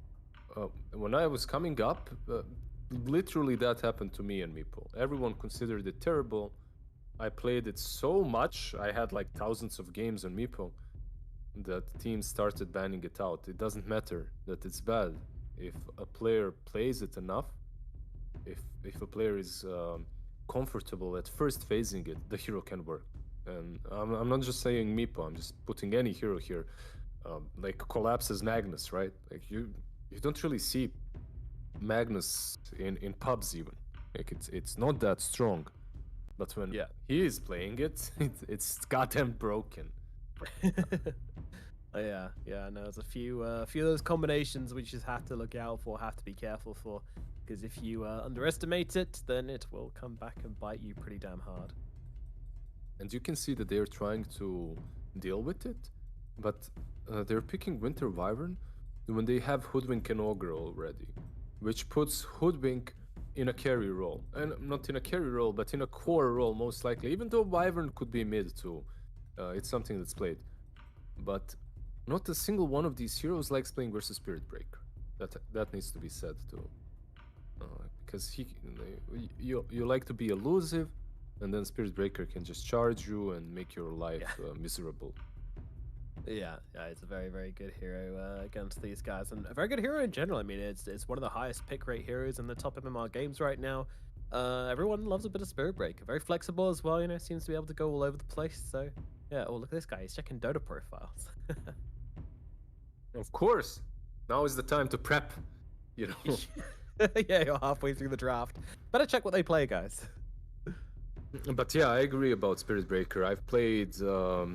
my laptop was broken. The GPU was fried, literally, so I couldn't really play a lot. But after I got a new one, Spirit Breaker was almost in every single game that I play, and mostly mid, I would even say. Like, mid lane is where they play him the most. He's really strong. Like, as a mid lane, he's destroying my, let's say, 7.5, 8k average games. Why does the hero feel so strong? What is it about him? What's his skill set? I have no idea. Like, I literally don't know why he's so much stronger than he used to be. But I just see every mid laner that picks him, he dominates. Like, they keep charge on level 1, at least the guys that I've noticed. They keep charge on level 1. The status resistance is level 1 as well. They max out the bash, and they go for phase Orb of Corrosion into Shadow Blade, something like that. And it looks incredibly strong. I'm actually gonna try it. I used to love playing Spirit Breaker. I haven't played it in a while, but it looks simple enough to do. Yeah, it does look like a treat. A lot of people have been enjoying it quite a lot as of recent. So Luna going to be the pickup from Ukraine, and that will round off their draft. Give them a bit of carry, bit of team fighting. You know, feels like the backup, right? Like if this Meepo fails, the Luna shall not. Yeah, It's kind of it's not that great because it's taking some of Meepo's farming space, right? But I think Ukraine is strong enough to make it work. On the other side, we have Hungary with Ricky Maru last pick, a hero that I mentioned earlier, but didn't really expect him to get picked up. Yeah. Smoke? Yeah. Very curious, but you know, we said we wanted niche cheese, you know, a bit of comfort, and hopefully that is that for Hungary, and they can make this work and put up a fight here against Team Ukraine because last game did look so brutal. So good. I mean, I want to see them go off script. You know, obviously you'd be an absolute lunatic if you weren't heavily favoring Ukraine coming into this one. But what does the Ricky excel at? Lunatic because of Luna? Is that what you're doing here? I wasn't, no, but you know that one snuck in there. You Shame on know, you. Shame, these shame on you. puns they just sneak Yeah. their way in. So Ricky isn't that bad versus Meepo and versus Luna. You do have that smoke to work with, and if you itemize properly, you can get out of Earthbind. At the same time, Earthbind catches invisible targets, and you can't use any of your spells if you are caught. So it's kind of a sword with and sword with what edges? How Double-edged many sword. edges? Double-edged sword. Yeah, like Yeah. two edges. Yeah, Yep. it, Think it about can it. be. There's a sword, two edges. You know, one forward, I, one backwards. Mhm. I'm just trying to think like, but because the sword usually already has two edges, right? Or is it like No, so I think there's some swords which only have one edge. You know, like a knife. A knife only has one edge. do you Anyway, consider a knife a sword? if it's big enough. Yeah, big enough knife is a sword. So a knife is a small sword. A sword is a big knife. What do you want from me? Yeah, makes Anyway, sense. yes. So they can kill each other basically, and whichever one is ahead is going to have a significant advantage over the other. And what's our mid lane matchup going to be again? It's the Meepo versus the who? Meepo, we don't know. It could be Winter Wyvern, it could be Hoodwink, it could be either one of these heroes, right? Like because they have options. They have options. Yeah. I mean, Wyvern is a great answer to the Meepo, and I kind of like to see it in a core position. I think that could be cute. That could work out for me. A bit wild to have your cores being Ricky and Wyvern as your 1 and 2s, but hey, you know what? You're one game down. You got slaughtered game number 1. Let's pull it out of the bag for game number 2. You know, get creative. Why not? Yeah, we had creative Pudge in that first series, and now we're getting something a little bit different. Albeit another cheese pick in this Meepo. We'll see how it works out. I'm just trying to see if there's any hidden synergy that I'm missing Hidden here on. synergy. Yeah, hidden synergies with Meepo because they did first phase it, and I can't really see anything. Like Luna's aura, I suppose, is kind of decent. Is it? Like the blessing, does it? It does give you attack damage. Yeah, Makes sense. Yeah, that can work. it gives damage to each meeple, right? So because of that, it's kind of nice. Oh yeah, we got the Wyvern mid. All right, I'm sold. Let's go, Team Hungry. It's gonna be a 1-1. Who played that? Nine, right? Nine Yeah. played a lot of mid lane Wyvern. It works Yeah, well yeah, for them.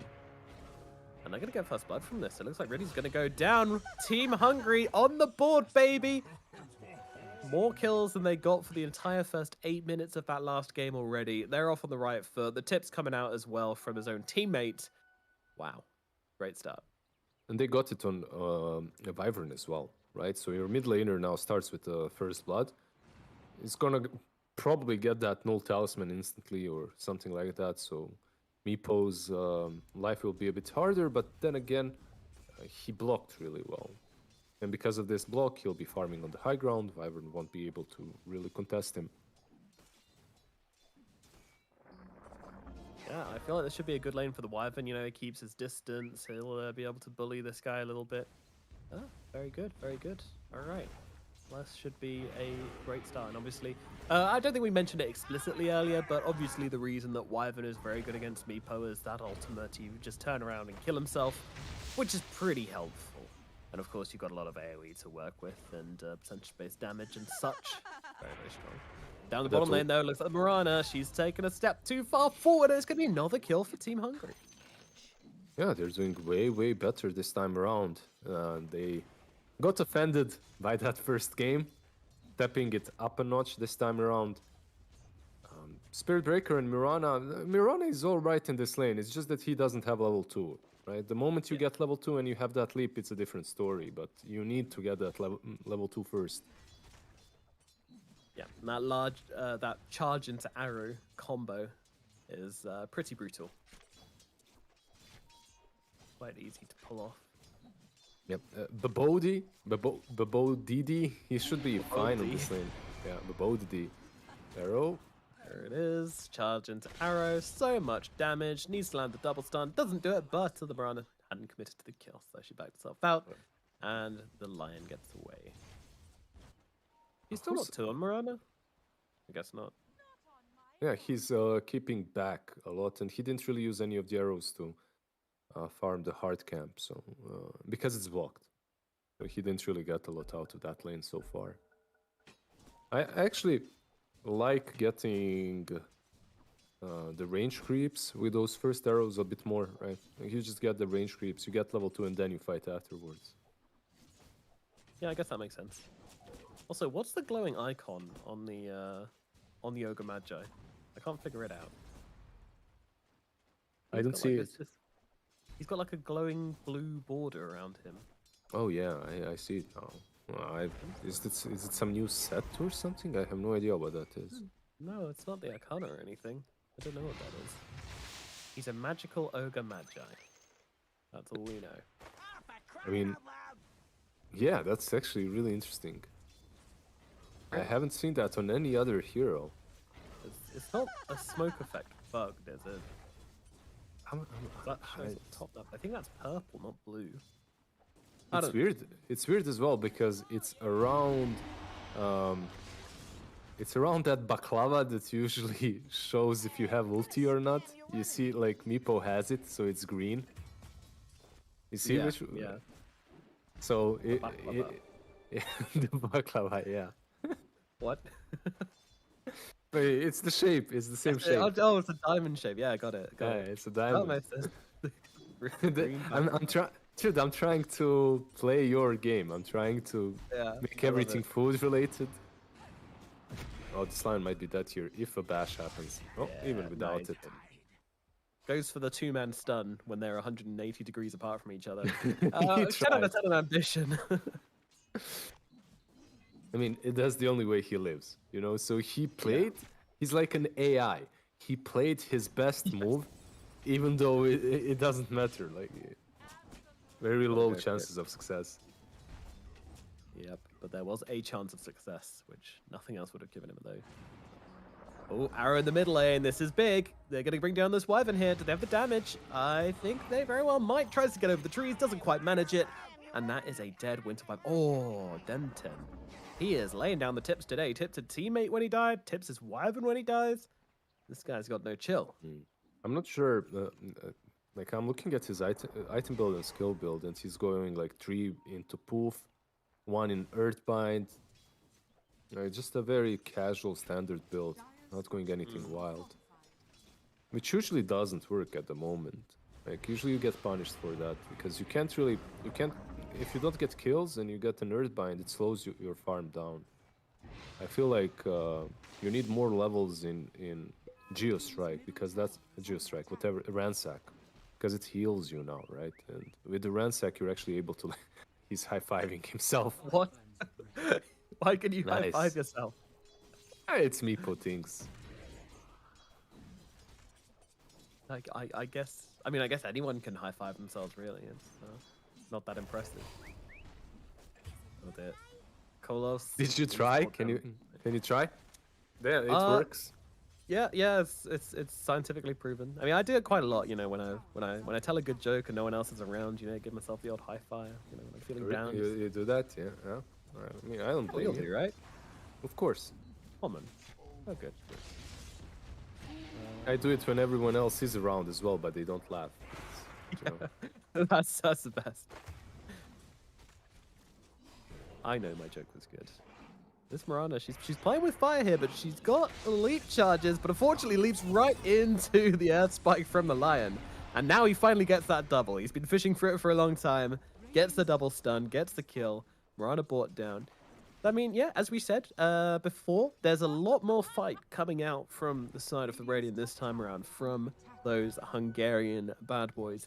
However, the lane's still going majoritively in favor of the Ukrainians. You know, they just seem to have the better reads on the lanes, you know, better game sense when it comes to laning, and just seem to be getting an advantage when it comes to, like, you know, CS and aggro and all this kind of thing. The boring stuff, basically. Yeah, the boring stuff. They're just a little bit better than Hungary is at the moment. They're also taking their side of the map to farm, and they're also diving mid lane. That arrow will connect. Does have ulti, but he won't be able to use it. Doesn't look like, oh, nearly got it off. It was actually very close there, but they just about had enough time to finish off that Wyvern. And now, well, in comes old Mako here, trying to get off some damage onto the Meepo, but this might be more costly than he realizes. Let's see, the Hoodwink, she's going to get a fat stun out onto the three of them, but fortunately, no follow-up there. I just love how tanky Spirit Breaker is, you know? Like, he's sitting on this bottom lane. Yep. They're unable to contest. Two of those heroes are unable to contest him. All right, there we go. Wyvern gets off the ulti. This should be a freebie. Meepo not really looking at the respawn timers. You know, we've all been there, but still a clumsy death. Arrow does connect onto the Lion here, and it's actually the Lion that's going to drop here, I'd imagine. Zerek's trying to get enough damage out onto Riddis, but Riddis just healing himself up so much. He's barely touched by this Wyvern, and Wyvern's actually going to die as well here. Miranda gets herself a killing spree. Yeah, moving towards that vessel, actually getting really close, has 1,000 gold in stash. That's what the Treant was trying to build in the last game as well, in the series. It was Meteor Hammer. I'm stupid. Like, I was thinking, why the hell does he have Ring of Region so early on? You know, just a casual Ring of Region. It's a Meteor Hammer. That's it. The old Meteor Hammer. I mean, it's a good build, right? Yeah. It's a very cool item as well, you know? Never underestimate a nice cool item. Ricky? Yeah, he's having issues here, isn't he? Oh, Things getting sticky for the Ricky, as they've got the charge onto him as well, so...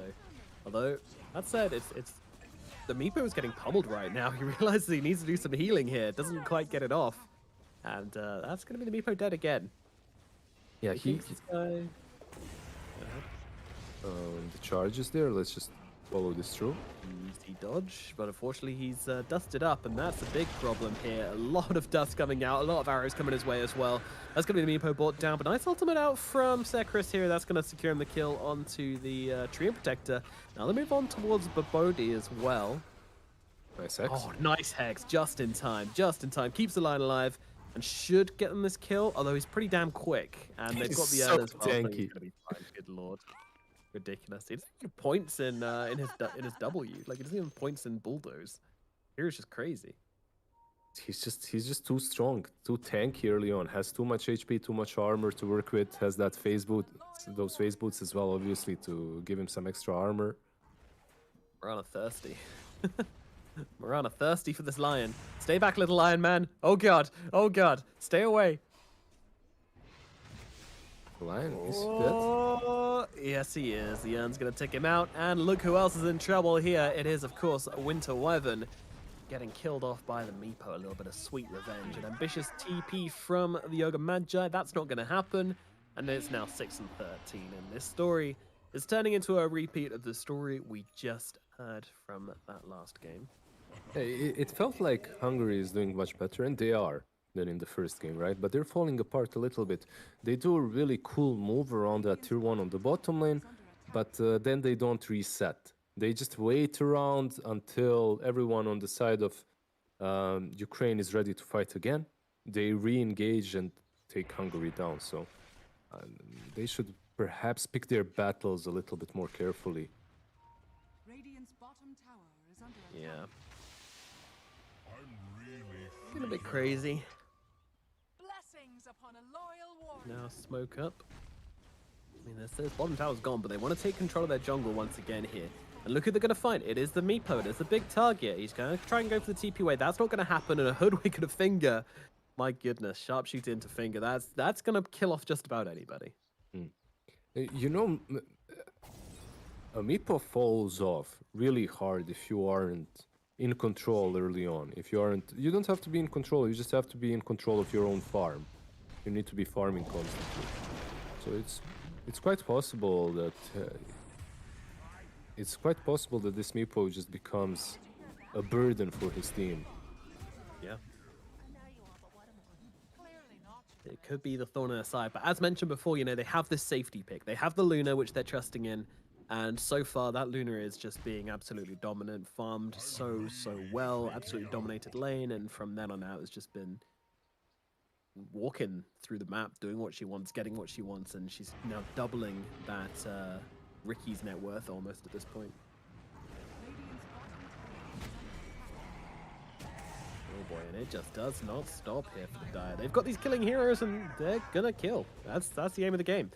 I've got this Spirit Breaker locked up here again. This guy, he's very tanky, but with 5 heroes pummeling into him here, they will be able to get the kill, thankfully. They did manage to, in the end.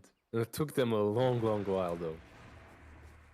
Luna, they are pinging her out, but with the movement speed, they don't really have any blinks, any catch. Should be completely fine. Got the juice out to farm some ancients now.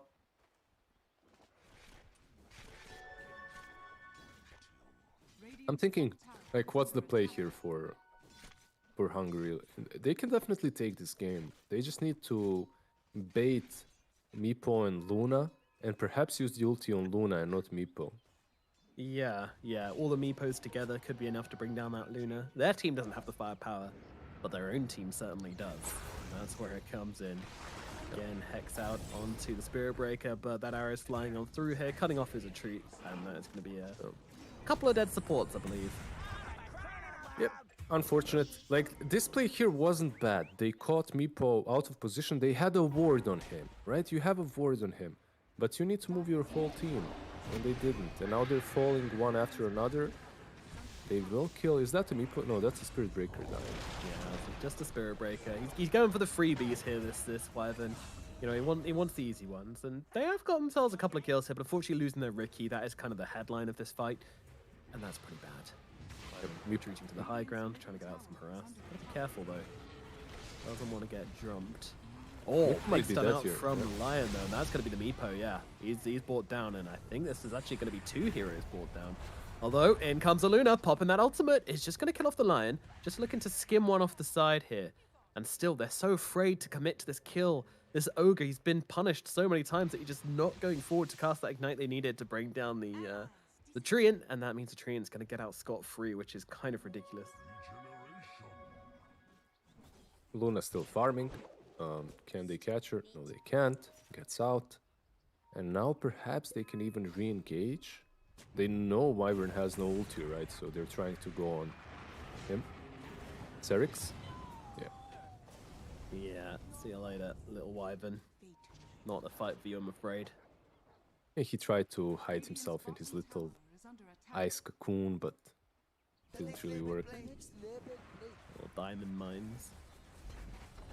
When are they going to release a hero in Dota which you can, like, take over a neutral camp and make it, like, mine some gold for you or something?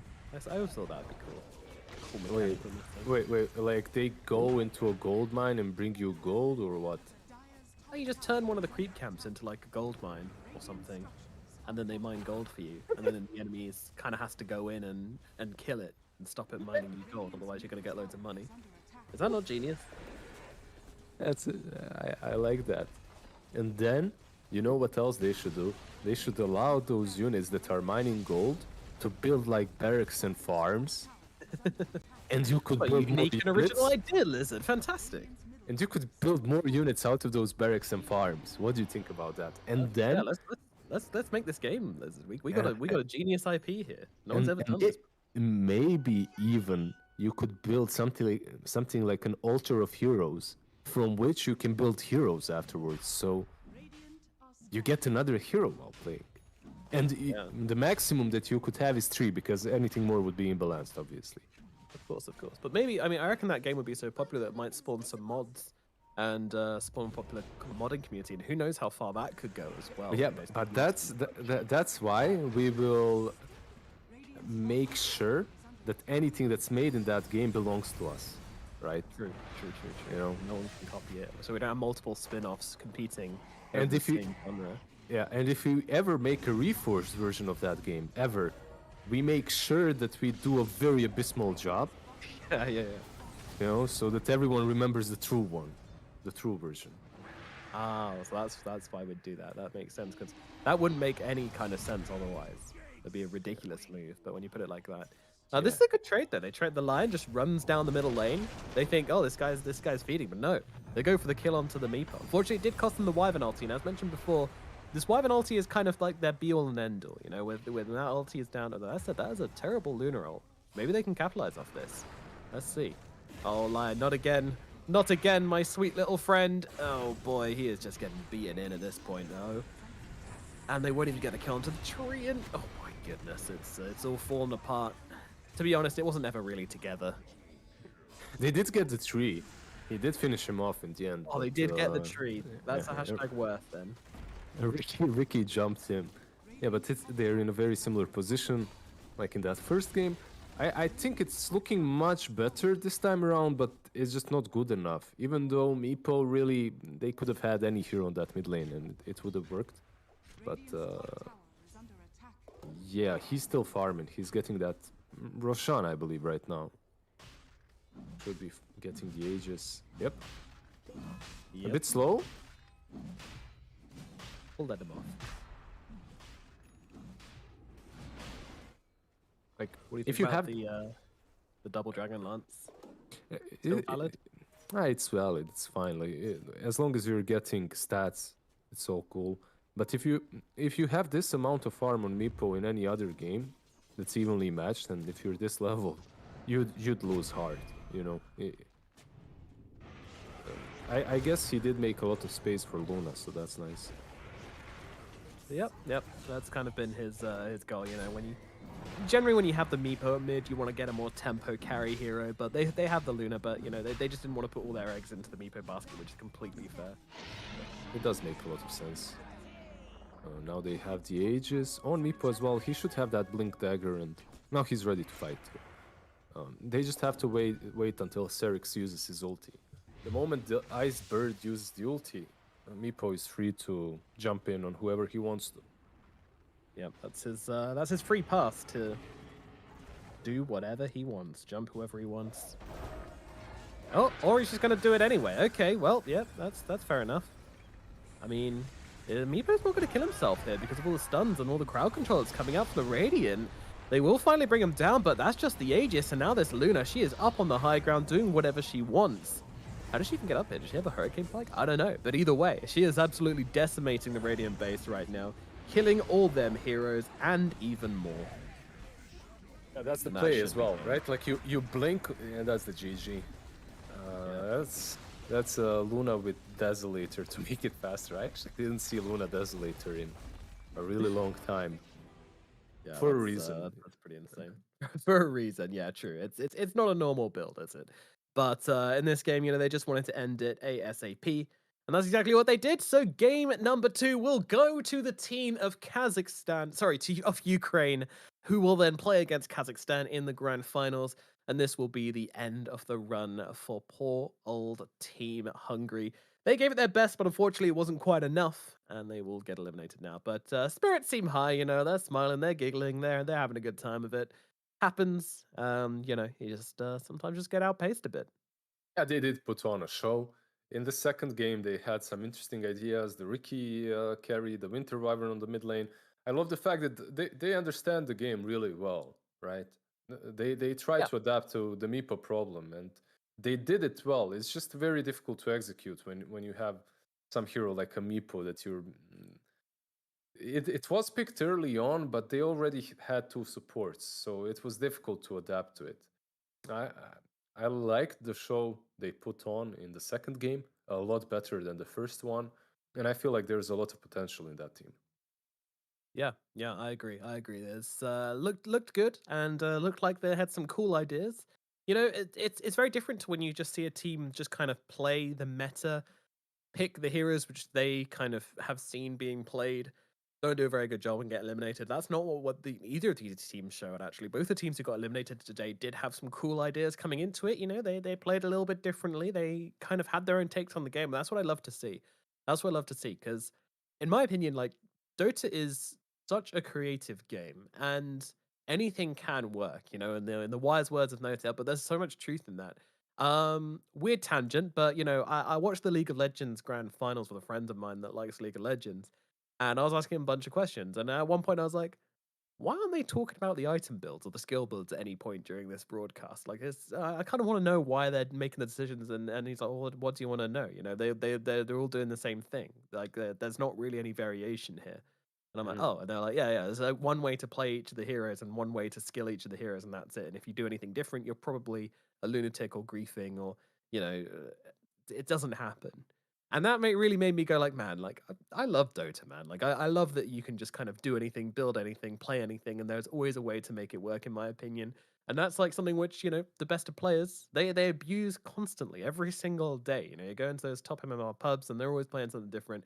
And I love it when we see these young players, you know, flexing that a little bit, you know, trying out new things and bringing their own takes on the game, because that is how you become a truly great player at this particular game. So really good stuff coming out from them, and of course from Sweden as well. But they will be eliminated today, and we will later on have our finals, which is going to be a Team Kazakhstan versus Team Ukraine.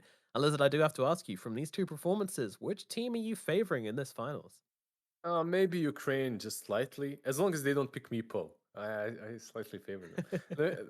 The Meepo was fine as well.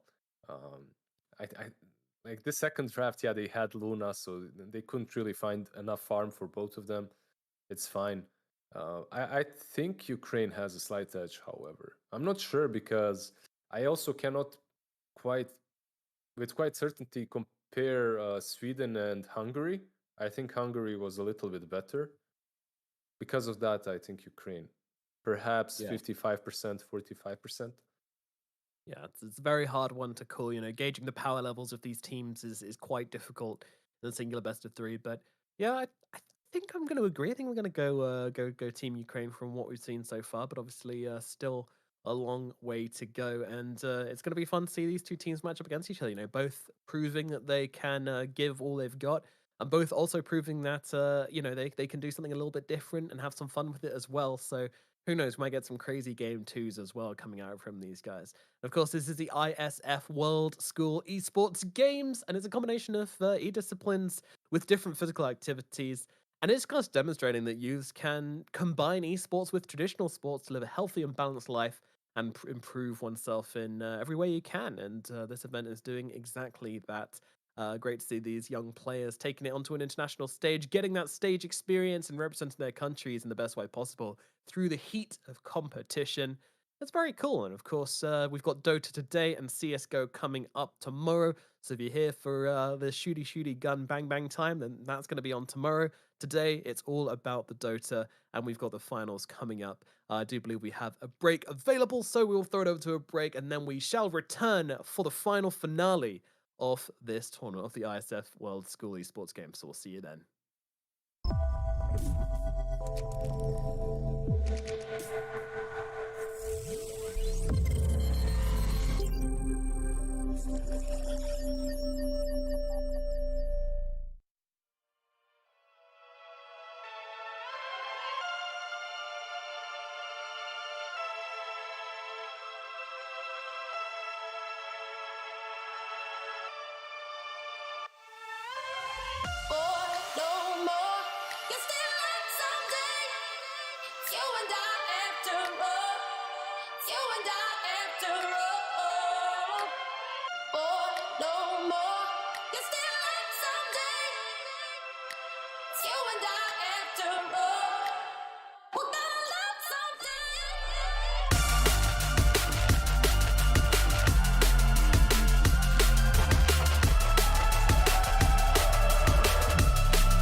You can say I'm happy sad. I'ma miss the times that we never had. Wishing that you told me you were down bad. Hard to remember What we used to have, what we used to have, yeah. Oh, doesn't even matter, yeah, oh. You're always trying to fight it, yeah, oh. But the truth don't matter, yeah, oh. I can see behind your eyes and you know me. I don't tell lies no more, no. How did you get into my homes? I don't miss the old days. I can see behind your eyes and you know me. I don't tell lies no more, no. How did you get into my homes? I don't miss the old days. I can see. I don't tell no more. I don't tell no more. I don't tell no more. I don't miss the old days. I can see. I don't tell no more. I don't tell no more. I don't tell no more. I don't miss the old days. I can see. Talk about miss the old days, yeah. How you know what you gon' say? Bunched up like a bouquet, yeah. Say your name and you go away, feel that. Talk about miss the old days, yeah. How you know what you gon' say? Bunched up like a bouquet, yeah. Say your name and you go away, feel that. See behind your eyes and you know me. I don't tell lies no more, no. How did you get into my house? I don't miss the old days. I can see behind your eyes and you know me. I don't tell lies no more, no. How did you get into my house? I don't miss the old days. I can see. I don't tell no more. I don't tell no more. I don't tell no more. I don't miss the old days. I can see. I don't tell no more. I don't tell no more. I don't tell no more. I don't miss the old days. I can see behind your eyes and you know me. I don't tell lies no more, no. How did you get into my homes? I don't miss the old days. I can see behind your eyes and you know me. I don't tell lies no more, no. How did you get into my homes? I don't miss the old days. I can see.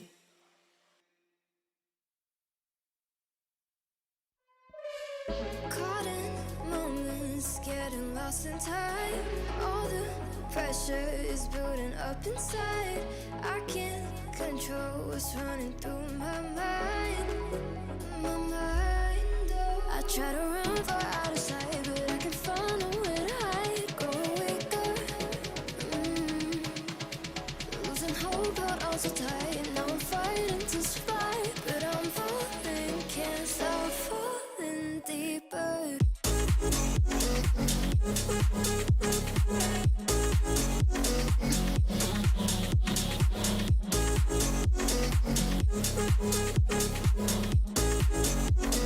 Falling deeper.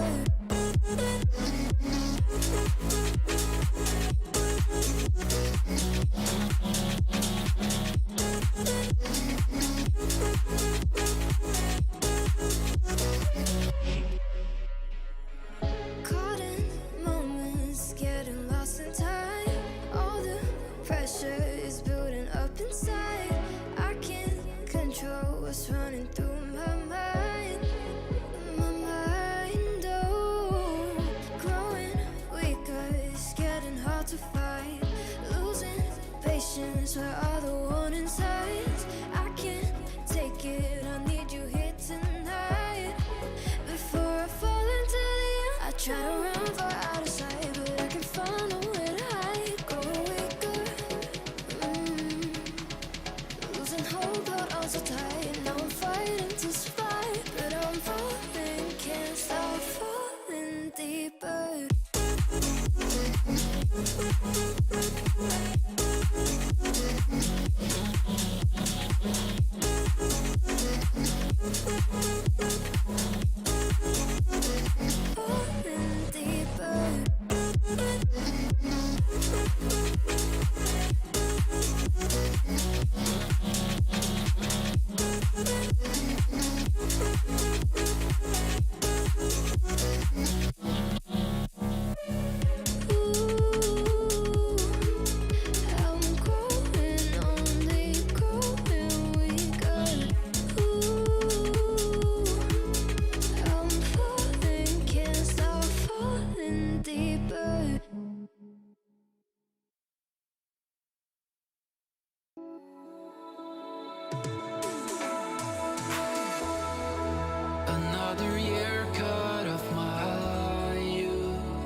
was born to ride, but fate took off with my high fuel.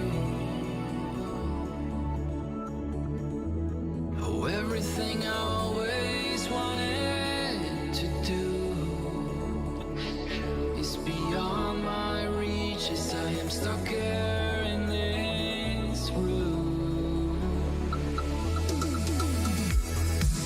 When I come back, will they know my face? Will our freedom lead us back towards our habit of disdain? Oh, if I make it out alive, will you come with me as I ride into paradise? Oh, I feel stronger 'cause I belong here outside with all the wonders of this life. Oh, I feel stronger 'cause I belong here outside where all my senses come alive.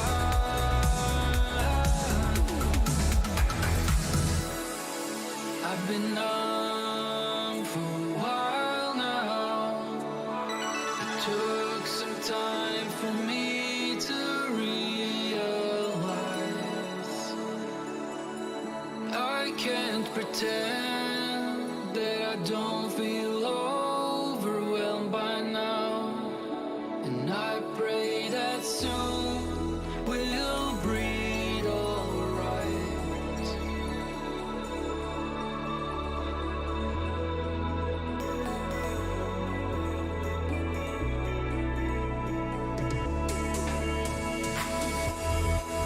Will we remember them all by name? Can we sustain a peaceful world without this hatred and this pain?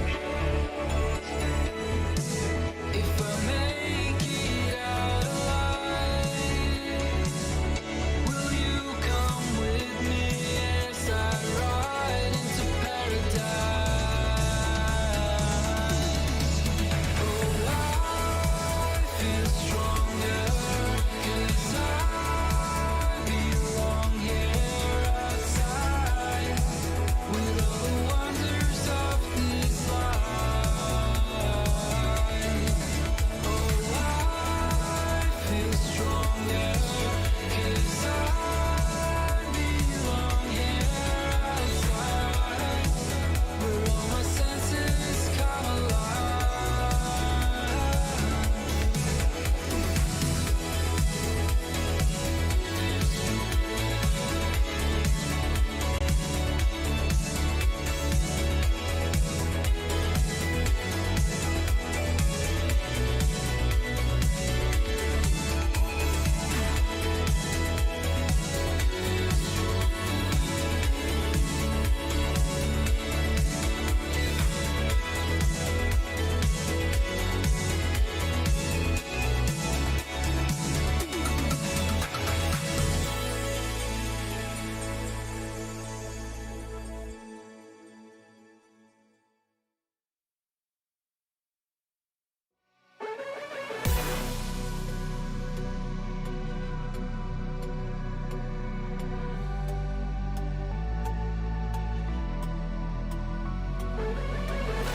Falling away as I'm searching for the break of a day to follow away to you.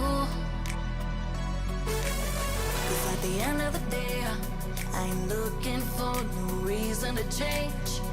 'Cause everything is good for you. Baby, I can see we're gonna shout it out to the sky. Tell our secrets to the night so we can see the end inside. We're gonna shout it out to the sky. When I look into your eyes, I can see no better life, better life than love.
keeps them calling.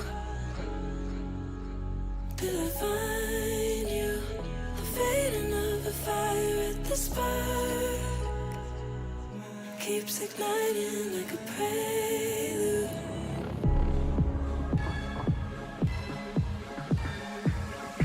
Keeps igniting like a prelude.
Keep me closer, don't need closure, 'cause I don't want it to end.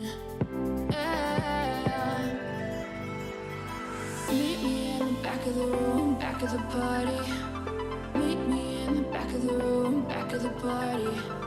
Keep me closer, don't need closure.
I stop thinking about what they think of me. Yeah, I stop thinking about what they think of me. I know that we had the power to be whatever we wanted. Light up, just light up, illuminate nature. So light up, just light up, throw your fears away. 'Cause I stop thinking about what they think of me. Yeah, I stop thinking about what they think of me. You know that we had the power to be whatever we wanted.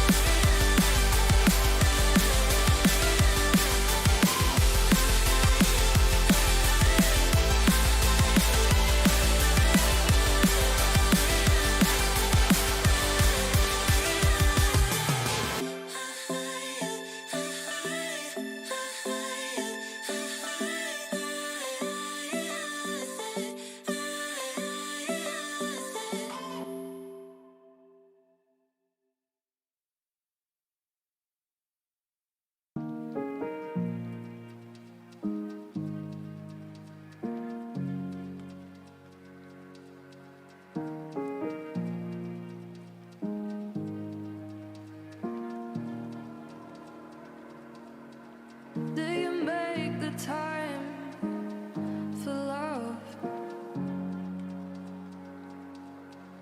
You just wait for when the landslide comes.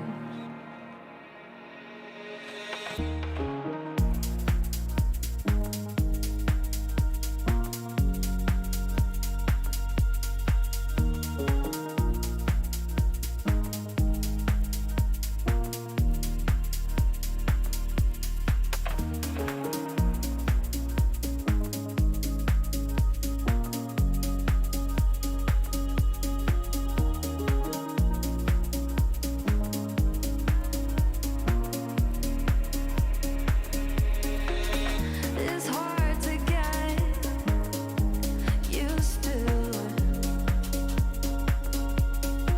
I can't do it like you do. It's a constant test to break through, and it's all like brand new.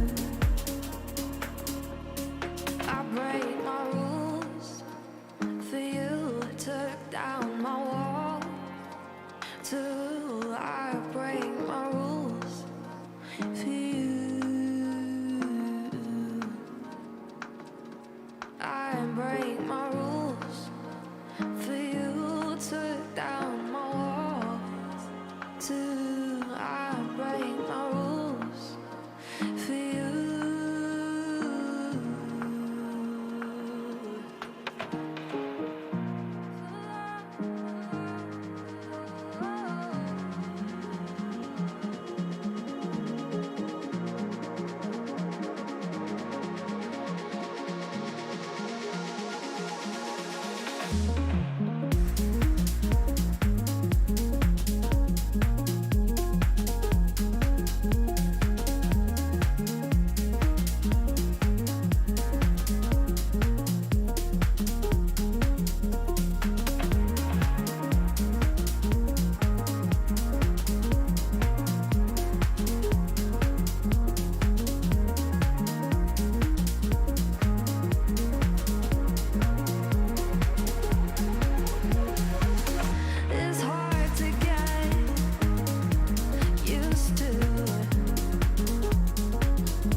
And I say the truth, I say the truth. That you wanna try me, but I know I really know you, really know you. That you wanna hide it, but I know. And I say the truth, I say the truth. That you wanna try me, but I know I really know you.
Are you always lying? You're not ashamed. I know why you're hiding. You always win. You're so kind to in every way. But I know you wanna hide it, but I know. And I say the truth, I say the truth. That you wanna try me, but I know I really know you, really know you. That you wanna hide it, but I know. And I say the truth, I say the truth.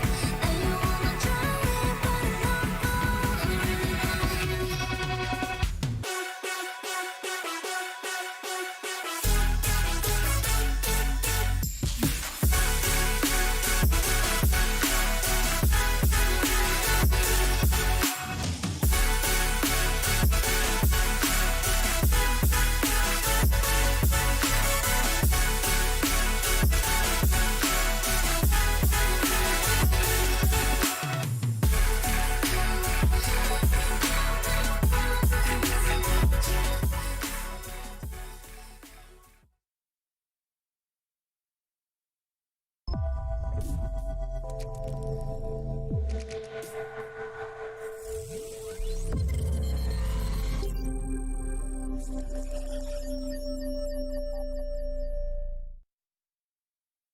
Hello, ladies and gentlemen, and welcome back once again to the ISF World International Esports Tournament 2021. My name is Nomad. Joining me is Lizard as we get into the final series of the day. And I've got my American presenter voice on because it is getting very exciting here at the Cybersport Kiev Arena. Lizard, I mean, you're Yes. closest to it, right? You're closest to it. That counts. Oh yes, definitely it is, Nomad. I'm here on the ground in Kiev, Ukraine. It's looking stellar right now, these two teams. You know, one from Ukraine, the other hailing all the way from Kazakhstan.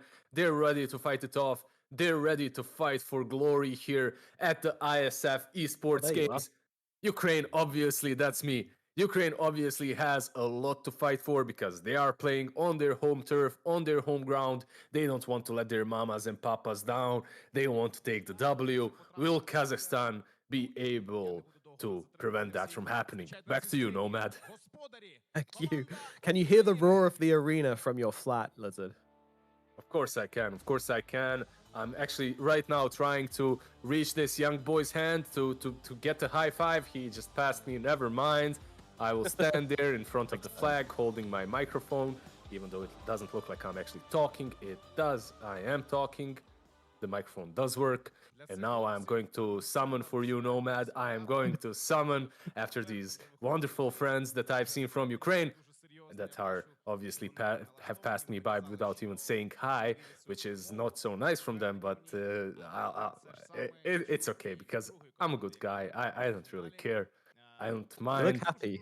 I'm happy, you know. I don't mind when someone just passes because they're upcoming Ukrainian young stars, and I have to stop talking because And here's the Kazakhstan is Kazakhstanis!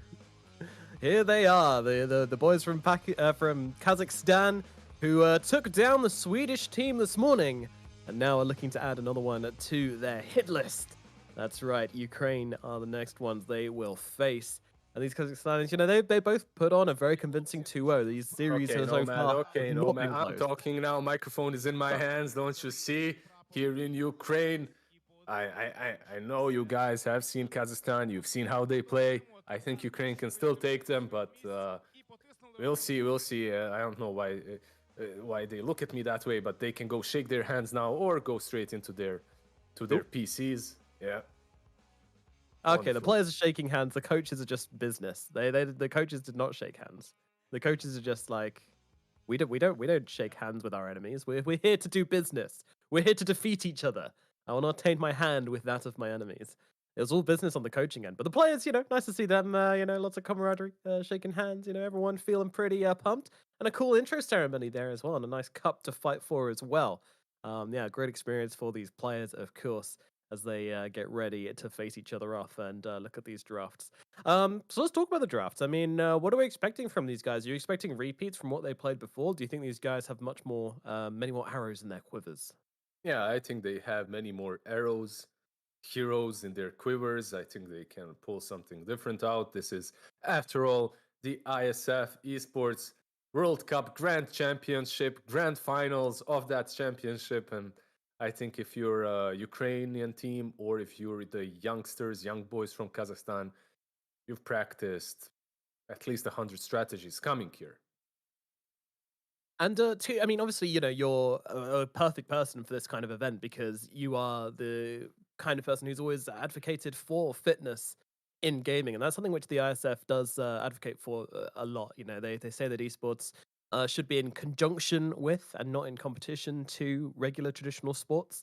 And how important do you think it is, and how much does it help to have a active physical life outside of esports when you're trying to be a professional?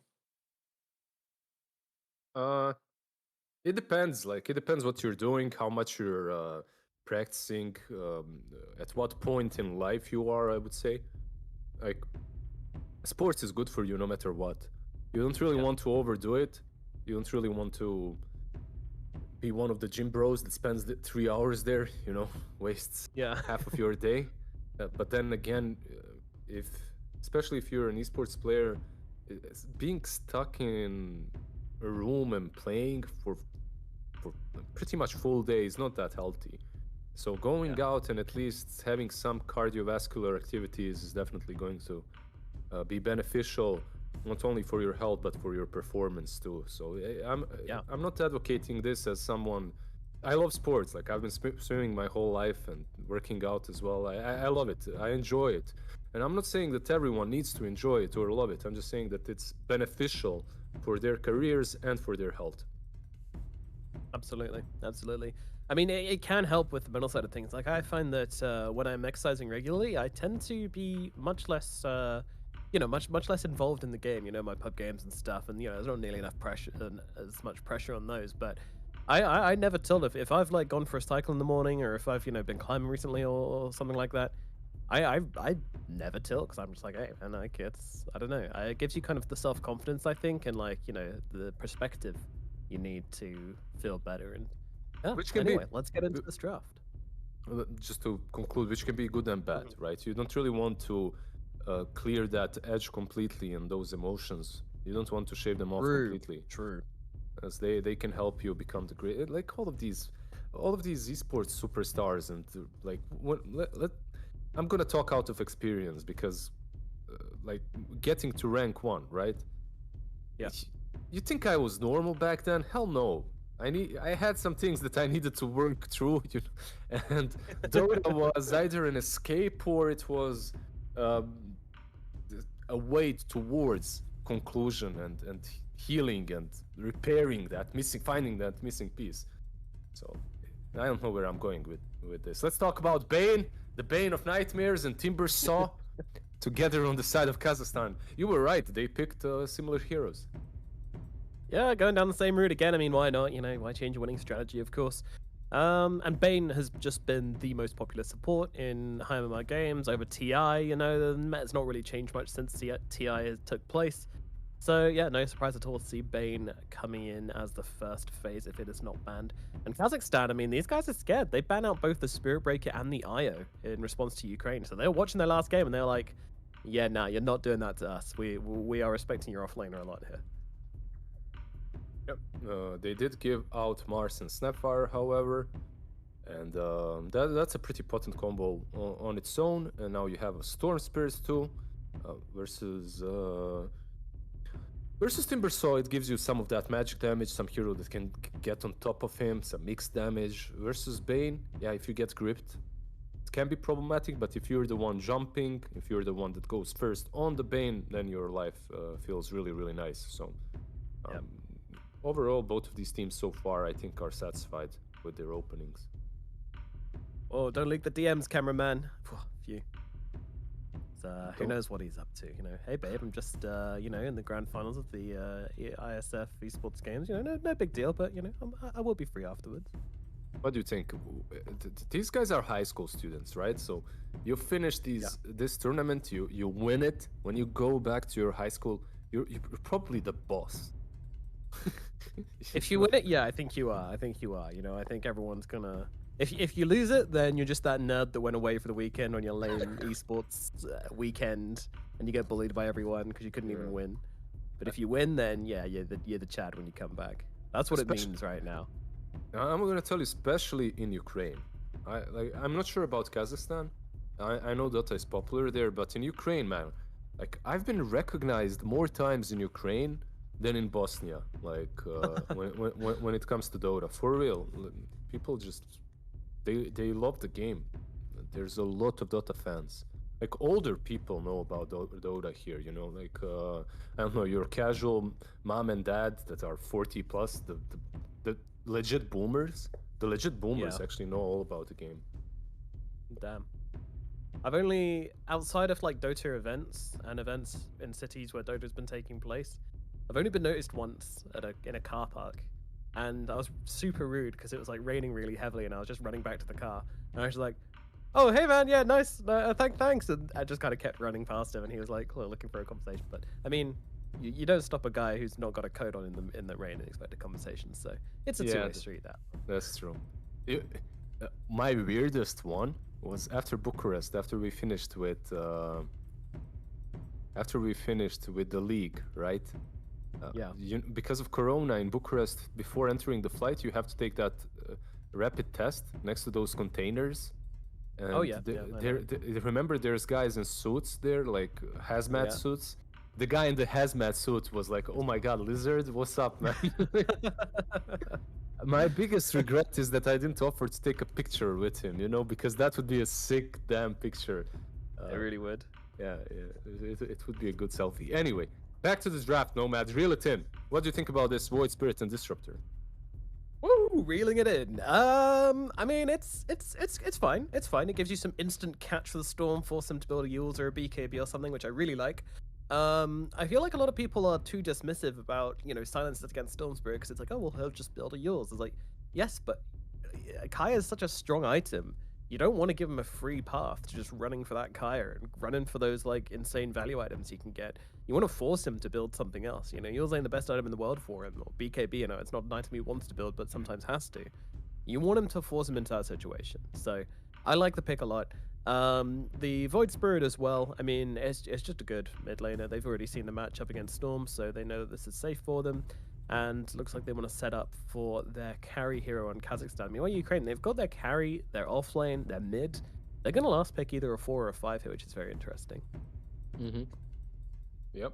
No, Ukraine has already secured everything that they wanted to, and they're banning out all the heroes that they think they might struggle against with the Luna. Now, what carry remains that's decent for Kazakhstan? They could opt to go for that Slark again, maybe try that out. Decent versus the Arena, decent versus Luna. Is there? And actually they can't because they banned out the Slark. What a twist. What a twist. I don't know, Lifestealer is still in the pool. You can rage out of the Arena, decent versus the Luna, but you're very slow and you don't really have anything to buff you up. Jug then? Jug sounds fine. Yeah, you could go for Jug. That's a nice lane as well, but instead, they will go for the Faceless Void. They want that team fight, they want that extra bit of lockdown as well, which I think is the real key here. And can still get outside of the Mars Arena as well with Time Walk, of course. So, yeah, I think it butters all the biscuits we brought up. And it's a hero that they played, right? In the first game, I think Ukraine now can opt to go for any sort of a saving, position 5 versus Void in the Chrono. Shadow Demon cannot be it because it's banned out. Wyvern is literally what I was going to say next. This is another save, right? You have that Cold Embrace versus Void in the Chronosphere. You have some percentage-based damage versus Timber. It's all right. It's all right. My guy, sorry, there's that guy's had the flag this whole time, and the coach just tried to take it off him and give it to someone else, and he asked for it back. I think he's cold. He's a bit chilly. Is it warm in Kazakhstan? Yeah, warmer than in Kiev, I would say. I would suspect at least. Geographically, It depends. I guess it depends what part. What part Yeah, of with most places it is, isn't it? If it's high in altitude or high in bearing, then it's generally colder, I suppose. Yeah, like right now it's minus Yes. 13 in Kazakhstan's capital. It's way colder than in Kiev. Like Kiev is, I don't know, Kiev is like minus few, 1, 2. I don't go out. It's actually 9. It's 9 degrees in Kiev, so it's way colder back there. I didn't go out in 5 days. Don't judge me. I just saw snow and I was like, nope, that's it. Yep, pass. Yeah, Kazakhstan is it's markedly continental climate, very cold winters almost everywhere. Summers are warm and definitely hot when you go down south. So that's definitely off the top of my head and not from Google. So yeah, there you go. If you wanted to know, then he's not in a colder climate than he's used to. He just likes being all cuddled up in his blanket. Maybe that's how he plays Dota at home with his hood up, with his blanket on. Just powering through the night. Who knows? But either way, we have ourselves a game on our hands. It is, of course, the finals of the ISF World Cup, and I'm excited. I'm very interested to see how this one goes. I don't think there's a market advantage for either of these teams in the drafts. Would you say? Would you agree? No, I agree. I think both of these teams have got what they wanted to get out of the drafts. No one was super out drafted, 50-50 pretty much. It comes down to execution and playstyle, and that's where I feel Ukraine might be just a tiny little bit stronger, but I might be wrong. We only have 2 series to draw our conclusions from, so, I'm looking forward to watching this one, seeing which way it goes. Yeah, let's find out. I think this one might be quite close, but let's see.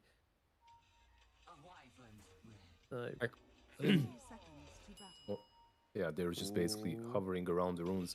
On one side, you basically have this Luna who has a stronger tempo than Void. And basically what you want to see as a Radiant team is a decent start, stacks of Ancients for Luna, and then the moment she gets 1 or 2 items, you start taking objectives every time Chronosphere is off cooldown. So it's a little bit more difficult for Kazakhstan to execute this because they're playing around that Chronosphere, right? Every time Chrono is off cooldown, they need to make a play because that's the only way you stop Luna from literally taking all the objectives on the map. Yeah. No, it's an interesting matchup, the Faces Void versus Luna. Very, very different as well.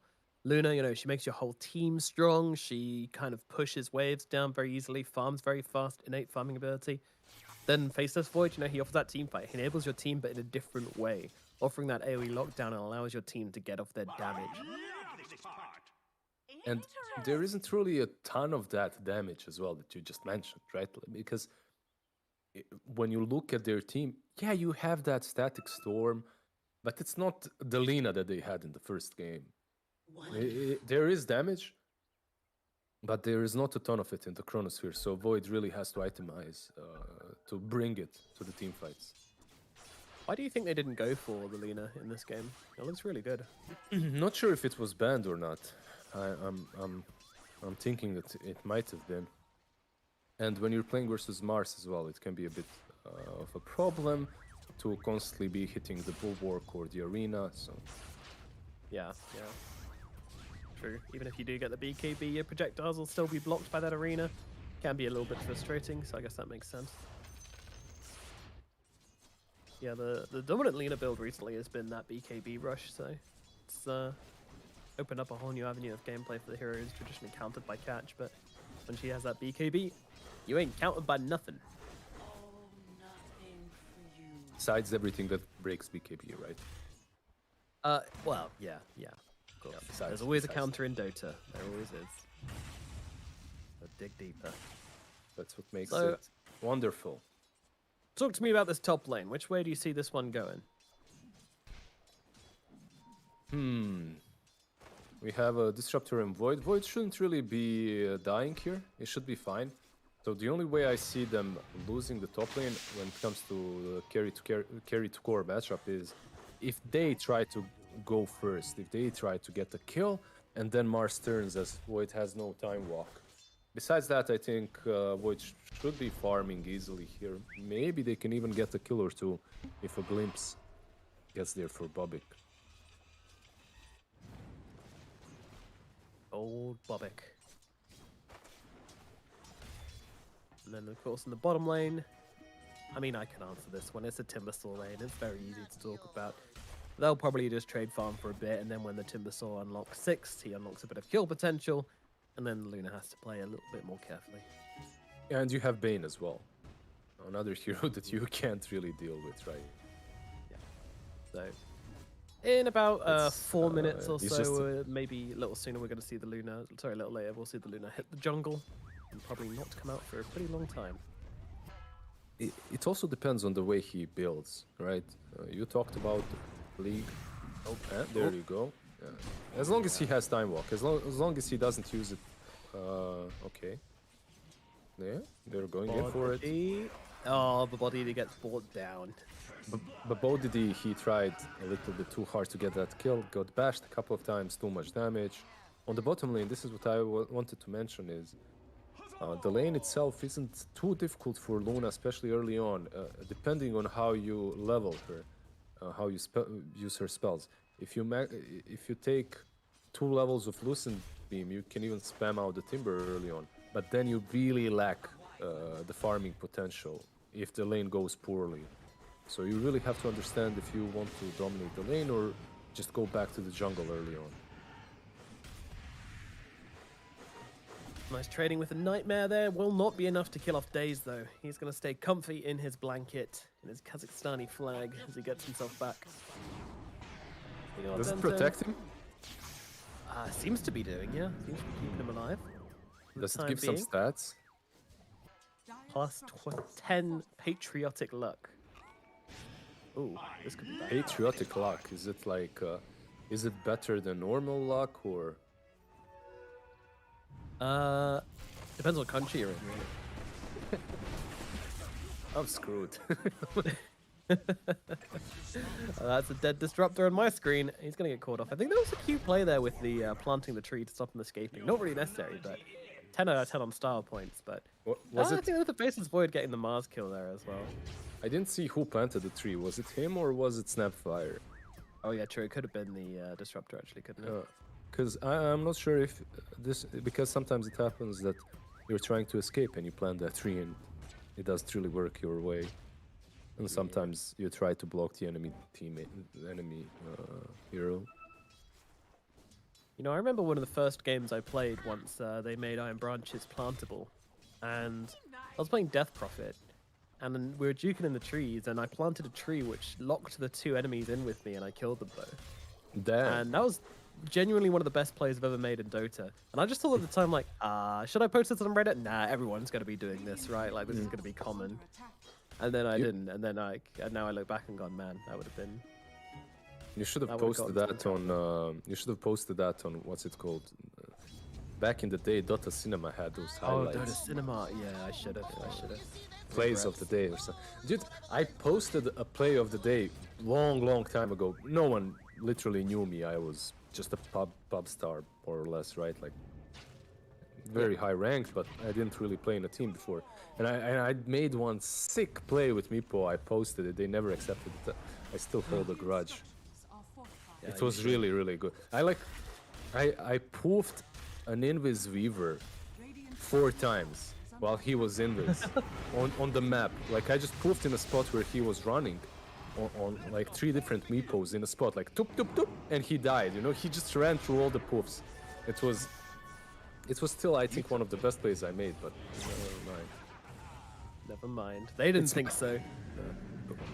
It's my Pyrian Flax moment. There you go. Yeah.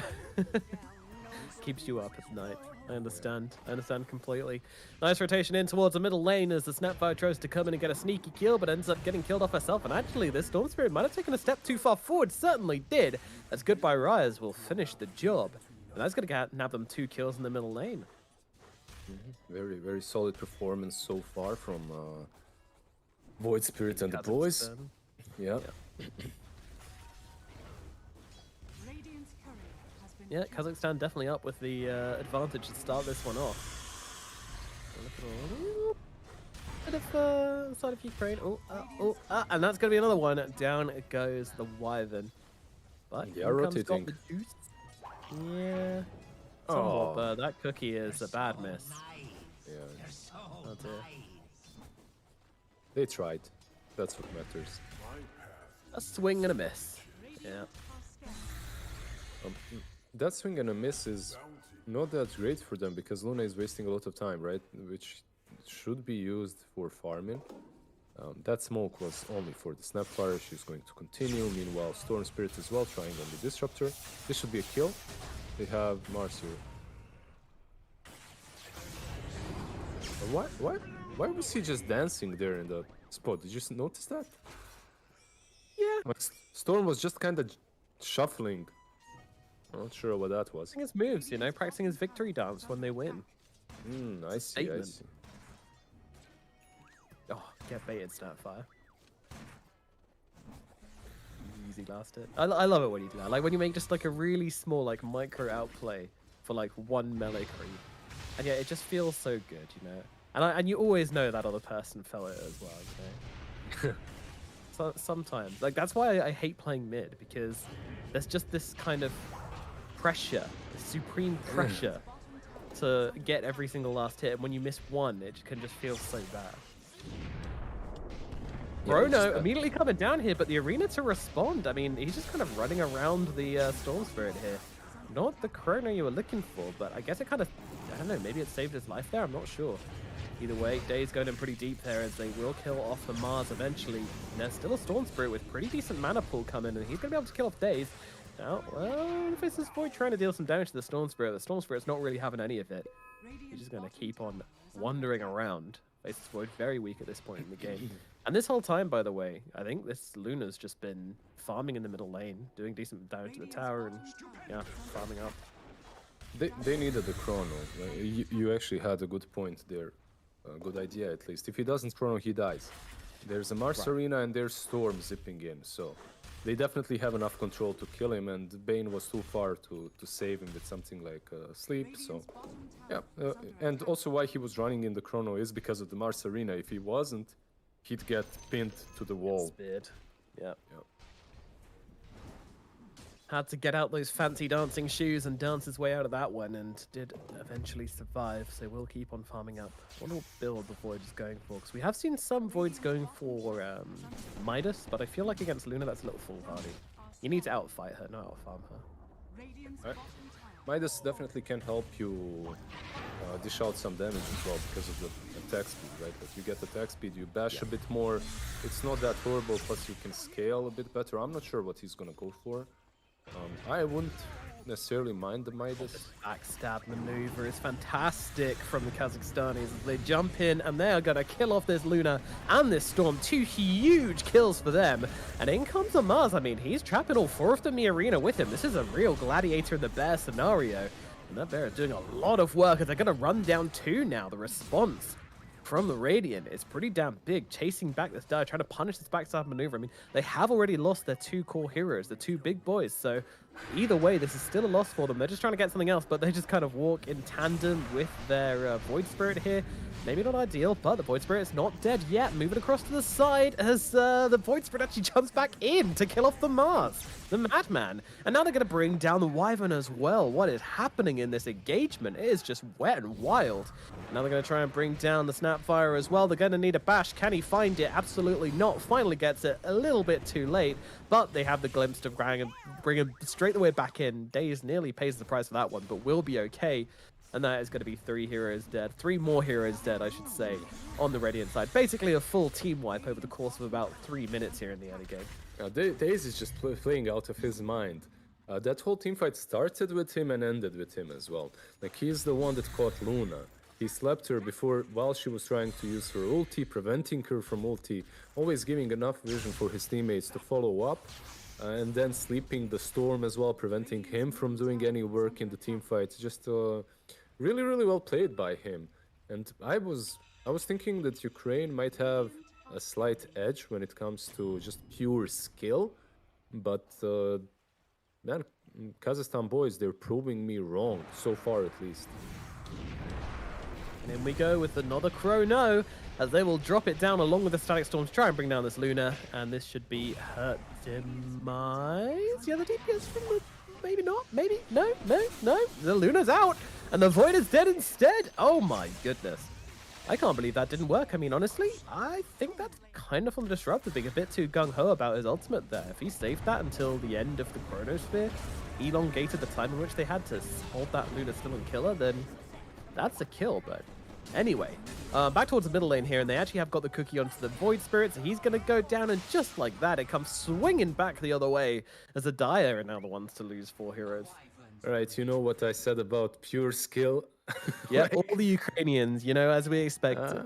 As I said, I never was wrong. Never did I go back on my word. You know. Backtrack? No, that's not me. Yeah, this is madness at the moment. I think they could have killed the Luna as well if they preserved their spells, but I feel like she's got Mask of Madness, and he was trying to just dish out as much damage as possible. Wasn't really thinking about using his spells properly, at least.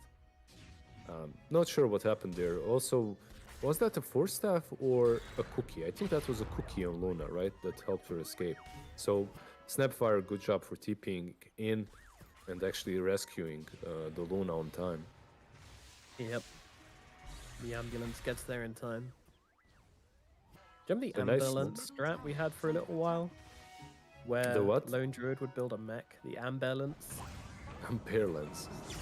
Yeah, do you not remember? There was like a very small period of time where, like, going as, I think it was offlane Druid, but then like going mech back when mech was really good on the bear. Damn, I can't even. In and helping people. I swear I can't remember that patch. Are you sure that happened? You didn't dream of that? Was that popular? I could be dreaming of it. I swear it was a thing for just like a few weeks though, where it was like really strong. If it was very short period, maybe I just missed it. Maybe I'm lying. It does happen. More than I'd care to admit. It happens to me as well, so don't worry. It's just we've been through so many patches, so many mechas. Do you remember that time when Nick's Rapier was a thing? Oh yeah, yeah, first time Rapier. I remember. Of course. But I could say the same. Do you remember when Meepo mech was a thing? You know, and that was actually a thing. That was the build. Everyone was doing mech. Like, they didn't understand the hero at all. They just thought because I mean, I was doing it as well. That was back in Warcraft 3 days. I see. Yeah, many units, heal for many units. Yeah, profit. Vlad's heal, profit. Yeah, exactly. I remember Vlad's being like, I mean, Vlad's was the carry item back in the day, right? Like, you wouldn't build any other item than Vlad's on any carry hero for a long time. Nice Whoa, nice Chrono here. Very nice Chrono with the Snapfire kisses as well, though. It might do a little bit of punishing. That, of course, a Radiant Snapfire. And that's going to force the Void to try and run away. Do they have the interrupt? No, they do not. And, Void Spirit? He's good. Yeah, I think they regret not having damage in that Chrono, right? That was literally what happened in that fight. If they had some different, imagine if that Snapfire was on their side. If they had that support, it would be just so much better. Oh, that's a Nice interesting moves. TP. Yeah. Yeah, I mean, the Luna outpaced him so violently anyway. It was the only choice, and if she got caught on the Static Storm a little bit, 'cause, you know, sometimes when you run around the Static Storm, your character does just kind of get your toes stuck in it or something, and you slowed down a bit. Maybe that could have happened, but it was not the case, Lizard. It was not the and case. all that said, they're not really pulling way ahead with the Luna. I mean, if you look at the farm, she's 7.6, Void is 7. K net worth, so he's keeping up. That truly does matter quite a lot. Yep. Keep that anti-armor going, Snapfire. Good job, good job. Yeah, okay. Oh, they got a decent time off it, actually. It's worth. Tower to full. Got the juice, gets himself a tower. A decent amount of gold. Radiant, actually going to come and defend this one as Kazakhstan were trying to go for the Dire middle tower. Sets up for an easy cookie onto 2. Storm with a long zip in. It's going to get yielded up here and thrown down into that Static Storm, and that is a dead Storm. Overcommitting. He saw the 2-man stun, was like, hell yeah. I can rocket in from the base. Kill him off. Kazakhstan just super outplayed them there. Can they outplay back? Let's see. No. Daze is just on fire. Oh no, Baba DDD. Make sure D in there this time, but he is getting beaten on down. No, but yours, is he gonna live? Oh, the Void's gonna kill him. Surely not. They spear him back. He's not gonna get the kill for now. Void just trying to get his damage off. Moves over towards Wally, but look at these toggles coming out. The finally will get the kill. The Shakram slides on through, and now the Luna, she's in deep here, and way too deep actually. She's gonna lose her life, but in comes a Storm Spirit flying back in. Round number 2. This time he makes it work. Yulls out again from the Void, though. He's also got the Remnant down, the Glimpse back as well, and that should keep him safe. There is not enough mana, I don't believe, on the Storm for him to keep on chasing this one, so the Void Spirit will survive. But yeah, I mean, the Ukrainian slap back. Uh-oh. Bobik, we good here, bro? We got a Nightmare. That should help. Nightmare, huh? Okay. Oh, the Wyvern took it off. Got it. Oh god, Bobik's found the Wyvern. He's like, no, I don't actually want to find you. Oh, nice move there to stop the shards connecting, and they're going to be able to kill off bottom now as well. Yeah, I just have to say that Daze and Bobik are my MVPs of the tournament so far. Not too many games, obviously, but the 2 of them are really playing out of their mind. Daze in particular. Yeah, on the mid lane, when Storm's dipped in, Daze instantly sleeps the target that is Winter's Cursed, saving the target, and then Bobik glimpses the Snapfire back after the stun. So the Storm Spirit, even though he's zipping in, he's literally alone. And then later on, as well as the fight continues, Daze sleeps the Void Spirit as he's in the arena, instantly saving his life, and then joking around forever. Just some pretty good plays. I'm surprised I'm not seeing these guys in my pubs. I can't really recognize any of the nicknames, but they could definitely be there. Yeah, maybe I will. Ooh, big jump across though, finding the disruptor. That's not enough damage. Oh, okay. They bottled it.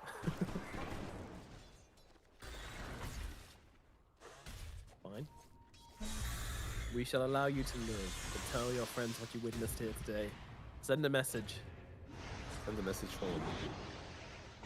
To your people. Exactly. Talking of getting back to their people, this Luna is very far away from her people right now, but she's got the BKB and the ultimate to turn it around. Oh no, this might be going very wrong for the side of Kazakhstan now, as they will lose their Timbersaw eventually. Does take the sleep for that to come through. Now the Faceless Void looking for a target. The Winter's Curse is out, only onto the Disruptor though, and he'll be freed from it early because there is no target caught inside there with him. But the Luna, she's the one in trouble, and she is going to go down. The Arena's out though onto the Faceless Void. They're looking for the return kill onto the enemy carry. He's silenced up for such a long time. He's gone as well. 4 dead on the side of Kazakhstan. Ukraine, I don't know how they make it happen because this was a dead Luna to start off the fight, but they use so much for it that they just slide in on the side of Ukraine and get 4 revenge kills off the back of it. Absolutely huge stuff. Because they used everything possible that they had, they used to try and kill off the Luna early on, and they didn't kill her because not only does she have BKB, but that grip got cancelled by Storm zipping in, orchiding the Bane. So really good performance there in that fight by Team Ukraine. This game is just a madness, I would say. They're just winning team fights left, right, and center. One team wins one, then the other. It is back and forth. You can't really say which team is going to take it, but at this point, Luna looks a little bit freer than the Void. Even though he's keeping up, I'm not seeing the damage in the chrono just yet. No, he's got a long way to go. The Aghanims on the Bane, that's how you do it. The AoE grip. Ah, yes, of course. Is it an AoE grip? Not the grip, the brain sap. AoE brain sap, sorry. Is it not the thing with the 3 illusions now? Wait, isn't that the shard? That's a shard? Maybe you're right. Maybe I'm wrong. Who plays that stupid hero anyway? It's only the most popular hero in pubs. I mean, we don't care about that. I have no idea. I'm not sure. I actually thought the shard was the 3 illusions, because I don't really love the illusions that much. They're fine, but if you get silenced, that's it, right? Yeah, they have matter. to silence all 3 of them though. That's the thing. I think.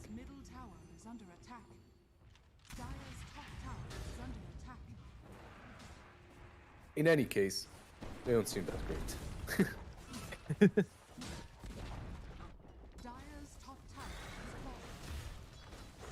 Well, top tower's gonna fall. Dire trying to get some counter aggression coming out down here at bottom.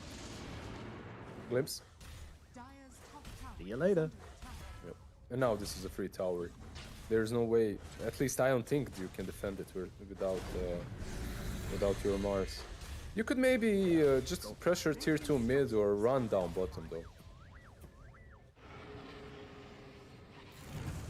Sweep. Oh, nice ulti. Nice ulti. Do they have the follow-up? Here comes a Void. There we go. Okay, they have the double, both the Chrono and the Grip onto the Storm Spirit, but they will kill him off, and that's all that matters. Yeah, exactly, right? They used Grip in a Chrono in a Static Storm. That's some layers of overcommitting, but they had to, because if you don't catch the Storm with the Grip, there's a chance he zips out. If you don't use the Chrono, there's a chance Winter Wyvern will cancel the Grip. It's just it wasn't easy. Still, though, it's kind of like you're trying to get to sleep at night and there's an annoying fly buzzing around the room, so you pull out a shotgun to kill it, and then when it's like lying on the floor, you just like throw a Molotov at it as well. Like, yeah. I got it. Overkill? Probably. Yeah. Like you pull out an AK and you just make a mess out of your whole house hunting that fly. I can see that. So it's a reasonable comparison. Yeah, the Fiend's Grip is the Ags is the illusions thing, and the Shard is the AoE brain sap. So we need the Shard to get some damage in the Chrono. Yeah, so you were right. I was wrong, but Daze, my friend, you have enough control. You don't have enough damage. Get that Shard. I'm not sure I've been impressed by this Bane Ags yet, but I've seen a lot of people try and build it, so who knows, maybe it's good. Meanwhile, Radiant, they are in the Roshan's pit, and I'm not sure Kazakhstan know about this, as Ukraine are looking to secure themselves that Ages of Immortality and bring themselves back to life. I guess it's decent versus heroes such as Storm and Wyvern, right? You can catch Storm, and then... Or if you catch someone, it's more difficult for Storm to cancel it with your kid. I guess because of that, the Aghanims looks nice, and if you think about it, he's a position 4 Bane. Like, what do you go for if you're a position 4 Bane? You could go for some Glimmer Cape, I suppose, but that's literally the same like you're a 5. I'm just not sold on the Aghanims. Yeah, like, look, you have this Bane and you have Disruptor. Just turn the Bane into position 5 right now and let Disruptor get his Aghanims. I feel like Disruptor's Aghanims is maybe 10 times better? 11? I think that's pushing it. It's much better, but I don't know if maybe more like 8 times. 8 times? Okay, I'll take 8 times. It's fine. Sold. okay. You got it. You got it. Yeah. What a steal. Dire team now. I mean, despite the fact they've got the Aegis on the side of the Radiant Dire, they still want to make some plays. Kazakhstan still want to find some blood. At the very least, they're keeping control of their side of the map, patrolling around it, keeping their gardens fresh. What is he's going for Shadow Blade next. Okay. The Silver Edge on any carry, I guess, right now is the build, right? Because of the crit build up. Seems Yeah, pretty that's strong. super good. Yeah, I mean, fall their favor a little bit when there's nothing to break, but you know, you can still break the Mars. You can break Luna, like, oh, no bouncing glaives. But ODD, he has BKB now as well. So he'll be able to initiate without worrying. Well, you still have to worry, right? Because you're playing versus Chrono and the grip. Even if you BKB, even if you BKB, it doesn't really help that much. Always a concern.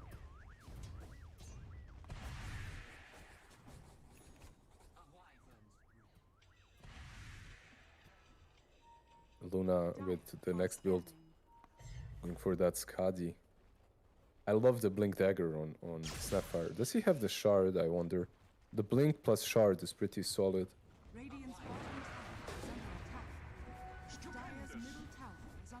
I think Skadi's still a little bit overtuned. I kind of feel like it is. In what way we're tuned? Ah, it's just a little too good. Like, it's too much stats. The heal reduction's too good, the slow's too good. Just remove one of the, or like reduce one of those things, and I think the hero will be in a good place. Oh, nice chrono! Nice chrono! That's a dead Luna. Straight off the bat. That's the hero you want to bring down, the hero without the Aegis. And they might be able to take the Aegis down as well. I mean, they forced a BKB at the Storm out of the very least. And they're setting up for a very easy curse here, but there comes a Nightmare, and now comes a Grip. Very nicely done. Once again, Daze, he's the man with the plan. I don't know how he knew that the Grip cast range was long enough for him not to get caught inside that Winter's Curse, but I guess just cast it and see was the answer there. Very Yeah, nicely done. exactly. Trial and error. Just cast it, and if it works, it works. Sure, why not? Really well played by him once again. He's really pushing this hero to its limits at the moment. Yeah, I never knew Bane was such a hard counter to Wyvern, but Daze has definitely given me a very thorough lesson in that aspect right now. Uh-oh. Not you, Storm. He doesn't have a BKB. He could just straight up be dead here. They're both silenced up, glimpse back, but no, they don't have the lockdown quite enough for the Storm Spirit, so... And he's got Aegis too, right? So, yeah. Would be pretty difficult to kill him twice at least. I'm not sure, but to your point about Skadi, I feel like the item is in a decent spot. I don't think it's overpowered. I think it's fine. They just need to buff the other late game options to make them more viable. Yeah, but Oh, what a spear! That's a skewer and a half. That's a shard coming out from the Mars. You don't often see that that shard pay off that well, but that was just exemplary. very well played by him. Instant comeback, killing off 2 heroes. I like when you say buff other items, you don't really have to, because it's not like they're weaker than Skadi. Like you see Butterfly a lot, you see Satanic a lot. Like, what else do you need? You see Satanic a lot. You don't really see that much Butterfly, I feel. Perhaps a bit less than before, yeah. Depends on the hero as well, but yeah, definitely a bit less than before. But Dota players do take a while to adjust to things a lot of the time as well, though, right? Like, I remember Butterfly fell out of favor massively in the Rapier patch when Rapier was really, really strong and gave you that guaranteed hit chance on it. You just buy it and try and end the game with it every time, and then we started seeing Butterfly like less and less and less. And even though the item might be just as good right now, it's just not as popular. Yeah, Maybe it's still suffering from that. We don't really know. It was a fun patch though, because rapiers were everywhere, right? Like falling every single game. It's very entertaining. Yeah, it's a shame. I mean, Rapier's still okay right now. I don't know. I still feel like that item could use like a little bit more damage. Rapier? Or like, give it pseudo true strike. Yeah, give pseudo like a slightly, you know, like MKB has or something, where it's like a decent chance to hit that's still not guaranteed. I don't know. I just like it when Rapier gets buffed because it means people build more Rapiers, and that's fun. There's like Rapier for me feels like this. You know what the toe is? It's like this remnant of the small toe. It's the remnant of the past that you don't necessarily need anymore. Some archaic remain of you. Yeah. Rapier for me is that in Dota, from the times in which Dota was a very imbalanced game, in which every hero had something imbalanced, right? And you just tried always to find something as imbalanced as possible. Right now, they're just fine-tuning everything so hard, and Rapier, like the point of that item is that it's imbalanced, right? That it's imbalanced. Yeah.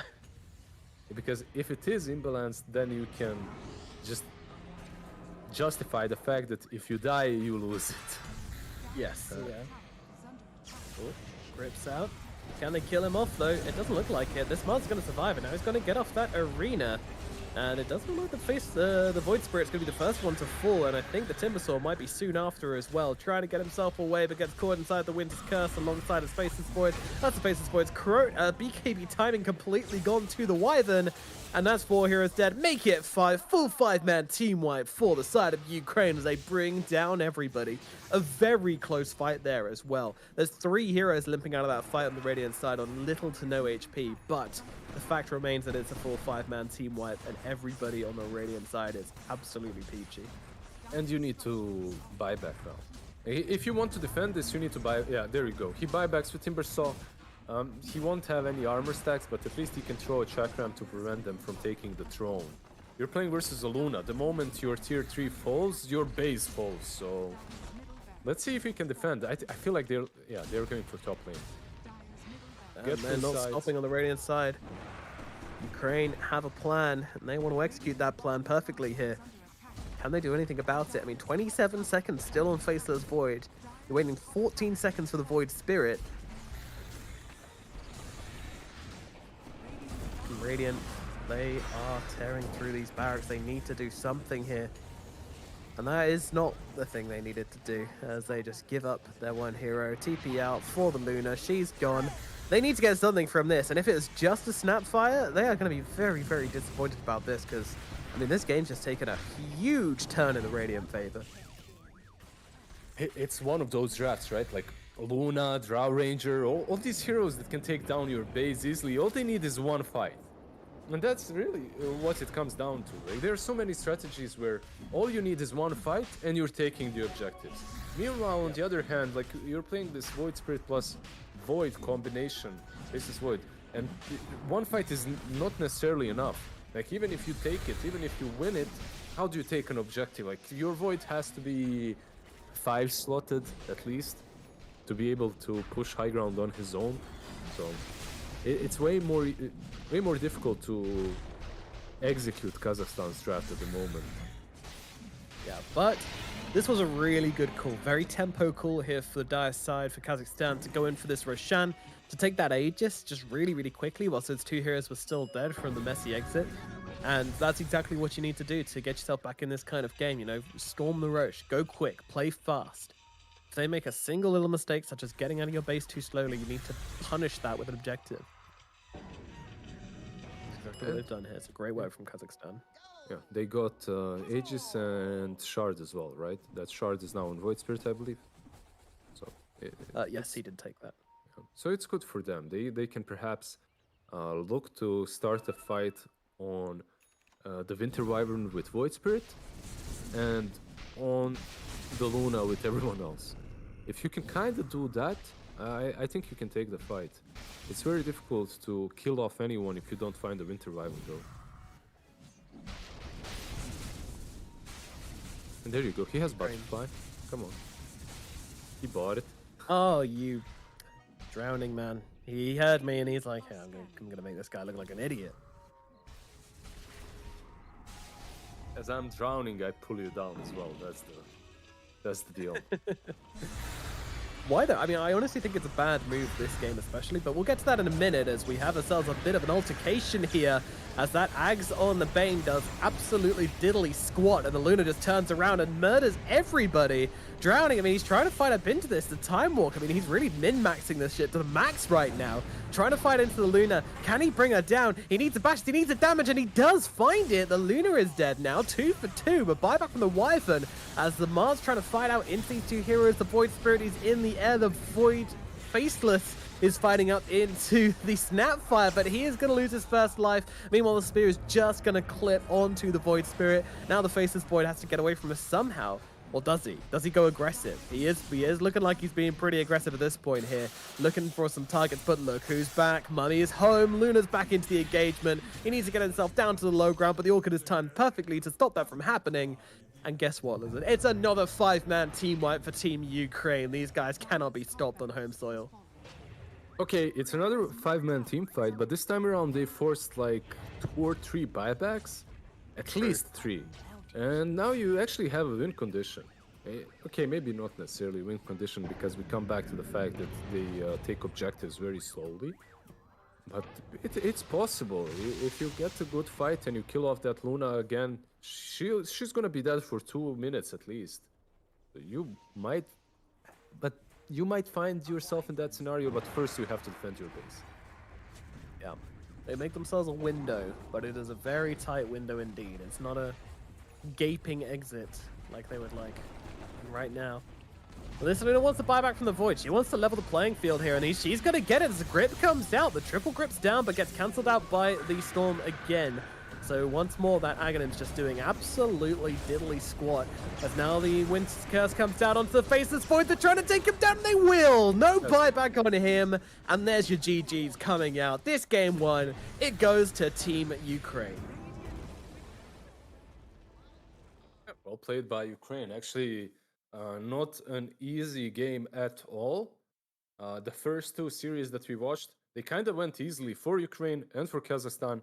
But this series is looking interesting. I think we might see 3 games here, at least. Is this a best of 5? It's not, right? It's best of 3. Best of 3. But yeah, I mean these Kazakhstanis, you know, they look a bit more morose than some of the other teams which lost today, which suggests they're taking this series much more seriously. You know, they came here to win. They're not happy about the fact they dropped this first game, and you know, there's serious faces. These guys mean business. Yeah, they're looking really solid. I think that they can take a game off of Ukraine, and this next game is going to be extremely competitive. I'm not sure which hero you ban out. Maybe you get rid of the Storm if you're Kazakhstan, because their Storm so far looked really, really strong. He's making a lot of plays, a lot of things happen.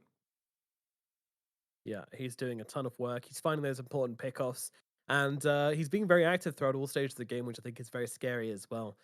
Continuing to scale and continuing to stay on top of net worth whilst also being that active, that is hard to play into for sure. So that's something they're going to need to address in this second game. But if they can do that, then I don't see why they wouldn't take a game back. But, you know, it also comes down to managing emotions, I think. You know, like as we mentioned several times, this is their first real time playing on like a big international stage like this. You know, there's a lot on the line for them when it comes down to like, you know, emotions and pride. You know, if they go back, you know, there'll be the big chat in the playground. Everyone's going to be like, hell yeah, buddy. Good job. Good job. If they go back empty-handed, then who knows? You know, maybe they get beaten up in the bathrooms. I don't know. But either way, you know, you need to manage those emotions. Some wedgies there. Yeah, some wedgies, some wet willies, all the classics. But yeah, you need to manage those emotions. Make sure everyone's, you know, focused as well as being driven. And don't let yourselves get down by the first loss. You know, let it motivate you. Light your fire and burn through them in game number 2 and even out this series. Can Kazakhstan do it? We'll find out after this short break.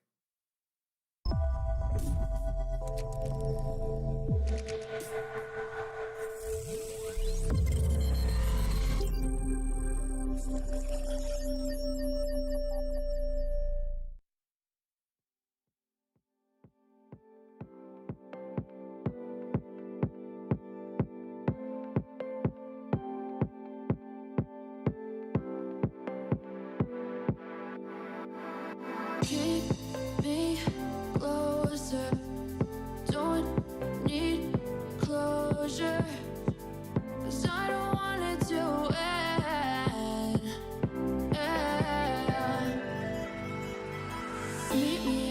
of the room, back of the party.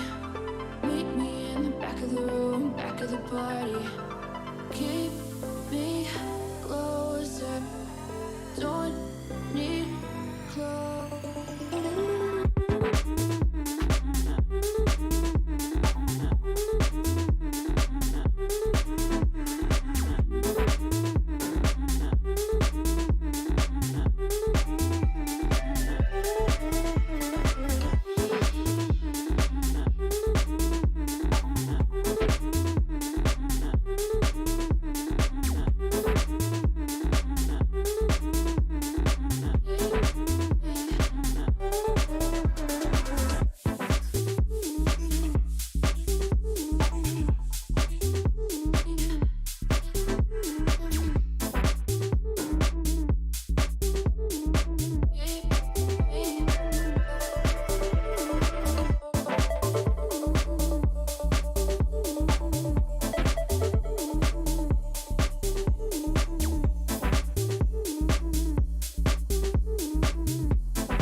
How do we close this door?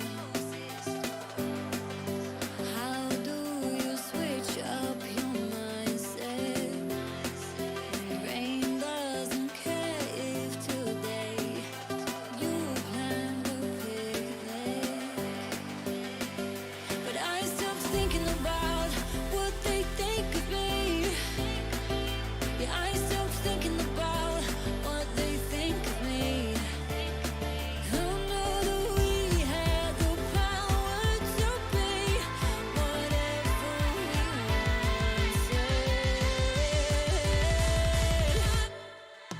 Light up, just light up, illuminate you. So light up, just light up, throw your fears away. 'Cause I stopped thinking about what they think of me. Yeah, I stopped thinking about what they think of me. You know that we have the power to be whatever we wanted.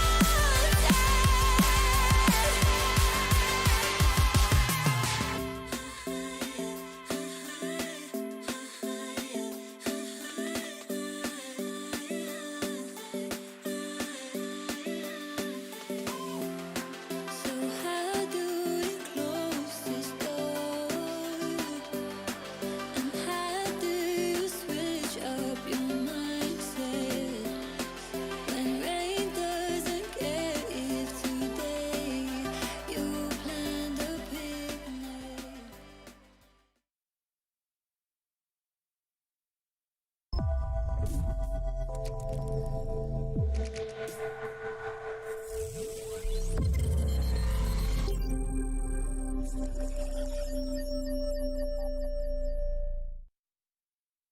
Ladies and gentlemen, welcome back once again to the ISF Grand Finals, where we are now one game into this best of three series between Team Ukraine and Team Kazakhstan. It is Team Ukraine on home soil who've taken the lead, one game up. Who will take it home? Well, I mean, Kazakhstan, they're going to have to work on that last game if they want to bring it home for the boys back home.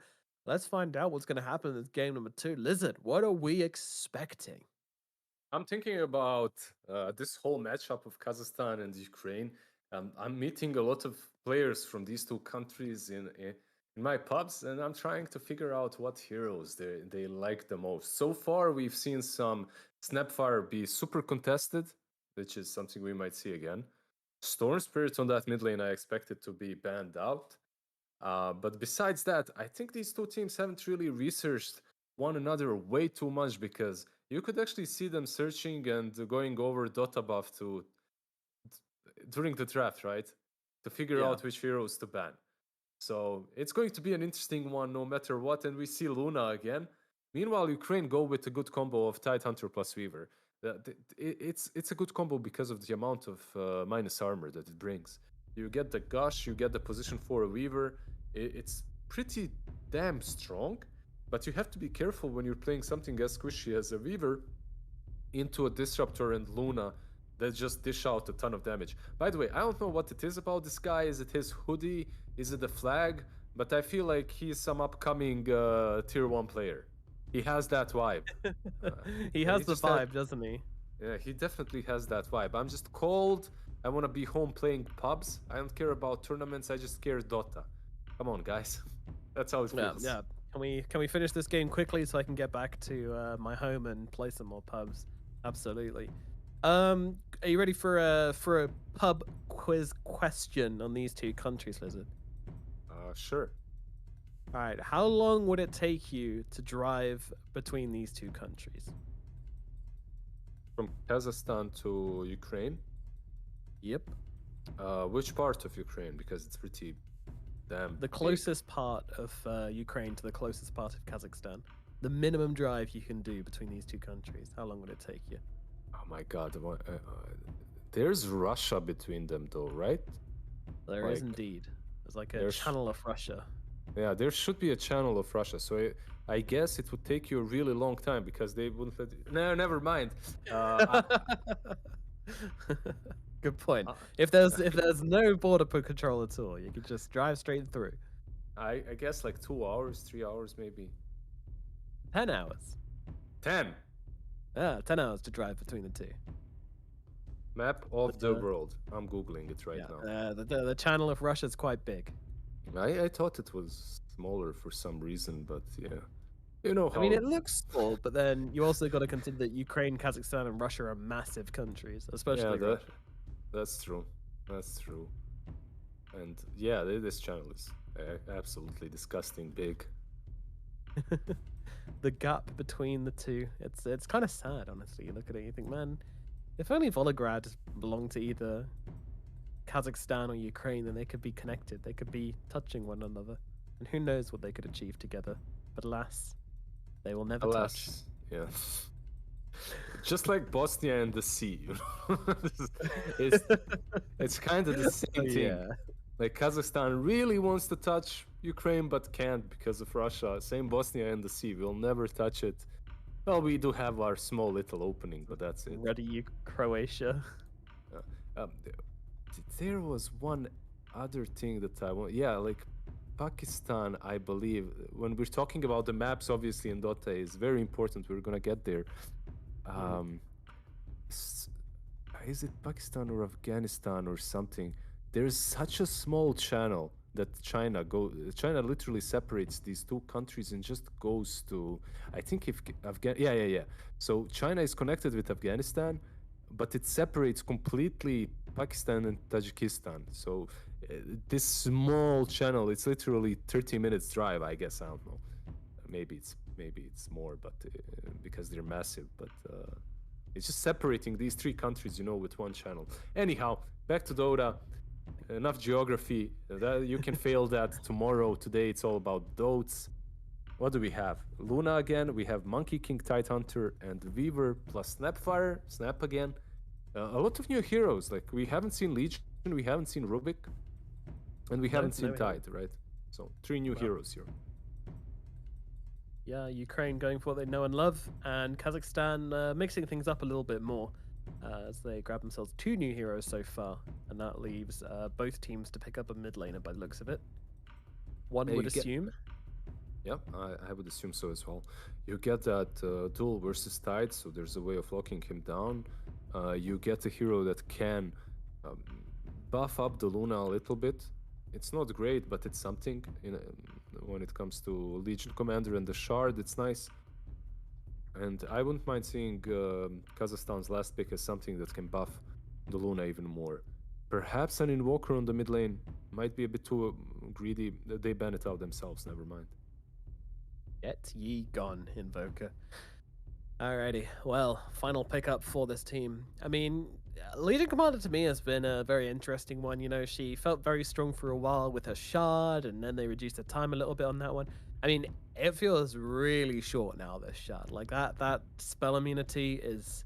Honestly, like, I just end up baiting my teammates with it more than anything, because you use it on them, they're like, oh, I've got magic immunity. I'm gonna go in, and then by the time they've actually gone into the fight, it's run out, and they just immediately die. And I'm like, It's yeah, more like a muddy. save, right? It's more like a save. It's Yeah. not like I'm going to throw this on you and you'll jump in. It's more of you'll jump in, and if anything bad happens, I'll save you. But yeah, I agree. I think there are better items anyway. You aren't rushing that, like Notil used to do on position 5. You actually go for an armlet perhaps first, then blink dagger, whatever.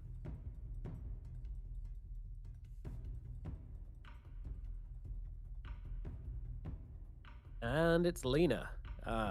Old Lena. I still think this is the best mid hero currently.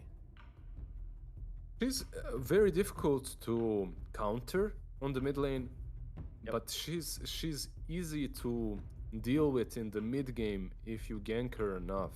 And in fights, she can feel like a glass cannon. I really like the build with the travels BKB, right? It allows you to be on the map constantly and do moves, which is pretty decent. But overall, if you get a hero that gets on top of her easily, she can find it a bit difficult. Storm banned out, by the way, so Ukraine does not want to play against that. And Lash, all right. Wow. Okay. So what that does give you is like some nice AoE damage. You know, the team was missing damage pretty heavily. And it also gives you a way to kind of fight into the Monkey King. You know, he drops that Wukong's command, and as Leshrat, you can just kind of fight back with all the magic damage, which his armor won't help him much against. But I still not sure I completely love this Leshrat pick, I'll be honest. Yeah, I'm in the same boat. I think it comes down to comfort zone, and you just pick a hero that you feel good with, and you have played with before, practiced with. You know what your game plan is. It makes taking objectives a little bit easier, right, for you. So that's nice as well. Is it my favorite hero versus Lina? Most certainly not. But you can see he's spinning him. He's giving it a little spin, preparing. Yep, I'm, got to warm them I'm up. Yeah, I'm sure it can work. Just that the matchup itself can be quite difficult. Like Lina can be very difficult to deal with.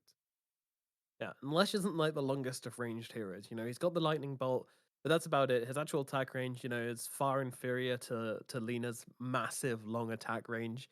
But you know, it's not about how long your attack range is; it's about how you use it. That's a mantra I go by. So hopefully, the Lesh can put himself in a good position to try and make the best use of his abilities and spells. And it's going to be, I think, a lot about this lane aggro in the middle lane as well. You know, you need to make sure the equilibrium's running in your favor as well. But the good thing about Lesh is that he's not just going to get completely bullied by the Lina in lane. He has a way to fight back with that lightning storm. He can secure creeps with it as well. So hopefully the Lina won't be absolutely dominant as middle lane. And it does kind of lock her down to the mid as well, right? If she goes and rotates too much, she's going to lose her tower very, very quickly. So there's also that to think about. But yeah, we'll see how they play around it. I mean, I'm kind of excited. I want to see them how they utilize this Leshrac and how they make this hero work. Yeah, I'm in the same boat. Like they obviously wouldn't last pick it if they didn't believe in the hero. It can work. Like you said, for Lina to leave that lane, she needs to shove it out first, which makes it way harder to make those pesky rotations early on in the game until she gets travels. So yeah, it can work. It can work in a pseudo defensive way in which attacking the tower is always a worry that you have to have in your mind. Alrighty, here we go.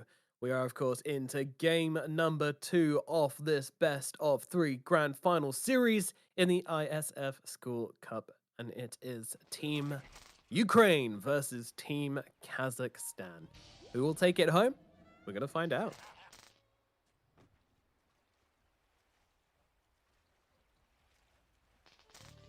I'm glad that they mixed it up on Team Kazakhstan, because if they'd done the same thing again, I've been very worried.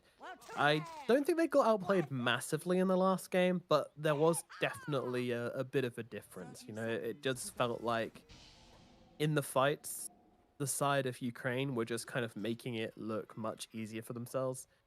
And they felt like they just had a little bit of a better understanding of how to do things. So now we mix things up, and hopefully we'll get a very different game too. If you remember the first game, though, it kind of did go both ways at some point, right?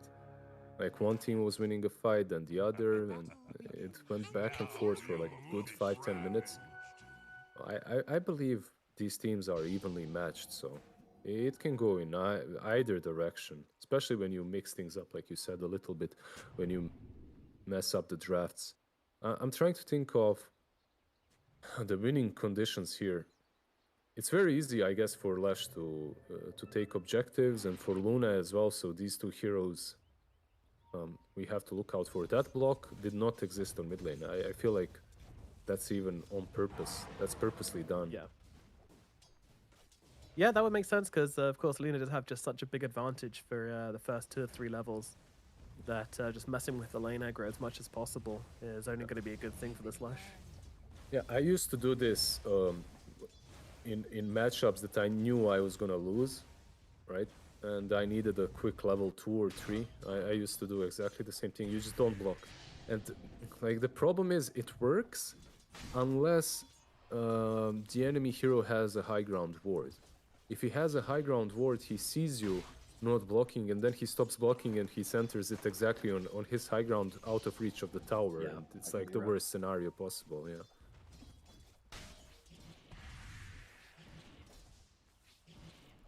So down this bottom lane, we got the Luna and the Disruptor, but actually up at top, that's where the action is. As the Legion turning around to fight the Monkey King, and she gets the proc and brings him down. There was a creep attacking her as well, so it does kind of work out. But yeah, I mean, that's also a case of the Monkey King, you know. I find in my games particularly, the easiest way to kill a Monkey King is just fighting him level 1 or 2.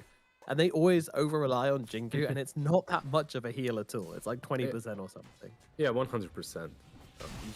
I do the same thing. You just bait them to fight you early on. He needs level 2 Jingu Mastery. If he doesn't have it and he tries to fight him, Oh, very fast. most likely will die. And also there was a Fade Bolt on the top lane that you're fighting against, so even less damage that you're dealing. Yeah. Alright, so Lesh and this Lena are currently like 15 to 11, basically. Sorry, the Lesh and the Lena. Yeah, top, nothing really happening up here. Just kind of trading, just constantly brawling. Although that's, now Legion's got to be a little careful. Don't overstep your boundary, friends.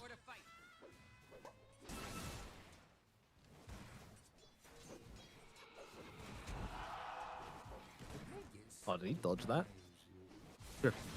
Yeah. Easy.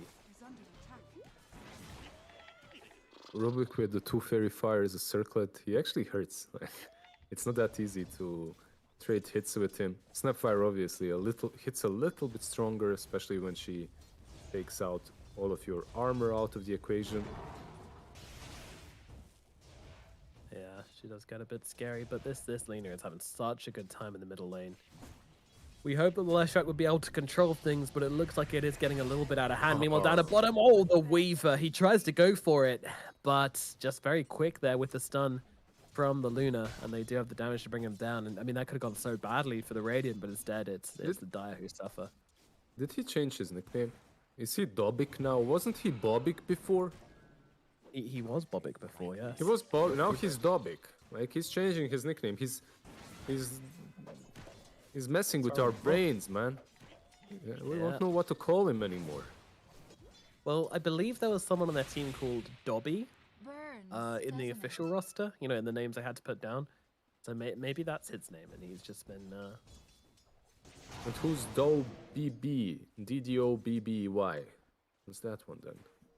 Oh no, that's Body. That's Oh my Body. god, this is too It's much for me. very confusing. It really is, yeah. It's too much. By the way, Dobik did a really nice play there. When they killed the Weaver, they killed him because he preemptively slammed the sentry on the ground. So they saw the Weaver Sukuching in, which allowed them to stun him so easily. Yeah. Yeah, that's very quick. Meanwhile, up in the top lane, once again, Monkey King is fighting. And the Legion Commander being so aggressive onto these two heroes. She is enjoying this lane a lot right now. Dave's trying to get the courier, but doesn't get a second hit off, unfortunately. Is what it is. And well, Jesus, the Weaver again. So low. It is going to drop, actually. The Thunderstrike is more than enough to finish off that little bug. It's just too much damage. Yeah, it's just fine. too much damage. There was a patch in which, if you laned Disruptor and Luna, what you would do is you would buy Null Talisman level 1 on Disruptor, and then you would skill up the passive on Luna, and it just hit for too much. Plus your plus your Thunderstrike passive. There wasn't a way to deal with it unless you had a hero that purges off the Thunderstrike completely. Yeah. Of which, of course, there is only the Tidehunter, and he can only do that to himself. Yeah. Well, Legion taking some heavy hits here. Is she okay? I mean, the Monkey King trying to fight into her, but that's not going to happen. Monkey gets the kill, got the juice, going to grab himself a kill up here as the Legion. I mean, you can't really back out in that situation, can you? You just got to hope, beyond hope, that your E gets triggered by those creeps. And if it doesn't get triggered quite quickly enough, then you could be in some trouble. Even then, it's got a pretty lengthy internal cooldown early on of about 3 seconds, and that can be very punishing in those types of scenarios. This bottom lane as well. Oh, Lina. Damn, That's huge. Is that a solo kill or did Rubik help him out? I think it was a solo kill, right? I don't think Rubik did anything, but I'm not really sure. And this Monkey King, he's really playing around with this Legion Commander. Every time she goes for this Q, he's always ready with a mischief and just dodges out entirely. It feels like it was one of those rotations of Rubik in which he goes. By the time he's mid lane, his Lash already soloed the Lina, right? And then he's like, okay, I guess I did something. I was morale support.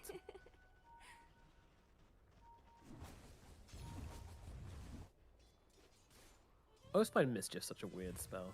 Like, it's kind of a cool idea as an inbuilt thing, but no one ever uses it for what it really should be used for, as in actually disguising yourself as something. Because we play too many games. Like every Dota player on this level, we play like let's say everyone has like 10,000 games. You know, like you might not remember and you couldn't draw every single tree on top of your head, right? But if you're looking, you know something's weird there. Yeah. If let's say there's an extra tree, you know for sure that tree is not supposed to be there. So it's very difficult to hide yourself. Yeah, for sure. You're absolutely right. It's a very weird situation there. This Leshrac, I mean, if he gets stunned here, he's probably dead. Yeah, okay. They had the sports coming in, so they thought like, hey, you know, this is a good time to go for a kill, but unfortunately, just too little health for the Leshrac to work on, and now the tips come in. Of course, you tip me, I tip you. You know how that one goes. Let me tell you, it feels way worse to have been the one who tipped first and then get tipped back. You know you were asking for it. Well, nice blocks from Got the Juice, but with the Quelling Blade, the Legion Commander can run out of this one, but there's another hero coming on through here. Nice dodge from the Cookie. Is the little Shredder going to be enough to finish the job? Doesn't look like it. The Boundless Strike. All right, they've got the damage. The Legion's gone, and Demon will drop. I'm surprised they didn't TP in a little bit earlier. Maybe it was on cooldown or something like that. Yeah, I would have thought so.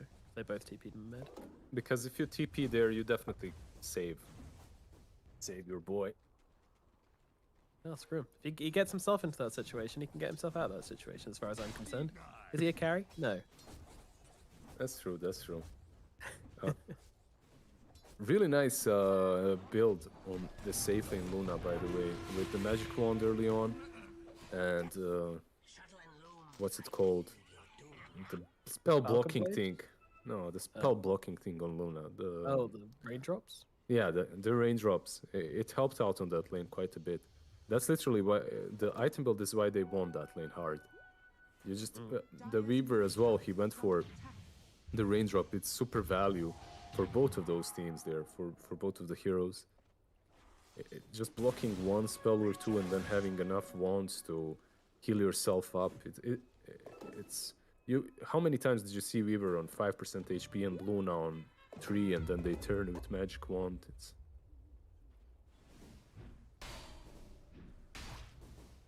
makes good place. A lot of difference. For sure. No, raindrops are like a super value item, I find. Like against almost, you know, if they do a magic burst for a reasonable amount of damage, then it always makes sense to buy raindrops in my opinion. And they give you a nice little bit of mana reach as well. Just such a value item in the laning phase. I feel like carry players are always like, oh, not consumable items. That doesn't add to my net worth. But it does. No, it's really, really nice. Not on every hero, obviously, but on most it can work if the game is good, especially versus something like a tiny. Legion in trouble once again, and once again she will get killed off, this time by the Snapfire with a nice little Mortimer's Kisses coming from downtown.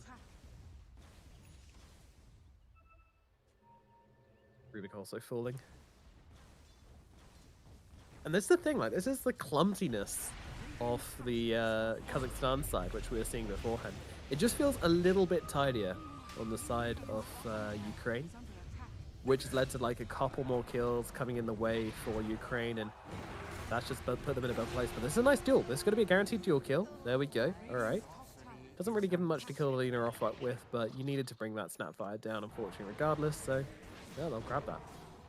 I was just getting that duel. Maybe with the glimpse here. Dobik is level 7, but I'm sure it's not level 4 glimpse here.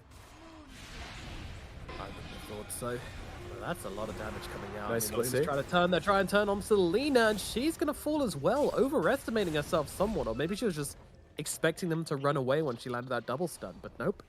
Team turn around. They know that whilst their health is low, it doesn't matter because Alina's used her nukes. They can kill her before the cooldown, and that's going to be pretty big. That's exactly what they do. Yeah, I'm not sure because Body wasn't necessarily taking the tower as well. So if you're a Tide Hunter and if you're not taking the tower bottom lane, you should perhaps be mid. Maybe he was afraid of the glimpse. Maybe he was waiting for the glimpse to be used and then he TPs. Because if you TP and then just get glimpse back, it can feel it. Oh, that is a big one. I mean, he is probably going to die here on the Lesh rack. Hood Lesh, by the way. That's interesting. Oh, no. Just gets seen as he tries to go for the TP. That's a shame. I guess build up things for return of cloud. Yeah. Not fairly sure about that, but there is some. There will be some fun. Yeah, there's Alina. There's the kisses. And Yeah, oh, nice jump in for the duel here. Nice job from Dave. Daze is the MVP of this tournament. He gets the LSA on the Weaver, then tosses him into the LC. Pretty well played by him. Oh, what do you think about the Aghanims? The Aghanims on who? Tide Hunter. Tide Hunter. Yeah. Let's see. I mean, I like it when you have lots of AoE physical damage to combo up with your AoE armor reduction. They have the Wukong's command, plus the Weaver bugs. So yeah, I'm down. I'm keen. Let's go. Yeah, you don't mind that they won't have initiation? Like no blink dagger, nothing like that? I feel that it might be a problem. Just a little bit. Yeah, you could be right there. You could be right. Maybe he's baiting us. The Aghanims is nice too, but Maybe I'd the rather Snapfire see. goes next. Ah, that's There's your true. And initiation. you just toss him in. I mean, that's initiation, but it's kind of telegraphed, and you can't. You like when you buy BK, when you buy a TP. What's wrong with me? When you buy a blink. Blink Dagger Man. You could do it. There we go. Yeah. Lina, another good LSA by Rubik. It should be. Oh, the Ravage. It's gonna stop the duel win. I mean, we take those dubs when we find them, and meanwhile the Lesh track's actually just gonna get straight up murdered in the backlines.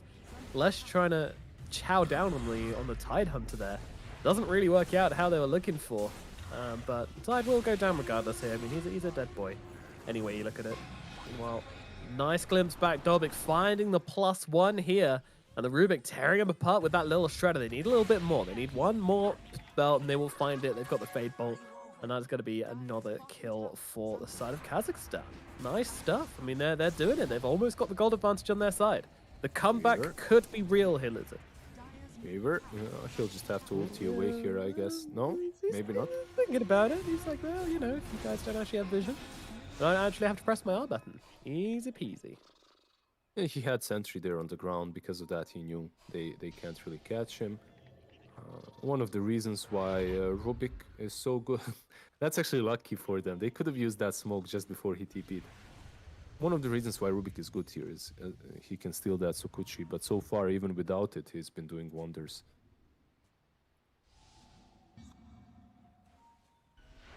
15 minutes into the game. Even on net worth, I would say. Very, very close regardless. And smoke up from the Radiant looking for a kill. Unfortunately, they find a Tide Hunter. Probably not who they were after, but nevertheless, who they find. Yes, what they did do with that smoke, however, is they protected Rise while he was taking tier 1, and they set up some wards, not very deep, but they set up some wards in the dire jungle. And from then on, you can play around that tier 2 on the top lane and around your Ancients, which is pretty decent. And so far, these two teams are understanding the basic strategical aspects of Dota. Like, you can see the Dire taking the Radiant jungle, meanwhile the Radiant taking the Dire, pressuring the tier 2s. It's all correct. It's just about Ukraine seemingly a little faster, right? Like, they're already on this tier 2. And they are one step ahead this time around. And last time, of course. The TPs are coming back, the Rainbow TPs. They seem to have found themselves an opportunity here. Great stun out from the Monkey King. It's going to catch out the both of them. Down goes the first one. Now they look over towards the Leshrac as well. But instead, they find themselves the Disruptor on the sidelines. And they will be able to kill off Dobik instead. Leshrac does get away, but he's very, very fast. So killing him off is quite difficult. Yeah, Dobik did the right thing there with the glimpse, saving the Lesh. Maybe, like you said, Lesh could have gotten away on his own too, but better safe than sorry. You sacrifice yourself, but you make sure that your mid laner is alive. So they got the position 5 and the offlane. Good reaction though by Babodi and the Kazakh boys. I feel like they could take Rosh here. They have Gush, they have Medallion, they have Bugs. They have Lil Shredder as well, and the double damage. Oh my god. Everything a little boy could want. However, they have found themselves a Monkey King on the side, and they're going to try and drop the ultimate to get this kill here. Will not be a dual win, but will be a kill into the Monkey King regardless. However, inside the Roshan pit, they pick up that Aegis on the Lina. She's going to grab that for herself. That's not going to be a problem for Tide. I was wondering if he was going to drop the Ravage, or if he was going to get killed, but in the end, no one's really going to fight onto each other here. I was wondering if they'll try to go for it, but you used your duel, and you used your Luna's ulti, so just chill out, continue farming. Meanwhile, it is the Ukraine side that will smoke up. They're waiting for Monkey probably though. Do they have Blink on Tide? They still don't, right? They didn't go for it, so... I don't think so. What are you doing, Tide? Buy that Blink dagger, man. Like, just go in. Like, how do you Ravage? You're playing versus Rubik. Like, there is literally no way to Ravage without a Blink dagger. You know what I mean? Like, you'll Ravage, he'll steal it instantly. You won't even be able to Anchor Smash. This man is committed to the no-blink life, and, well, the duel's out onto him. Inside that Static Storm, it's not enough damage to bring him down, though. And they'll get the return kill into the Legion Commander instead. The TP out from the Luna, not going to be successful as the Luna falls as well. An ill-thought-through plan from the... Yeah, the tips are there as well. On to Mr. Drowning. Oh, no. That is a very big loss, actually. Okay. Look, you don't need a Blink dagger if you're a big juicy watermelon and they just want peace, right? Every single time. Yeah. So tasty.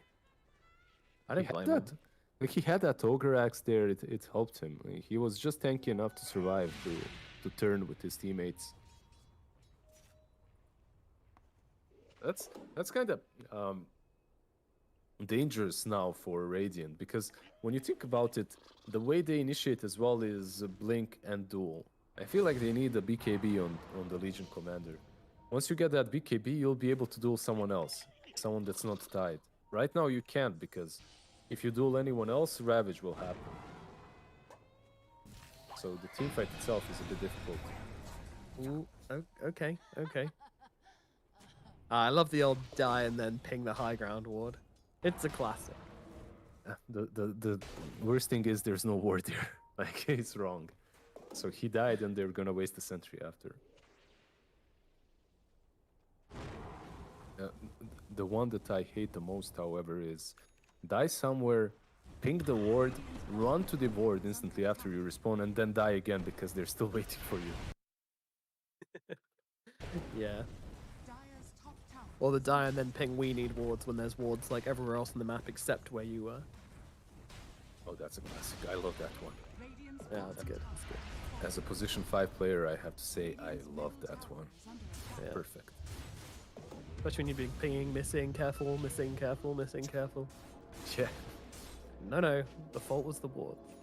But you know what? It helps. Copium always helps, because copium is hopium, and hopium means positivity and trying to win. So let your carry blame the lack of wards. It's fine.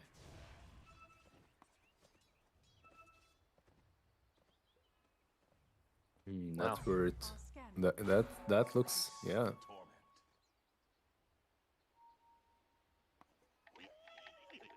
It's even when you think about it. Only 3k ahead on the side of Ukraine. They do have the Aegis and some advantages, like this BKB is fresh on Monkey. And the home ground advantage as well, of course. Of course. A bit of buff to the net worth for that one, as all the locals, give them some change here and there.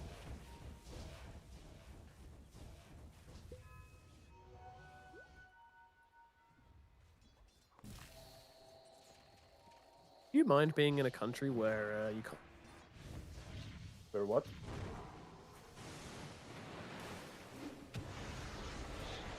I'm not sure if you cut out or I cut out, so I'm gonna talk about this fight right here, which is extremely interesting. Yeah, it certainly is. If interesting you mean bad. Oh, hold on. Oh, yeah, no, you don't need to hold on. I mean, it's a BKB and an ulti from the Luna, and she is getting a decent amount of damage off, but she's not finishing off the targets. They're trying to turn around and deal with the Monkey. The Monkey King is staying alive. They're going to bring each other down as the Monkey and the Luna kill each other in a loving embrace, but this Lina, she is the queen of this fight. She's the queen of the game, completely untouched at this point. Still got the Aegis. Yes, okay, the Rubik will get away. He's got the Sakuchi, so he can make himself out to safety. But still, huge fight for the Dire once again. I mean, yeah, they lose their Monkey King, but it's not really about the Monkey King anymore. He is the auxiliary carry. It is all about that Lina, and she is just continuously untouched. Yeah, she's like Void in that other game, in which you're just there to create enough mess, enough chaos for her to actually dish out all the damage. And so far, it worked really well for them. So if you're Kazakhstan, you need to reconsider the way you're taking fights. That fight was that tier 2 on top lane is probably one of the hardest towers to defend. Because the enemy team actually has an advantage of high ground and they're wrapping around you. So if there's any towers that you really want to dodge defending, it's that tier 2 for Radiant and the bottom tier 2 for Dire. Those towers are just that sentence. They're a trap. They are indeedy. Kazakhstan, though, I mean, they're down, but they do not feel out. 4 heroes smoked around this middle lane, hoping to catch someone that comes for this wave. Now they'll see on their ward that someone is hanging around in the jungle. I don't actually have a ward here, actually, so they're just pinging and going and hoping. Unfortunately, they find a Tide Hunter, but they're going to try and go for this regardless as they try to drop in, but the Centaur creep actually comes through, stuns them. Oh my goodness, this is going so badly for them. Oh my, all right, that was, Lizard, play me out. What happened there? It was just a big damn mess in which Ukraine is just outplaying once again. That's literally what it is. Do you like the damage that she dishes out? Tell me. Are you enjoying it? No, I'm not. It's making me very uncomfortable. Look at this. She's just a she's a flamethrower. It's scary. Rubik ulti. Stealing Mortimer's kisses. Throwing some cubes her way. She's not bothered though. She doesn't care. I'm not sure. Like you talked about this, Lina. Like it's your favorite mid laner at the moment. After this tournament, I'm sold on it a little bit at least. Like I can see it. I can see it. Yeah, I feel like for every 3 dominating Lina games I see, there's always that one Lina game where it's like she just does nothing, she gets jumped on, she can't find any space, she can't get back. But yeah, when she's ahead, my god, does it feel bad to play against this hero. Like her reach, her catch, her damage, it's just so hard to play against.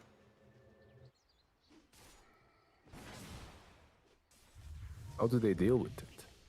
That's the question now. Like, what do? You Yeah. have to worry about the You don't really have to worry about the ravage, but you can't just jump with the Legion commander. And does the Legion have BKB, by the way? She does. I don't know.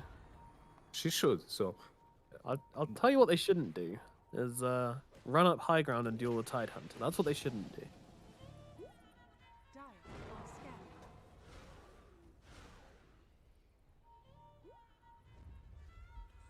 Both teams smoked up now. Yeah, don't do it, don't do it, don't do it! Oh no, they're dueling the Tide Hunter again. Will it work out this time around? Let's find out. There's an axe on the Weaver, which is going to glimpse back that Tide Hunter, keeping him absolutely safe, and it's a Legion who will fall. Look at the damage being pumped out into the Luna. She can't survive. Day's going to fall as well. 3 dead on the Radiant side. Dobik trying to get himself to the tree line, just get himself away, but guess what? There's a Monkey King in this game. The trees are not safe. You are not safe, and the Tide Hunter will claim another kill here. And oh my goodness, I mean, it's damned if you do, damned if you don't. If you don't duel the Tide Hunter, guess what? He's just going to ravage and ruin your team fight anyway. If you do duel the Tide Hunter, then, I mean, they've now got the Weaver save as well, which obviously came in super clutch there. But obviously it's a Tide Hunter. It's hard to bring down, and you've blown so much in trying to kill it whilst you've got these other 2 cores running amok. But, I mean, man, this is looking like it might be the 2-0 we feared, Lizard. yeah, it definitely does look that way, and it's a bit sad. But there's just so many problems that they have to solve, so many equations that they need to solve with multiple variables. Like you said, there's Tide Hunter, there's Weaver, there's Agonies on Weaver, there's Tide Hunter Ravage, and really the hero that you need to duel is the Lina, right? Like, if you don't, she's gonna kill everyone. But if you do, you won't kill her because there's a Weaver. So you need to figure out a way to bait spells out or bait heroes in bad positions so that this Disruptor and Rubik can lift them and Static Storm them, but it ain't happening so far. It ain't.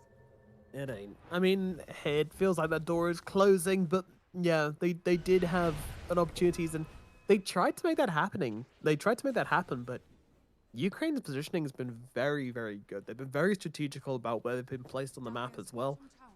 There's this theory which BSJ talks about a lot in his videos about which camps you should be farming at any given time. And like, you always want to be kind of creating this kind of barrier where your heroes like Tide Hunter, your offlaners, you know, your less valuable heroes and such, should be the ones who go and take the dangerous farm so that they can be the bodyguards, the safety nets for the precious heroes which you don't want to get jumped. And that's kind of why it looks like every single time they've gone for the plays here on the Radiant side, they're just meeting the Tide Hunter and they have to duel Tide Hunter. It's just not the target they want to jump on, but it's the target they have to jump on. It's because he's always farming the right camps, and the Luna's always farming the right camps, and Luna's always farming the right camps. Sorry, the Monkey's always farming in the right camps. It kind of just feels like they have a really good idea on how to play that aspect of the game. Yeah, the travels make it a lot easier as well. Like, when you have travels, you're able to farm a little bit deeper on your side of the map and join fights. But yeah, as a Tide, as these kind of heroes, you have to be the bodyguard, and so far, the Bodhi has been the Bodhi D guard. He's been doing it really well. I like that. He has indeed. Yeah, I'm not even gonna apologize myself for that one. That one was good. I was ready for the second Ravage of the game, but it didn't come in. Yeah, he went for this build in which he's like, I'm not gonna initiate because I don't have to.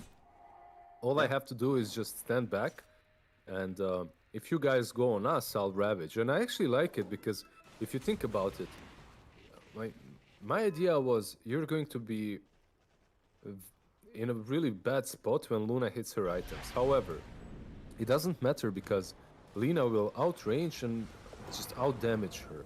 So what you don't want to be doing actually is jumping into the enemy lines with the Blink Dagger, because if you do that, you're forcing your enemy team, your own team, I mean, in, which puts them out of position for a Static Storm or a duel or whatnot. So yeah. I actually like this a lot. I like the approach, and I've just been schooled by a high schooler, literally, when it comes to item builds. So I guess I need another 15 years of Dota or something. Maybe 5 less to get those old man habits. Yeah, that's true. That's true. Hard to teach an old dog new tricks. Exactly.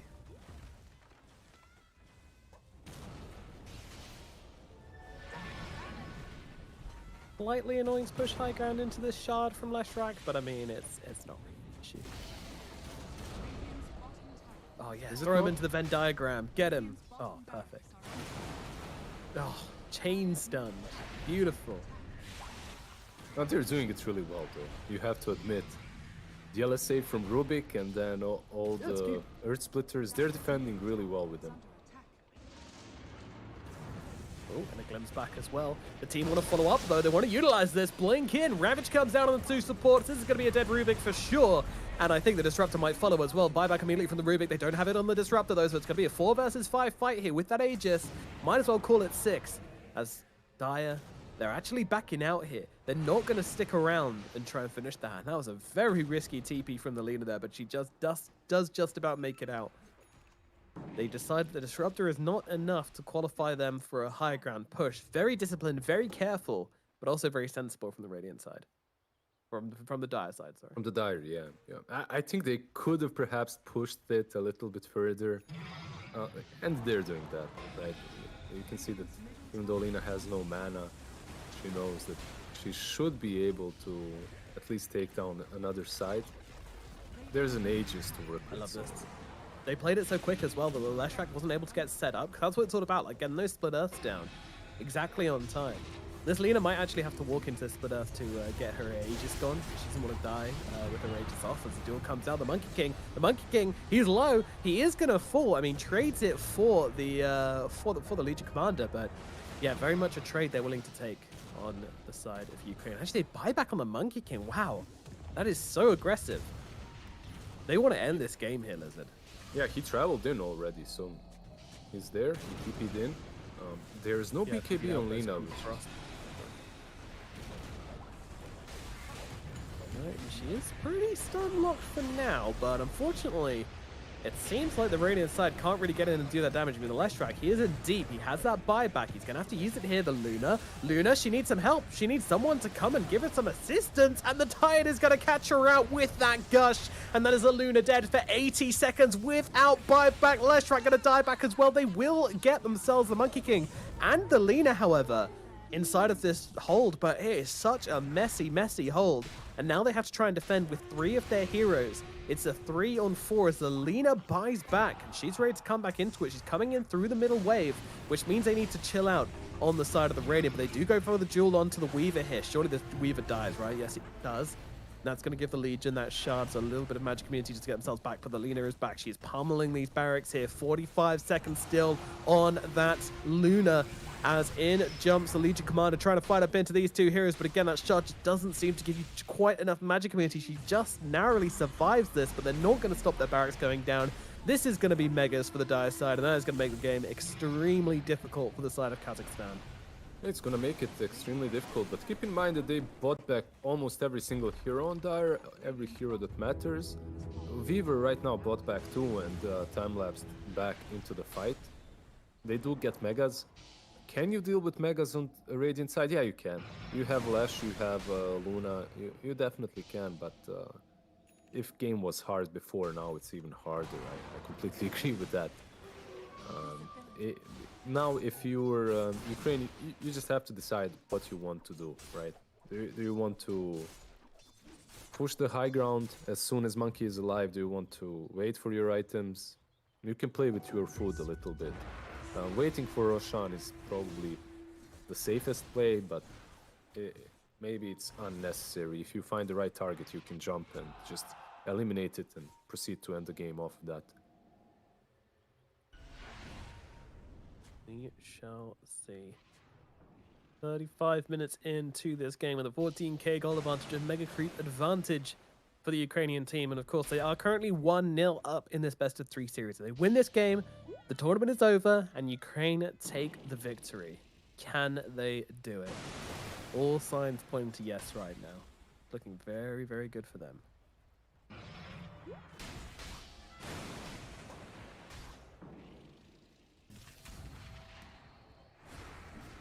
Wait for the refresher on the tide, you know? 2 Ravages. Just for is there an item or a hero that when you're winning, you always want to get that item before, you always want to get it before the game ends? I don't know. I've been considering trying to like choose an item, like a random item, which is kind of weird, and see if I can like buy it every game just before I win, and try and push the win rate up of that item up. You know, something weird like a Dagon recipe. Just So, yeah, just a maybe day, that. yeah. You want to push the win rate with some random item, Yeah, exactly. Make like a little club of people to do it. Oh, nice Ravage. Melina, I mean, this Legion's on the cliff, dueling the Monkey King up there. I'm not quite sure that was a play, but you know what? Desperate times call for desperate measures. I respect the effort, but there's a double damage Lina coming into your base. What are you going to do about it? You're being flooded with mega creeps. It's all going wrong. There's fires everywhere. The baby's screaming. He needs changing, and no one wants to do it. It's all a bit of a disaster. Oh my god, it's tough. I mean, that's it. They have used a couple of spells here, and the Rubik's gonna fire some balls at the Lina. Not enjoying that. The green squelches on the floor. All right, so that's pretty rude. I'm just gonna go back and get the health back with the Satanic from the cab, and back we go. Rinse and repeat. All right, delay. I just love the LSA and the Split Earth. The amount of time they're managing to buy themselves with that combination. Silly, isn't it?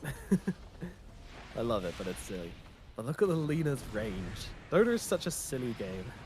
This really does hammer it home. The fact that like they've got this ridiculously imber defense with the split earths and with the LSAs, and then of course, you've got this stupidly long-ranged hero in the Lina. But is she long enough? Is the question. Yes, she is, because you got a Weaver behind to just save her life with the Aghanims. Why not? Why not? This is just ridiculous. I never heard someone refer to Lina as long enough, but yeah, she looks definitely long enough at the moment. She's long enough today. She's got that Dragon Lance. That is as long as you can get. Satanic as well, just in case something goes wrong and she gets low. Lesh, however, oh my god, look at that damage. The machine gun is here. Boom, boom, boom, boom. And now comes a Ravage as well, slamming on down. The return Ravage is there. It's cute. Isn't enough. They are dropping low. They've lost one. They've lost two. It is not going to be enough, though. The Monkey King's full on HP, full on life, and the Aegis on the Lina brings her back into the game. The Lina's still trying her best to end this one. Meanwhile, the Luna is trying to kill off the heroes. The Monkey King coming around the side here. They will wake her up. She's got that magic immunity. Is it going to be enough to get her away from the Monkey King, though? The Legion Commander even coming in just to tank it, and they'll have to pop the Fortify here as well. They're running out of options here for the side of Kazakhstan. Can they hold back the forces of Ukraine any longer? I'm not sure it's possible. The Ancient is falling. They don't have the damage. They don't have the control. They don't have the resources to keep themselves in this tournament. And it is going to be Team Ukraine that take the victory here at the ISF Esports tournament. They will be crowned the international champions of this school league. And you can see how much it means to these guys. They are happy. They are content little cucumbers, Lizard. Yeah, look at them. They're happy, hugging it out, talking about the game. Extremely satisfied by their performance, and who can blame them? They put up a show. Kazakhstan, these guys, they were definitely a worthy opponent for Team Ukraine. They played well. The first series that they had today, they completely dominated. The second series versus Ukraine didn't necessarily go their way, but it was extremely close. If the drafts were slightly better for Kazakhstan, I think they definitely could have taken the game or even the series. We had our doubts about the Leshrak into the Lina last pick, and our doubts definitely did manifest through the game. Yeah, that Lina, man, absolutely dominant. Very good performance from the mid laner of Team Ukraine throughout, to be honest, and a well-deserved cup from them. They didn't drop a single game in the tournament, 4 straight wins for them. A fantastic result for some fantastic young players. And who knows where they'll go. Listen, with the hometown pride. Absolutely brilliant. Yeah, flying the flag off Ukraine. Yeah, great performance from them and a fantastically well deserved trophy for that team. And who knows where they'll end up? These young school players.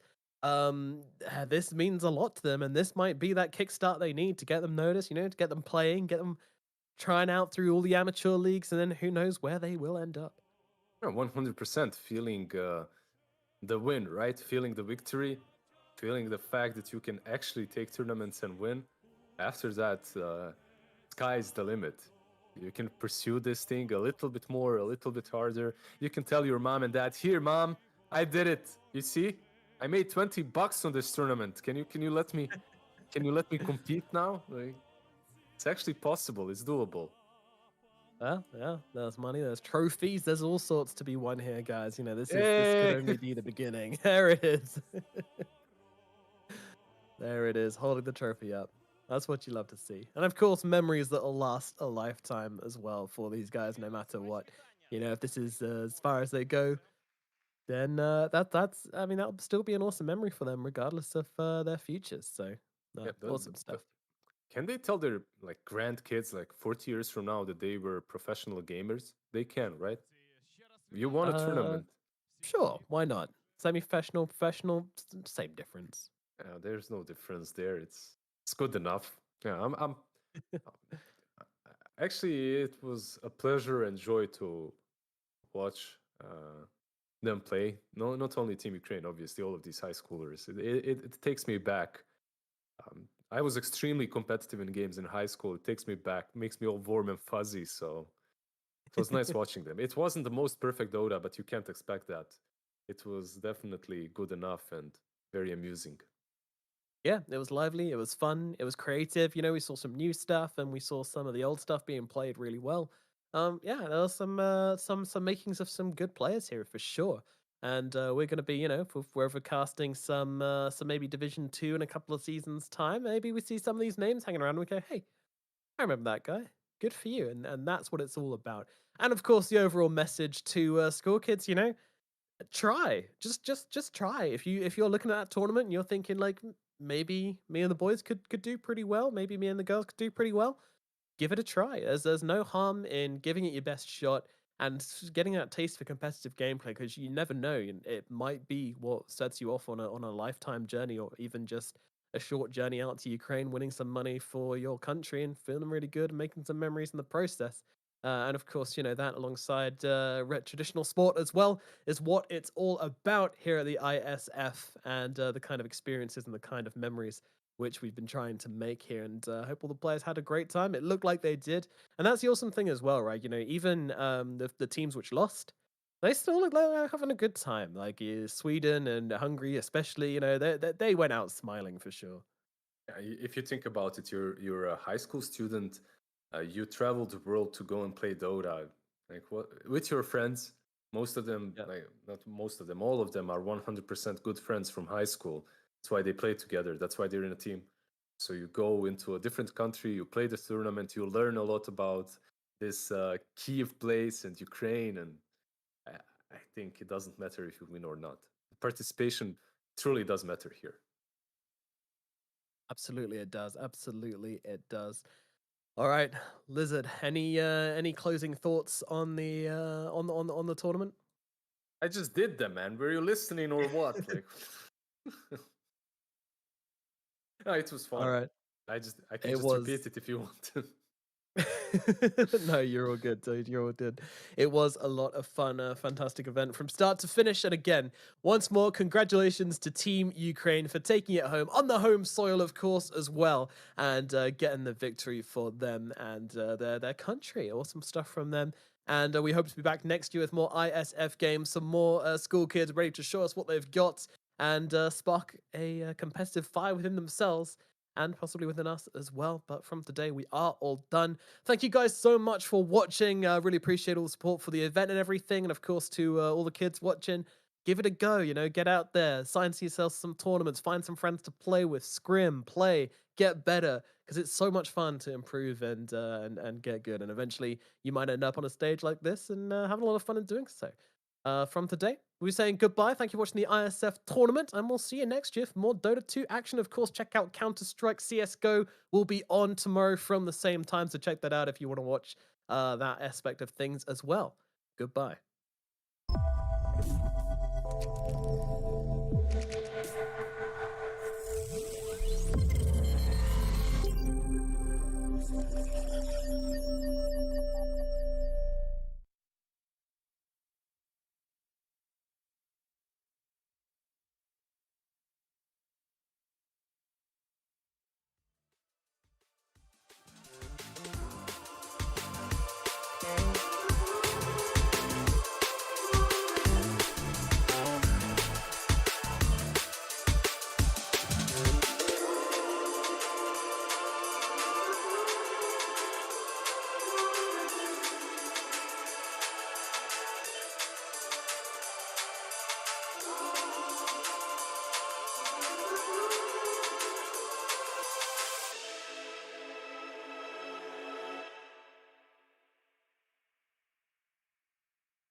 You can say I'm happy sad, I'ma miss the times that we never had.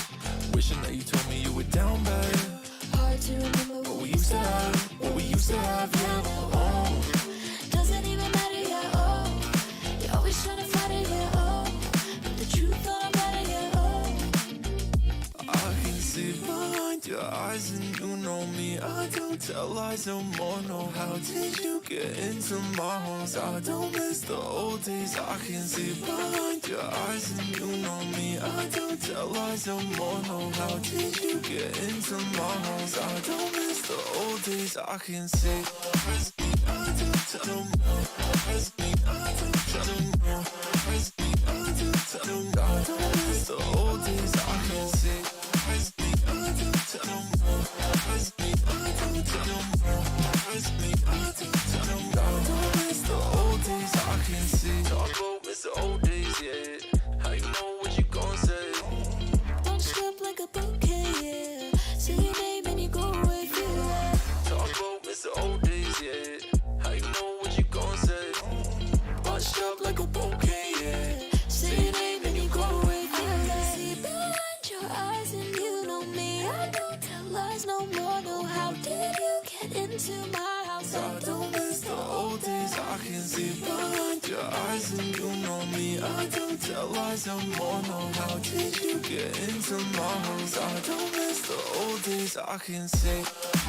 I don't tell no more. I don't tell no more. I don't tell no more. I don't miss the old days. I can see. I don't tell no more. I don't tell no more. I don't tell no more. I don't miss the old days. I can see behind your eyes and you know me. I don't tell lies no more, no. How did you get into my homes? I don't miss the old days. I can see behind your eyes and you know me. I don't tell lies no more, no. How did you get into my homes? I don't miss the old days. I can see.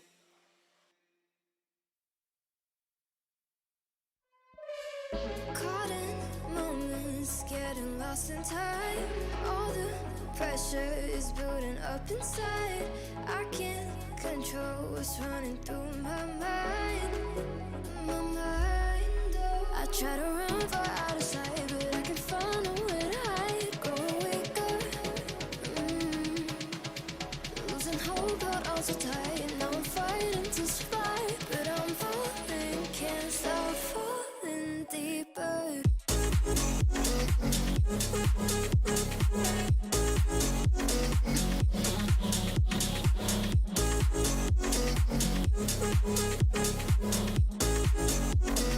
Falling deeper.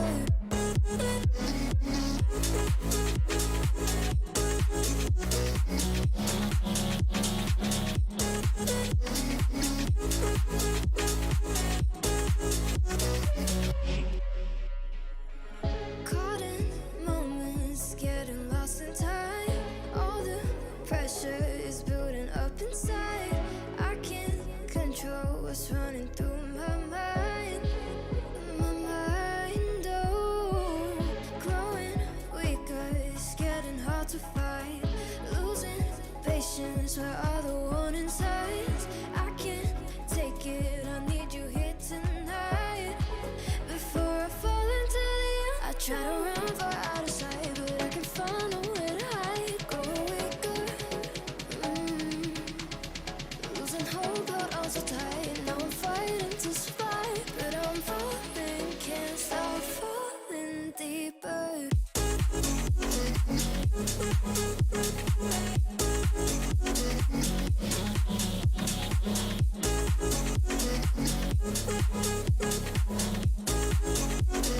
Falling deeper.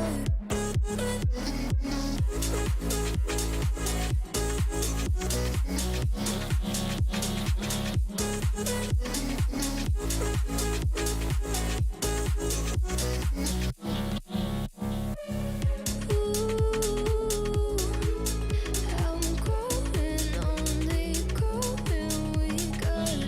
Ooh, I'm falling, can't stop falling deeper.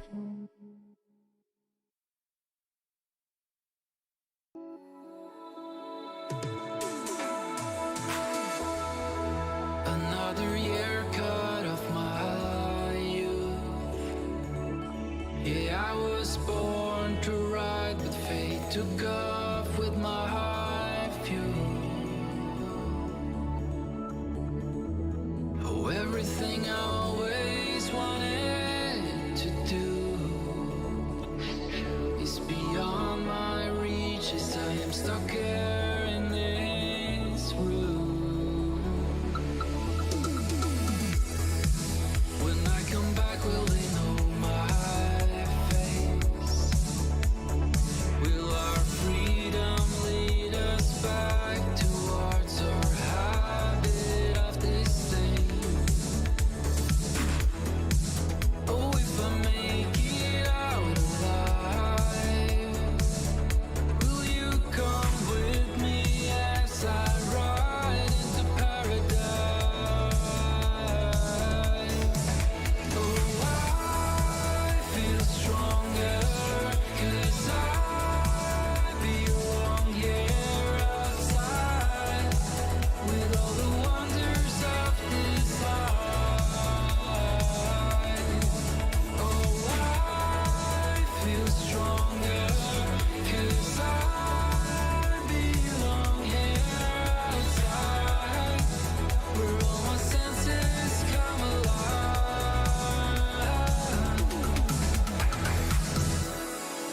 I've been numb for a while now. It took some time for me to realize I can't pretend that I don't